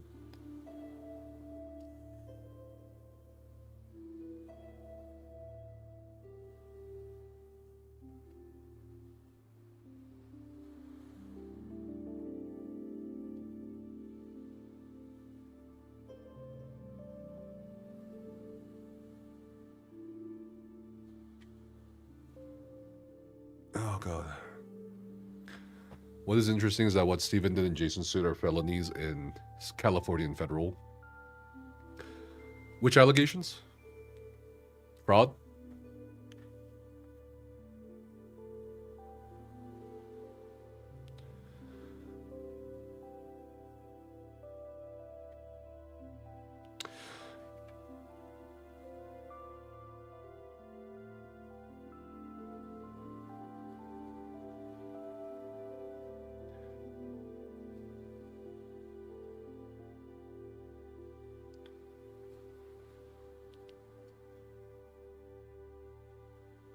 Dawson may have a forum selection clause in his investor agreement, and he chose Nevada courts to decide disputes. Sure.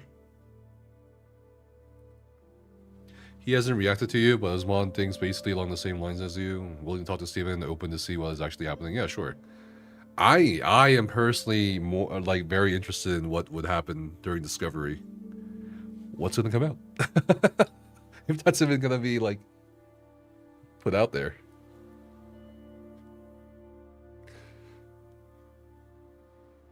Yes, it's fraud, wire fraud, and doing other similar things, and there's solid proof. Jason should press. I mean, he filed a lawsuit, so he's that's all he's done. The 77 pages. Jason should press charges. Statute of limitations dates didn't start until discovery at the end of last year. Okay. All right, got 8 or 9 minutes until Jason can come on, and then we'll give him 30 minutes, and then we'll wrap up the stream, and I'll be on my merry way on my business trip tomorrow, and I'll be back in a week.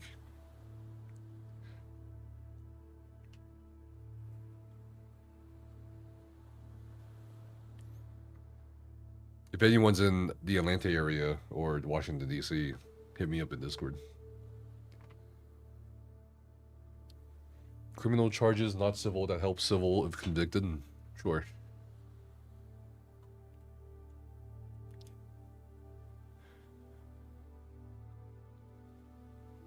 Where am I at? Mountain time. I'm in Colorado.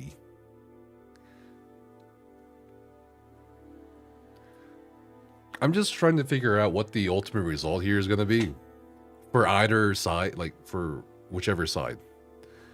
Like what is, let's say TFE Games gets a hold of everything in the end. Are they gonna, what are they gonna do? You know what I mean? And if Steven wins all this somehow, who knows? What's the goal? And I think the goal, I think the goal for him is more easy to like decipher, because again, in his public statement, he just keeps saying, yeah, I'm defending Ashes still, I'm defending Intrepid still, and by the way, it might come back potentially. He's trying to get a hold of it again. I'm just curious if him resigning as CEO would have an impact on that.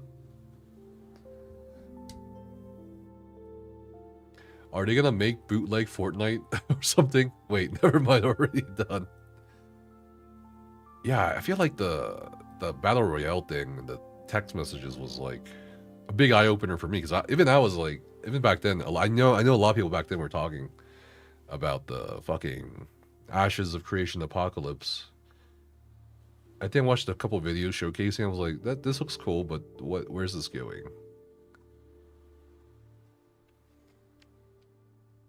Unfortunately, didn't go anywhere. It seems like at this point.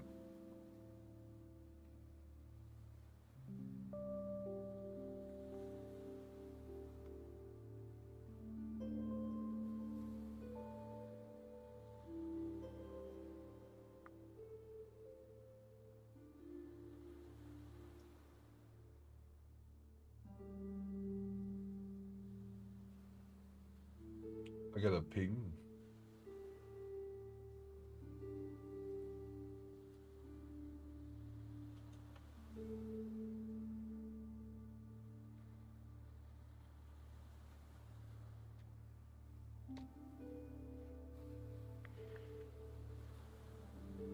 Intrepid, and therefore the game was owned by Dawson and Company when Steven resigned. They may get dinged on the foreclosure sale issue, but in 5 years when this is all sorted out, the IP and trade secrets are essentially worthless.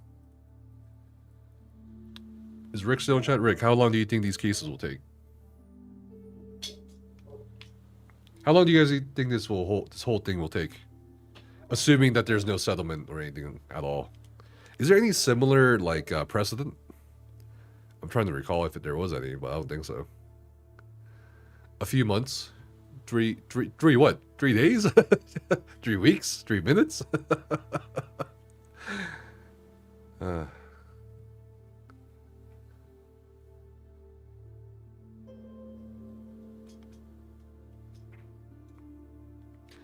Come Monday, if the Nevada judge rules it's their jurisdiction, Steven is gonna get clapped. What do you mean? Nevada jurisdiction or Californian jurisdiction?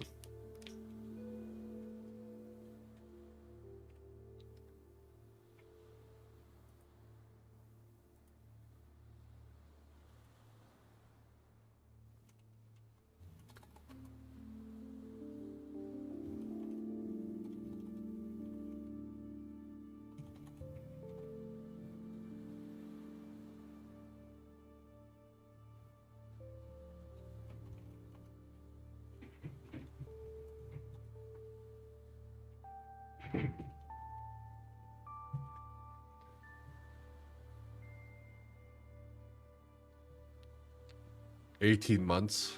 They'll drag it out for years with counter lawsuits and such from having to pay the employees. Okay. Yeah, I wish one side or the other would take care of the employees and then go into this legal battle, but I don't know. The length depends on if Robert actually notified the bank within 20 days of January 16th. He could have bought out their debt for all we know, for all Steven knows. My take, if discovery shows that the foreclosures was deficient, then the board owns the destruction of the company. If they instead show that he embezzled, then they could be entitled to damages proven to be misappropriated. By the way, both could be true outcomes. Okay. One thing that is a major uphill battle for Jason's lawsuit after reviewing it is the resettlement he's trying to have rescinded. It's very difficult to rescind those. If what TFE Dawson claims is true but already released, that's a problem. Interesting. You all know that Steven is a great guy, but he has no money to pay his wonderful employees. I just feel like, listen, if you're a billionaire, because that's what has been claimed, or a millionaire, or some sort of, you know what I mean? Like, I feel like you could afford to go to court and also take care of certain outstanding issues. You know what I mean?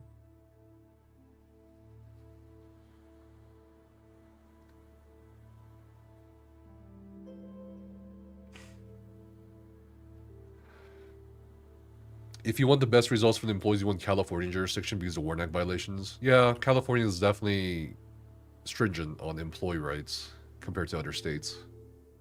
I have no idea what Nevada is like.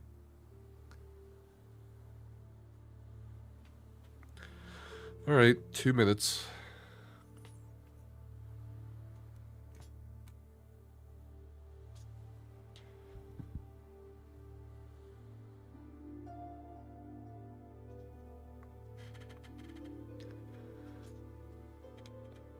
Steven claims that the Article 9 foreclosure was a foreclosure by sale. TFE claims it was foreclosure by strict default, and then there's something. Okay, interesting. TFE might not even have the payroll to be able to make those payments, but if their alleged original plan was to reinvest more capital into the project, would they have enough for payroll? I guess it would be enough for payroll or continued development, right?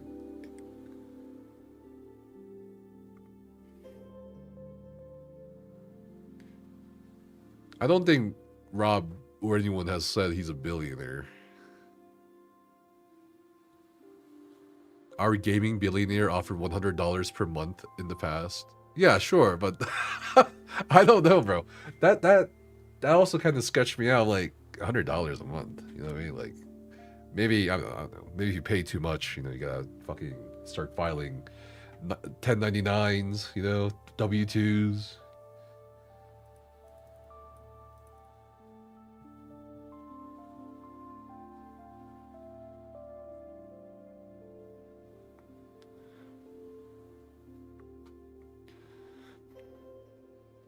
Yes. Okay, Jason's going to call in, chat. We have 30 minutes with him. Ah.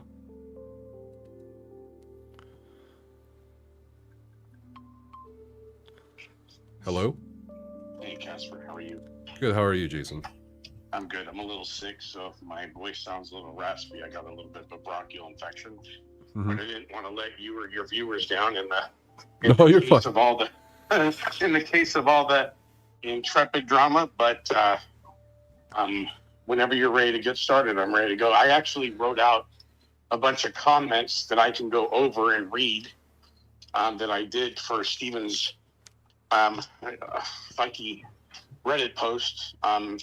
But you kind of drive the conversation of whatever you want to do, and I'm your guest, so you tell me what you want me to talk about first. Sure. I mean, we have 30 minutes for you to talk, and you know you're sick, so I don't want to keep you for too long either.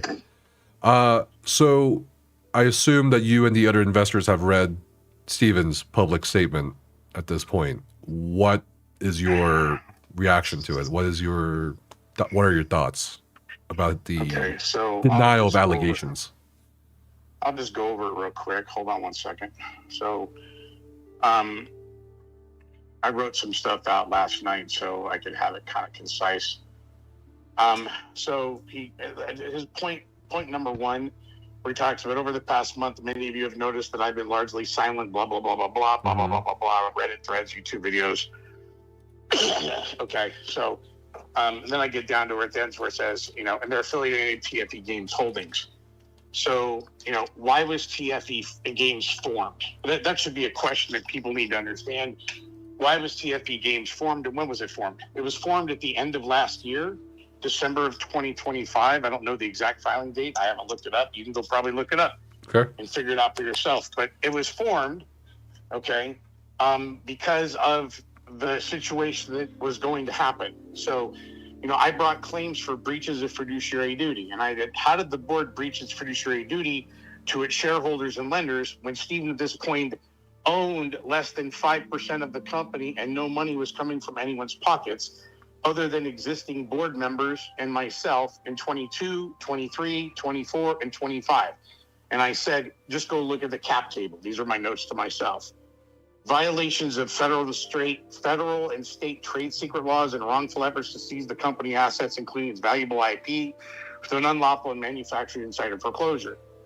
So my comments to myself is I said I should have sued the company and Stephen for breach of contracts a long time ago, but I chose to support him and extend all my agreements until, you know, its recent collapse. And then he writes, my lawsuit is the result of Rob Dawson and his agents trying to dismantle the company I founded and built alongside our community, repurpose Ashes of Creation as a vehicle for their own enrichment. And I'm like, how does any of this make sense? That's totally not true. As the board realized, no one was willing to fund anything more, and Stephen can argue all the money he put in, but it does not exist. It's all of his comments are irrational. I'll get into that deeper. So then it goes down into point number 2. You know, for more than a decade, I poured all my resources, including millions of dollars. And I'm like, okay, so I'm writing down. Here's a question: what millions of dollars? Where is it? And why can't anyone locate it in anything? Like, where is all your millions of dollars you poured in, Stephen? It doesn't exist. Okay, and he's purporting that pretty much that our loans that you're borrowing money. And I'm writing to myself these thoughts. Are loans you're borrowing money considered your own money? So if that's the case, basically, yeah, all the money borrowed, I guess, could be considered his money, but it's technically not. And I'll get into that further because he doesn't have any money into the company. From what I can see, I see nothing. So my health and my sole focus in creating Intrepid and Ashes of Creation. Despite this, I resigned from Intrepid on January 19th because I was unable to prevent the wrongful decisions of the board. And, you know, my comment to this, because you owned only less than 5% of Intrepid at that time, and you had no money, and no one was willing to cover your burn rate of $2.5 to $3 million a month. Even Rob was done after his $80 million. Okay? And it was especially their plans to summarily fire the employees without legal entitled pay. And I said, you know, I'm just reading what I'm writing. Sure. Stephen created that mess because of his negotiations with Rob broke down over his equity stake in TFE and what Rob offered him. So he contacted Commerce Bank and tried to get Commerce Bank to get the Steam money. Okay. And we did a call, and it's a board investor lender call on January 16th, and a deck went out, like a deck. Okay. This is the PowerPoint that you shared? This is the PowerPoint that I shared. Sure. Stephen was on that call with 16 other people. At this point in time, Stephen was on board with what the board was doing. He was like, yeah, I'm in agreement. Maybe he didn't publicly, on that board call, I don't know if it's recorded or not, but he didn't say, oh, I don't agree with this. So you know what? Never once did he peep up his mind or say shit. There were 16 or 17 people on the call. Okay. He's just a tool. So anyway, again, and leaving them and their families without benefits and health insurance with little or no notice. I mean, this is all just like bullshit. It's like, and my comment is against Stephen lies. No one has their own interest when cumulatively, okay, they own 90% of Intrepid. So why the foreclosure was needed? Because we had over $160 million of debt with interest and loans due. We could not get any outside investors even look at us. So we needed a restructure plan, which Stephen was a part of. Mm-hmm. Okay, he might not have liked it, but no one had more discretionary funds to fund Intrepid anymore. The Steam money was 100% to pay payroll and employees, while TFE raised money through the current shareholders and lenders of Intrepid, as well as outside money on a clean slate.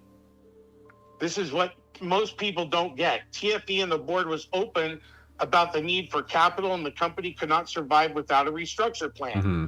So I look at this and go like, Steven can spin whatever bullshit he wants to spin, but this was all a plan to restructure the existing, there are things that are done maybe in closed doors that the employees weren't aware of, and the consumers / people that wanted to play the game and the players weren't aware of.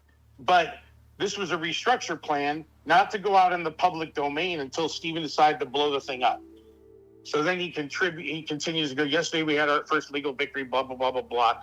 And I mean, I'm not going to comment on it's tit for tat, him and going back with Rob and TFE, but yeah, he did. And that's for Rob and TFE and their lawyers to fight through with TRO's injection. They're going to all be battling each other out. I'm just going to go through the points that I can actually comment on. Point number 3, as alleged in the complaint from 2024 onward, the board deliberately restricted company access, to operating capital, in order to purposely justify a foreclosure. Okay. This is 100% fucking bullshit, falsehood, lie, straight up kind of like Steven living in his own purported world of whatever fucking planet that fucking idiot lives on, Rob, and I can give you dates, predominantly between the time that the board was, I guess, formed, from 2024 onward, which he didn't elect to say to anybody publicly, even though there was a board formed, and I was not on that board, But, this can be documented in loan agreements to Intrepid, not to Steven personally. Everyone just look at the monthly bank deposits in all of 2024 through 2025. They are all loans, into the company, predominantly through Rob Dawson, myself in 2025, when Rob asked me to put in $2 million, which I need to clarify something. Yes, me and Rob lent Steven Sharif $2 million each to take out the first of his house. So his house in San Diego did not get foreclosed on. Once he was able to get refinancing for that house and pay off that note, I got paid my $2 million back.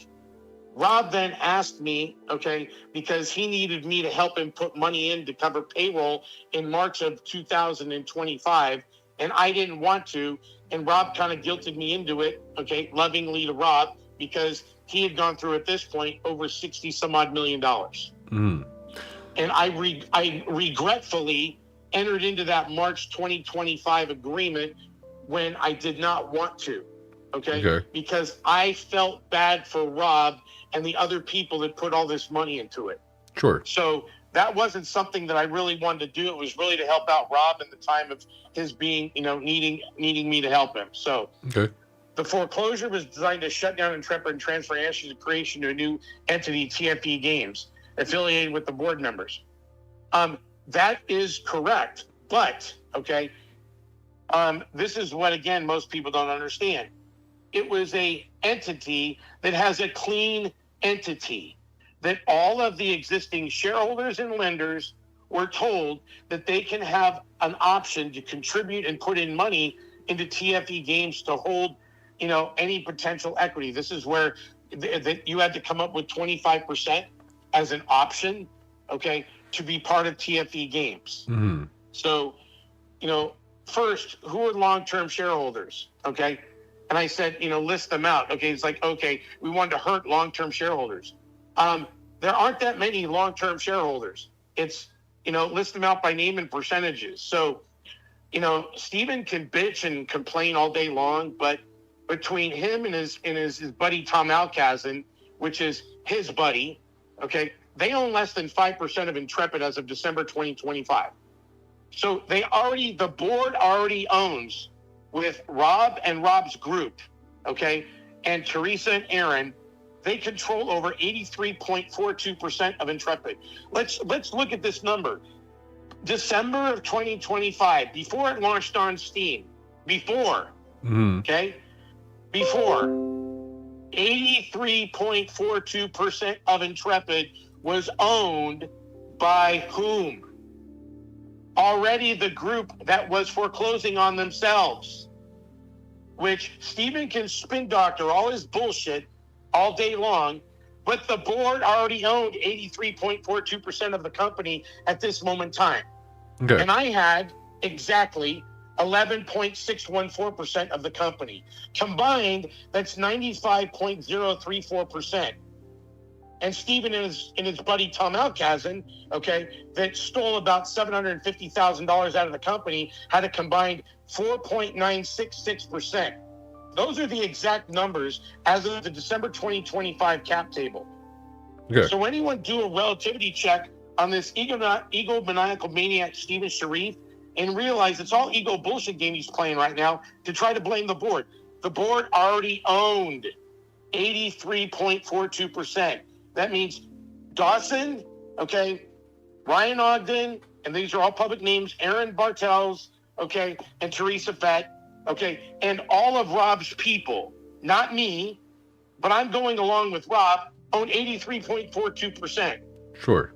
And then you add my 11.614%, that's a combined of 95.034%. So Stephen didn't own shit of the company for a long time. Mm-hmm. This has not been going on since last November when some employees that I've spoken to just found out about the board last November. It's been going on for over a year. Okay? And all the money that came in 2025 were debt notes. None of them had warrants or dilution anymore because Rob controlled the majority of the company since before 2024. Okay. So, let's go into lenders, employees, and community. The board also tried to divert revenues to own Intrepid to a new entity. Again, not true. First and foremost, the senior creditor and foremost person, the senior creditor, is me. That's why I sent my pledge and security agreements, okay, which have specific language. I am the first person ahead of everybody, in front of Rob Dawson, in front of Commerce Bank, in front of everybody. Me and only me, not anybody else. Okay. Not Stephen Sharif, not Stephen's entities, me. So then I could foreclose on the company and take it over even before Commerce Bank or Rob Dawson. I chose to go along with the board's plan to save the company. Stephen is lying again to save his own ass. And on the co-signed loan he got from Commerce Bank, where he committed federal fraud, okay, by delivering falsified tax returns to obtain said Commerce Bank loan for $6 million. And that's going to come out because he falsified tax returns to get that loan. Okay, great. That's on him to figure out. Mm-hmm. Does he claim that this is part of his personal funding, the entire Intrepid project by himself, by borrowing money? Okay. I alerted the primary lender of this wrongful plan preventing bank fraud. I'm like, he's the one who did bank fraud. The lenders didn't. Okay. Mm-hmm. I'm the primary lender, you dumb shit, Stephen. Go read my pledge and security agreements you signed prior to obtaining the Commerce Bank loan. So in regards to what he said about him personally financing the project and him saying that is still accurate because he took loans out personally. Oh, I'm about to get there. That's all bullshit. Okay. So, let me be clear. I have received none of these revenues myself, despite lies stating otherwise. Okay. Well, Stephen, either you or John are the most stupid people and don't know how to run QuickBooks, but I've been asking for these documents for 8 years now. I have documentation of it between me, my assistant Jordan, and sending emails over and over, text messages over and over. If you didn't take the money out of the company or commingle funds, someone, namely you or your dumb shit husband John, took out plenty of money and not even qualified to be a CFO of a hot dog stand, let alone of a multi-million-dollar enterprise. I'm looking at the QuickBooks files that were turned over to me by Ryan Ogden. Do you have 2 sets of books and records? Where are the fucking tax returns from 2017 to 2024 that I never saw or had access to, which I'm going to get, okay? Mm-hmm. So then Stephen goes, the board was behind the termination of all employees. No, that wasn't the board. Stephen lies. He knew before he resigned that the Steam monies were going to payroll and the board had a plan to pay Commerce Bank. It's all documented in a presentation on a Zoom call we did on the 16th, okay, with other witnesses. Okay, all of the lenders, all of the creditors, even the people that had shares and were part of the board, everybody was on this call. Mm-hmm. So it's a straight out lie that he can try and rebuild his credibility to whoever will listen to the narcissist, sociopathic pathetic person he is, but that's his bullshit. Just spin doctoring this. It doesn't make any sense. Well, that presentation you keep mentioning is one of the things that we have not been able to release publicly yet. Well, I'm going to probably release it regardless because there's no document that I signed not to release it, and I have no problem releasing it. So Stephen resigned because Rob and the board would only give him a title of creative director and would not give him any equity in the new entity of TFE unless he performed and then earn out on profitability. Stephen said no way and walked and sabotaged everything to save his own ass. And that's a fact. Okay? So now he's like, I'm fighting to protect Ashes of Creation from the board that abandoned. That's all bullshit.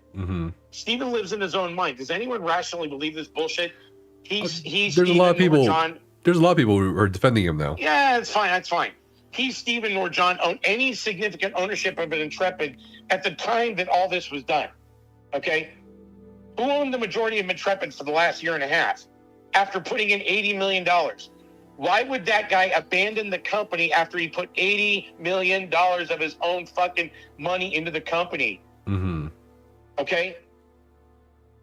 You know, I just, it doesn't make sense. Okay, is Stephen claiming that the money that he put in is, loaned money that he borrowed? Because that's basically what he's saying. I'm not a liar. Okay? I put in $55 million, but I borrowed all the $55 million from other people. Well, there's only personal guarantees on two people, one business, well, I'm my business too, myself, which you can see in my legal documents, okay, that there's some personal guarantees on there. Okay, so I guess, Stephen, you're just going to sign a note and figure out how to come up with all the millions of dollars that you owe me and write me a check, right? You got no fucking money, you lying person. So anyway, I guess no one really sees through this, but, Stephen borrowed money from everybody, but he borrowed it against the company, not against himself. 100% of everyone's agreements except mine and the money from Commerce Bank, okay, was against him personally. Excuse me. Only Commerce Bank and my money, okay, did he have any personal guarantees on, him or John? Okay, everything else, it's against Intrepid and all the Intrepid assets. I have those agreements. I have every single one of them from all of the 15 or 16 people that wrote Intrepid checks. So yesterday, a federal court, blah, blah, blah, blah, blah. TFE acquired the trade secrets materials through an unlawful 909 foreclosure, blah, blah, blah, blah. I can't comment on, whether the Article 9 foreclosure was illegal or not. They're going to have to go through their own process. Okay. But before Rob Dawson or the last $95 million came in for breach of contracts, I didn't cause, as the board of Rob Dawson, we believed in the community and the employees, unlike Stephen, who used this company to serve himself and the people he wanted to take care of, namely his mom and Tom and Bethany Alcazan and John Moore, and paying for things he should have never been funded through the company. Monies. It's in black and white. His brother, Tim Sharif, hates his own brother. And Tim Sharif is the one who introduced Teresa Fett and Aaron Bartels to Stephen Sharif. Okay. And he met Rob and Ryan through me and all the people Rob brought in. So it's just, I just look at this and I just laugh. I'm on 0.5. Okay. This misappropriation has caused damage to Intrepid because it's stripped of primary assets that make up its main product and not fully committed to holding the individual responsible for the tragedy, accountability, and preventing any further harm to the company. They owned 90, including me, 95% of Intrepid was already owned by the board and myself. Okay, and people that weren't on the board that had debt that wasn't even converted to any equity. So, why doesn't everyone, if Stephen has all this money, why didn't Stephen write a check out of his own damn pocket to keep the fucking company going and pay everyone? Let's think about that. I'm a billionaire baller. I have so much money. I got $55 million invested in the company. Is everyone fucking blind and stowed over by this bullshit? He has no fucking money and never has. So why didn't he stop taking everyone's loans? Why did he need to borrow money for the company? Why didn't he write checks when the company had no more funds? Okay, motherfucking good question, right? Because this lying sack of shit had no money and was lying the whole time, acting like some big-time baller, saying, I invested personally $55 million on the Asmongold thing, okay? That's all bullshit, okay? He took out money out of the company, okay? So, I look at it and go like, can you name me anyone else, okay, of all of Rob's 80 million, okay, none of that was personally guaranteed by Steven.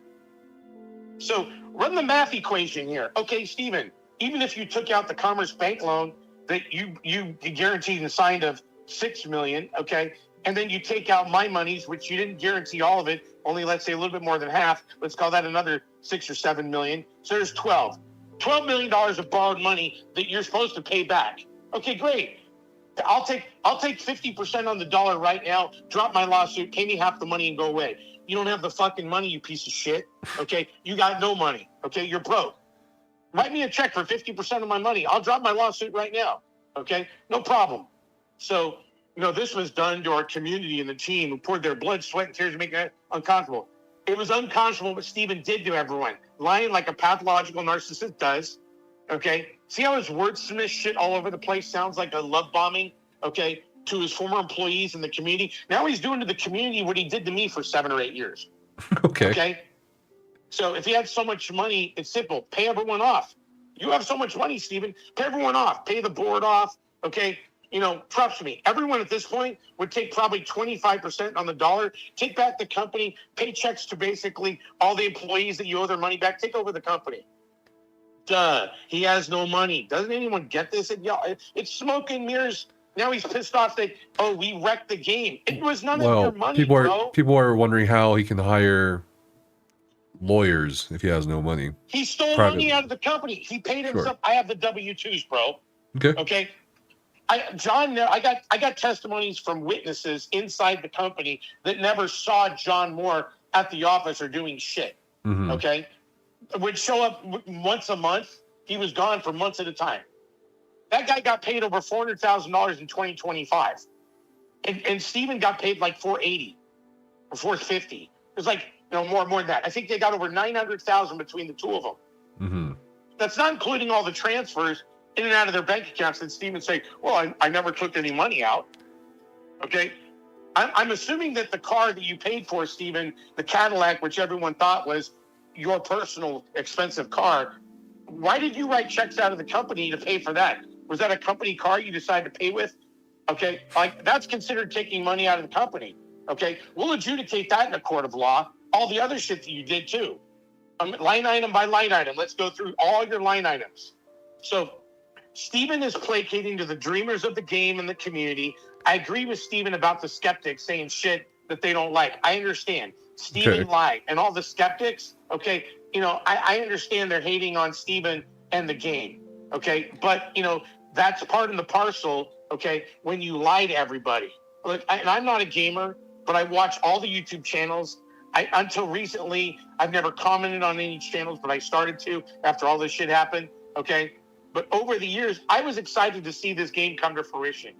I was excited, okay? I didn't want to see it fall apart. Why would I have wasted my money? And why would all of us put in over $109 million?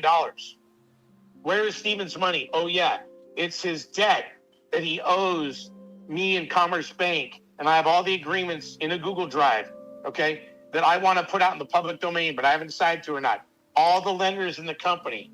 And it's shocking.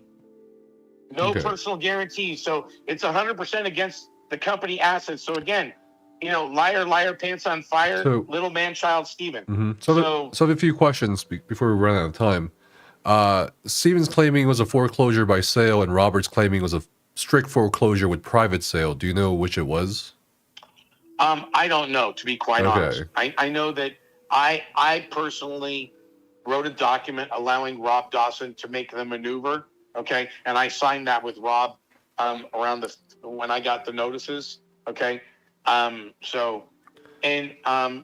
like, I want to make one more comment, then you could, cut me off. But where he talks about, the game generated nearly $9 million gross sales, reaching 300,000 monthly active players. Point number 7. Sure. On December 1st, Rob put in $1,350,000. On December 4th, he put in $195,000. On December 16th, it's $1.2 million. On December 30th, another $100,000. December 30th, $1.3 million. Okay, if you just look at that, that's $4.15 million that Rob wrote checks in the month of December.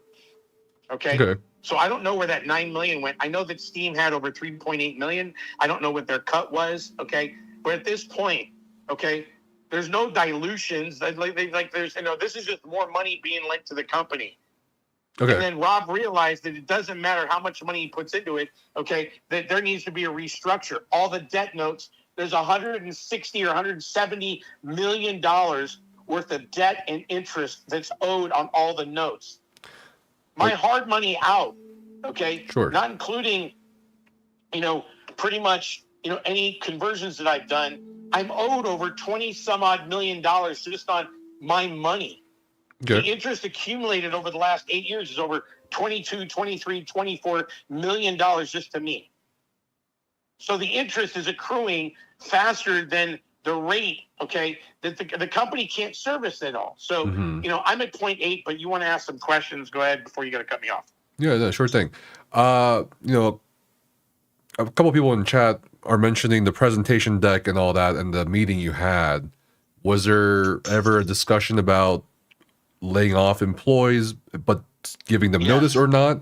Or what was the plan? There was gonna be a layoff of employees and a stare down of that, and there was the only way to keep the company afloat. There was no operating capital. Were you going to offer were you going to issue Warnack notices for that layoff? I don't know what they were going to issue.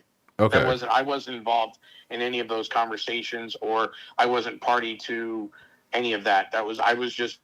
I got notified along with anybody else that was a shareholder / creditor of this plan. I had no dialogue with anybody in the month of December. Okay. And the first time I heard about this was like around the 7th or 8th, okay, of January. And I got written notices that arrived, legal notices that Rob Dawson sent out to me for his foreclosure, and I had to respond accordingly.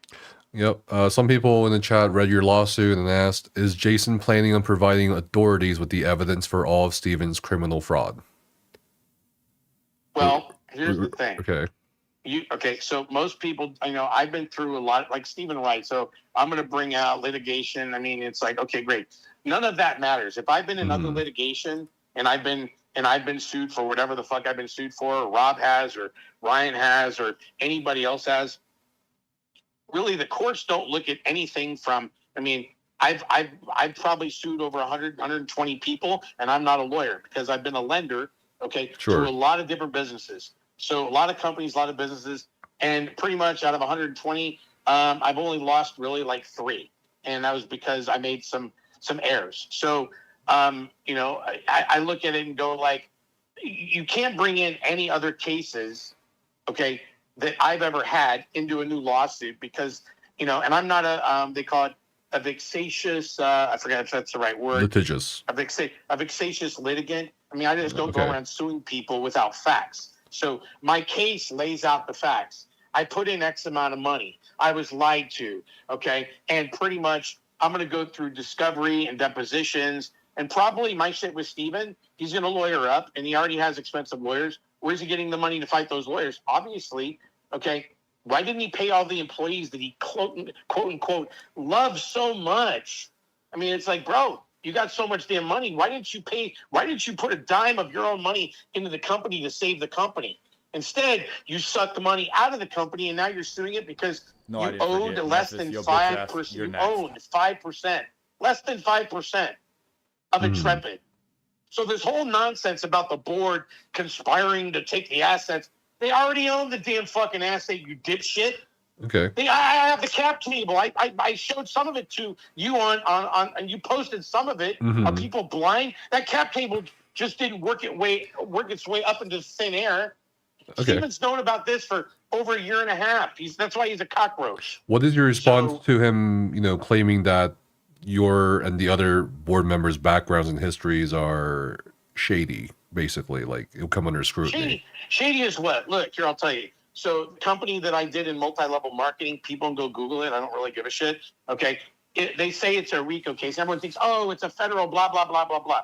Look, people, go do some due diligence and understand there was a class action lawsuit that was filed by a hack job lawyer out of Arizona. okay, that went after Jeunesse in, I think, 2015 or 15, I think it was, okay, that you could go Google. And basically, it wasn't a federal case against anybody, against Rob Dawson or me or anybody else.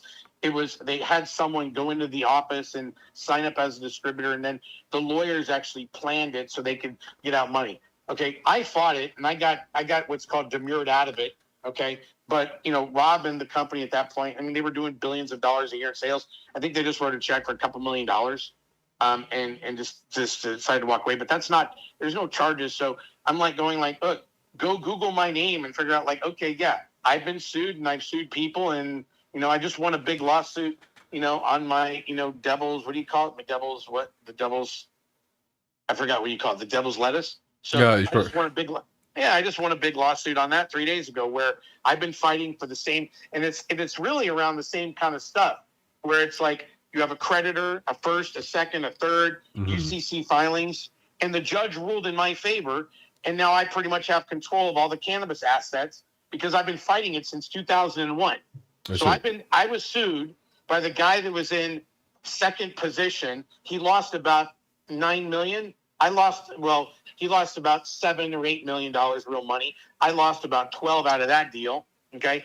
And I protected myself properly. And he tried to outmaneuver me, and he lost finally in court last week. Okay. So pretty much, you know, these are all things that you fight with when you play at, you know, this is my first time that I had to deal with understanding UCC filings and understanding pledge and security agreements, but it's a way to protect people. So, I mean, I'm an open book, man. There's nothing on me that you could throw at me. Sure, I mean, but what? I mean, okay, so I think Steven was go also ahead. insinuating not just you, but Rob Dawson and the others may have had a similar history to doing what they did to Intrepid, as he alleges, with other companies. I think in the passage he wrote here. Yeah, I have no, like what? I don't know of any companies that Rob's done that with, or Aaron Bartels or Ryan or anything. I mean, that's all just Steven making up shit in his mind. I don't know.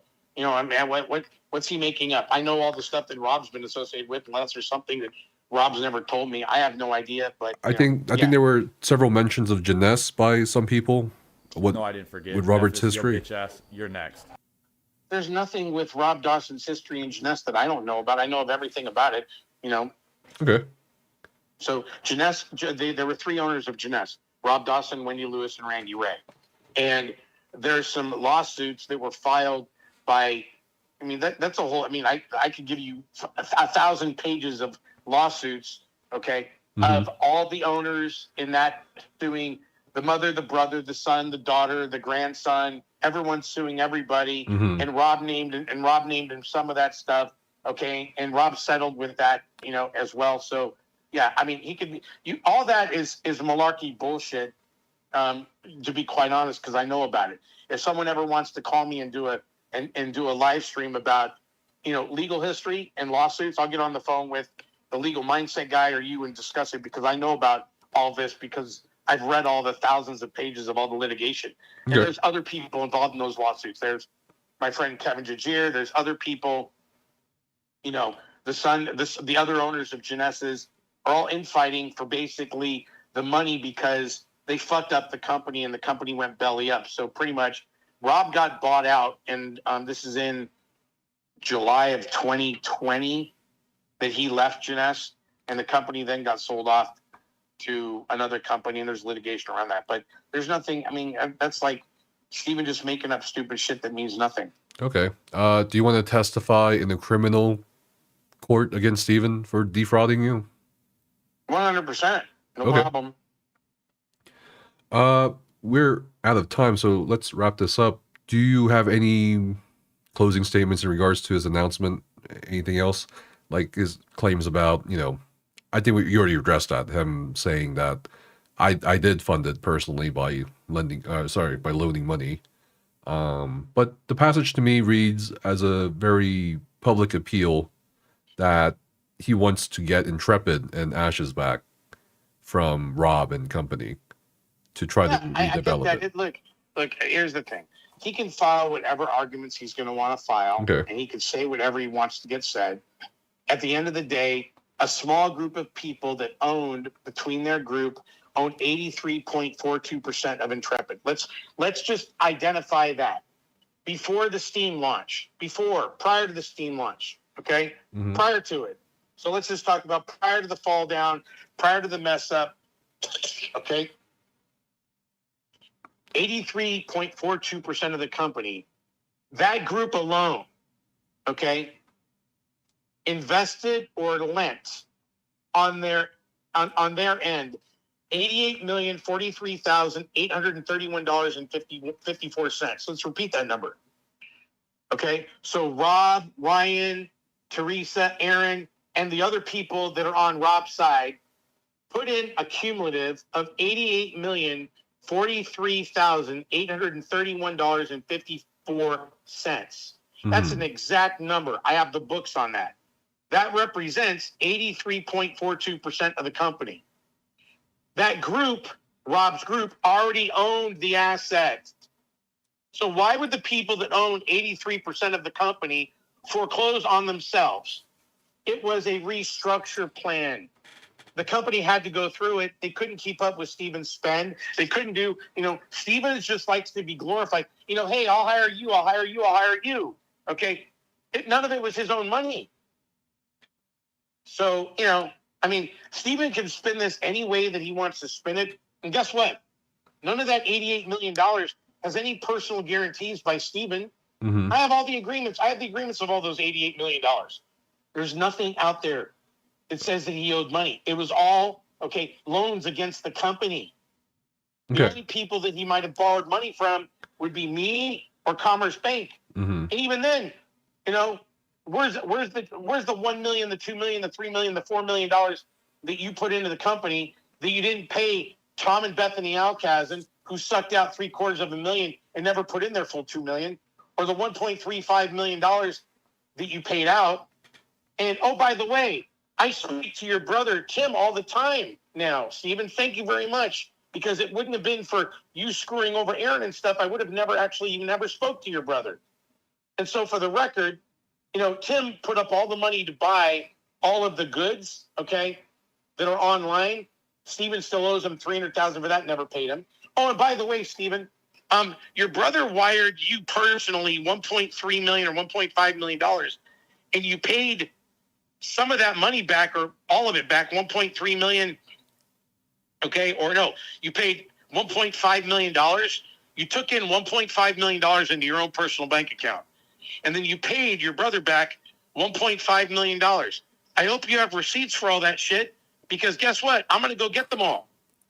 Because you took the money in your own personal bank account, not into Intrepid, and then you wrote him a check out of Intrepid with Rob's money or my money or other people's money to pay your brother back. Does that make any logical sense?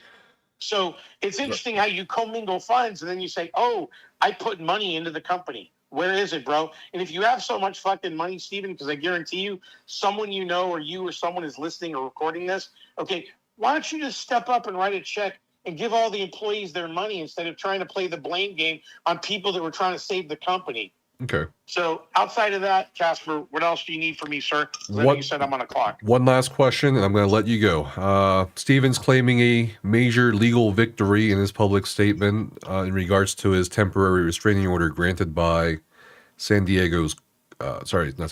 California court.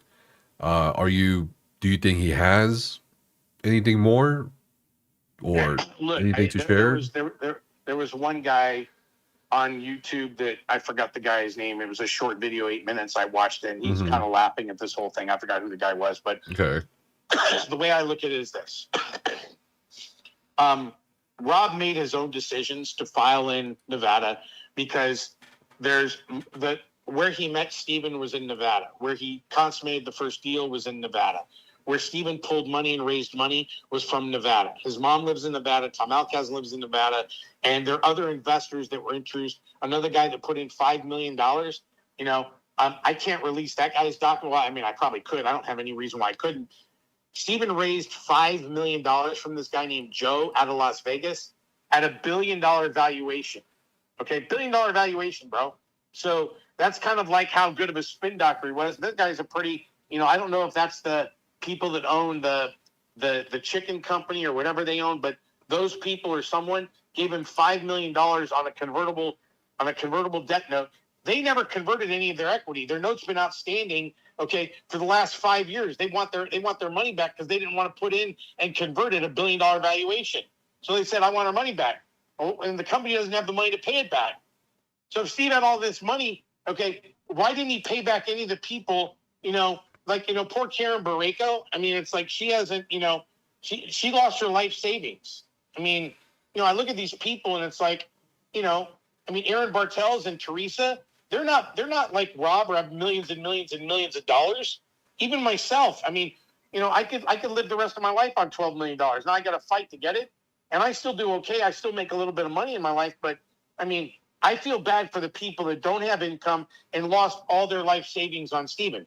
Why doesn't Steven cough up some money? Because he doesn't have it. Why doesn't he cough up some money to pay the employees? Because he doesn't have it. So anybody that works for this company that's in Steven's camp, okay, none of it was his fucking money. And all you guys are pathetic idiots for believing that he put a dime in this company of his own money. It doesn't exist. You can't find it anywhere. And if it did exist, why doesn't Steven step up and say, hey, you know what? Yeah, I'm trying to fight to get the company back when I only owned 4.8% of the company before the Steam launch. So, I don't know what I can say. As far as the TFE fight, Rob decided to file there. Steven decided to file in San Diego. Whoever's going to win that battle, I don't have an idea. Okay. Are there some agreements, that, say California law? Are there pretty much things that are going to basically say, well, Rob and his group were influenced and made the decisions in Vegas. Steve did business with more than one person in Vegas. So it's like he raised money from 4 or 5 people that lived in Nevada. Okay. So, at the time, I had my, at the time I entered into my agreements with him, I was predominantly in California at that time, and I moved my residence to Nevada in 2022. So, one of the agreements I entered into was done in Nevada because I was a Nevada resident at that time. So, but my attorney pretty much is in California. So my attorney elected to file my cases in California because he doesn't practice law in Nevada. So that's the reason why I filed my case here, because my lawyer practices in California and does not practice in Nevada. So that pretty much clears the air on why I filed in California. Okay. Well, thanks for calling in, Jason. Appreciate it. And you're welcome, Casper. Hope you have a great day. Yep. I'll see you in a bit. If you need me for anything, text me. Thank you. Bye-bye. Okay, bye-bye. All right. We went a little over time. I had a hard cutoff at 6, and now it's 6:14. So we're going to wrap it up. Just kind of closing... hold on.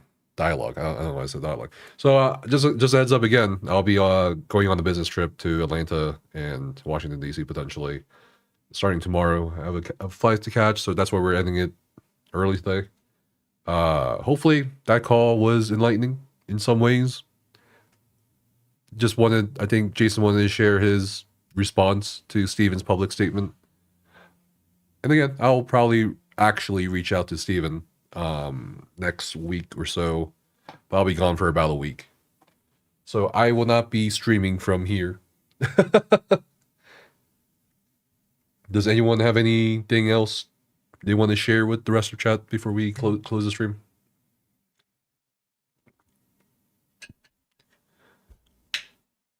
I think I had a lot to say about it. I tried to get in the questions during. I was keeping an eye on the chat, and I tried my best to get in the questions, but we didn't have much time today. We're supposed to have an hour, but Jason had a doctor's appointment or something. So that's why we went a little over. Good luck in getting that interview. Maybe. I don't know. I think after that, I'm done. Really? Great show. If anyone has any questions for next time, maybe you can put it in the Discord server or on their subreddit or on our subreddit. You want it on the record that Ashes Creation will rise again. I don't know. Well, why haven't they brought in someone to audit the company? I think there are, from what I recall, there are people still looking over things because they got all the records or most of it in February. and we just got into March. Will I be talking with Jason again soon in the near future about this? About what? Who do you want to play you in the Netflix documentary? Chris Hemsworth. Just kidding. Liam Hemsworth. No. Dude, I don't... There aren't that many, unfortunately, you know, Hollywood Asian actors. Dude, get Jet Li, bro. Where's Jet Li, bro? Where's Jet Li? Donnie Yen, bro. I don't know. I'm just saying. They never had access to the... So a lot of people keep asking the same questions. Yeah, I mean, yeah, they basically dumped money into Steven's venture. I brought an accountant to look at things, and it's a little abnormal. That's all I'm gonna say. Oh my god, Bobby Lee. I don't know. But again, I'll keep you guys updated. But there, you know, he mentioned the presentation deck and all that, and I'm like, yeah, that's one of the things I have as well, but I haven't gotten the okay to share that. Well, I'm hoping we can share more, especially within the 2023 to 2026 context, in regards to what actually may have led to the actual collapse of Intrepid. Because right now we have a lot of like allegations, but we'll see. I'm hoping we can go ahead and release that information for everyone's benefit. The actual company. So according to some employees that talked to me, on the record, this is on the record, there was an accounting firm. Sorry, there were 2 accounting firms that were hired. So there were accounting firms involved, but they also said that they hired a law firm but never listened to the law firm. So I don't know. Why hire firms if you're not use firms? I don't know. There's just a lot of, you know, with the employees and all that, there were a lot of red flags I noticed, and a lot of things off the... Again, I'm going to say that specifically because I'm not a journalist, so I'm giving you guys a hint. Off the record, there were a lot more things. So, yeah, I mean, there's just a lot of red flags from the employee perspective, to me, all right? Daniel Dick.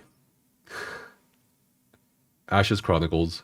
Stay tuned for the next big Riot game, Ashes of Riot Nation. How the actual fuck did the accountants on the red alarm at the Forbidden one? I don't know. We don't know. Who knows?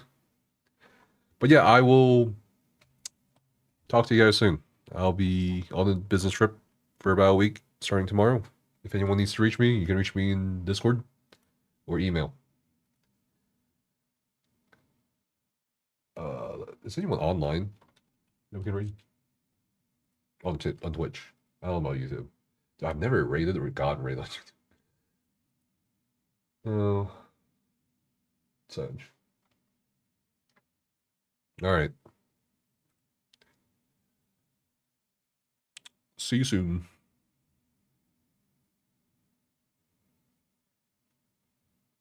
How do I feel about the marathon game? I like it. It's growing on me slowly.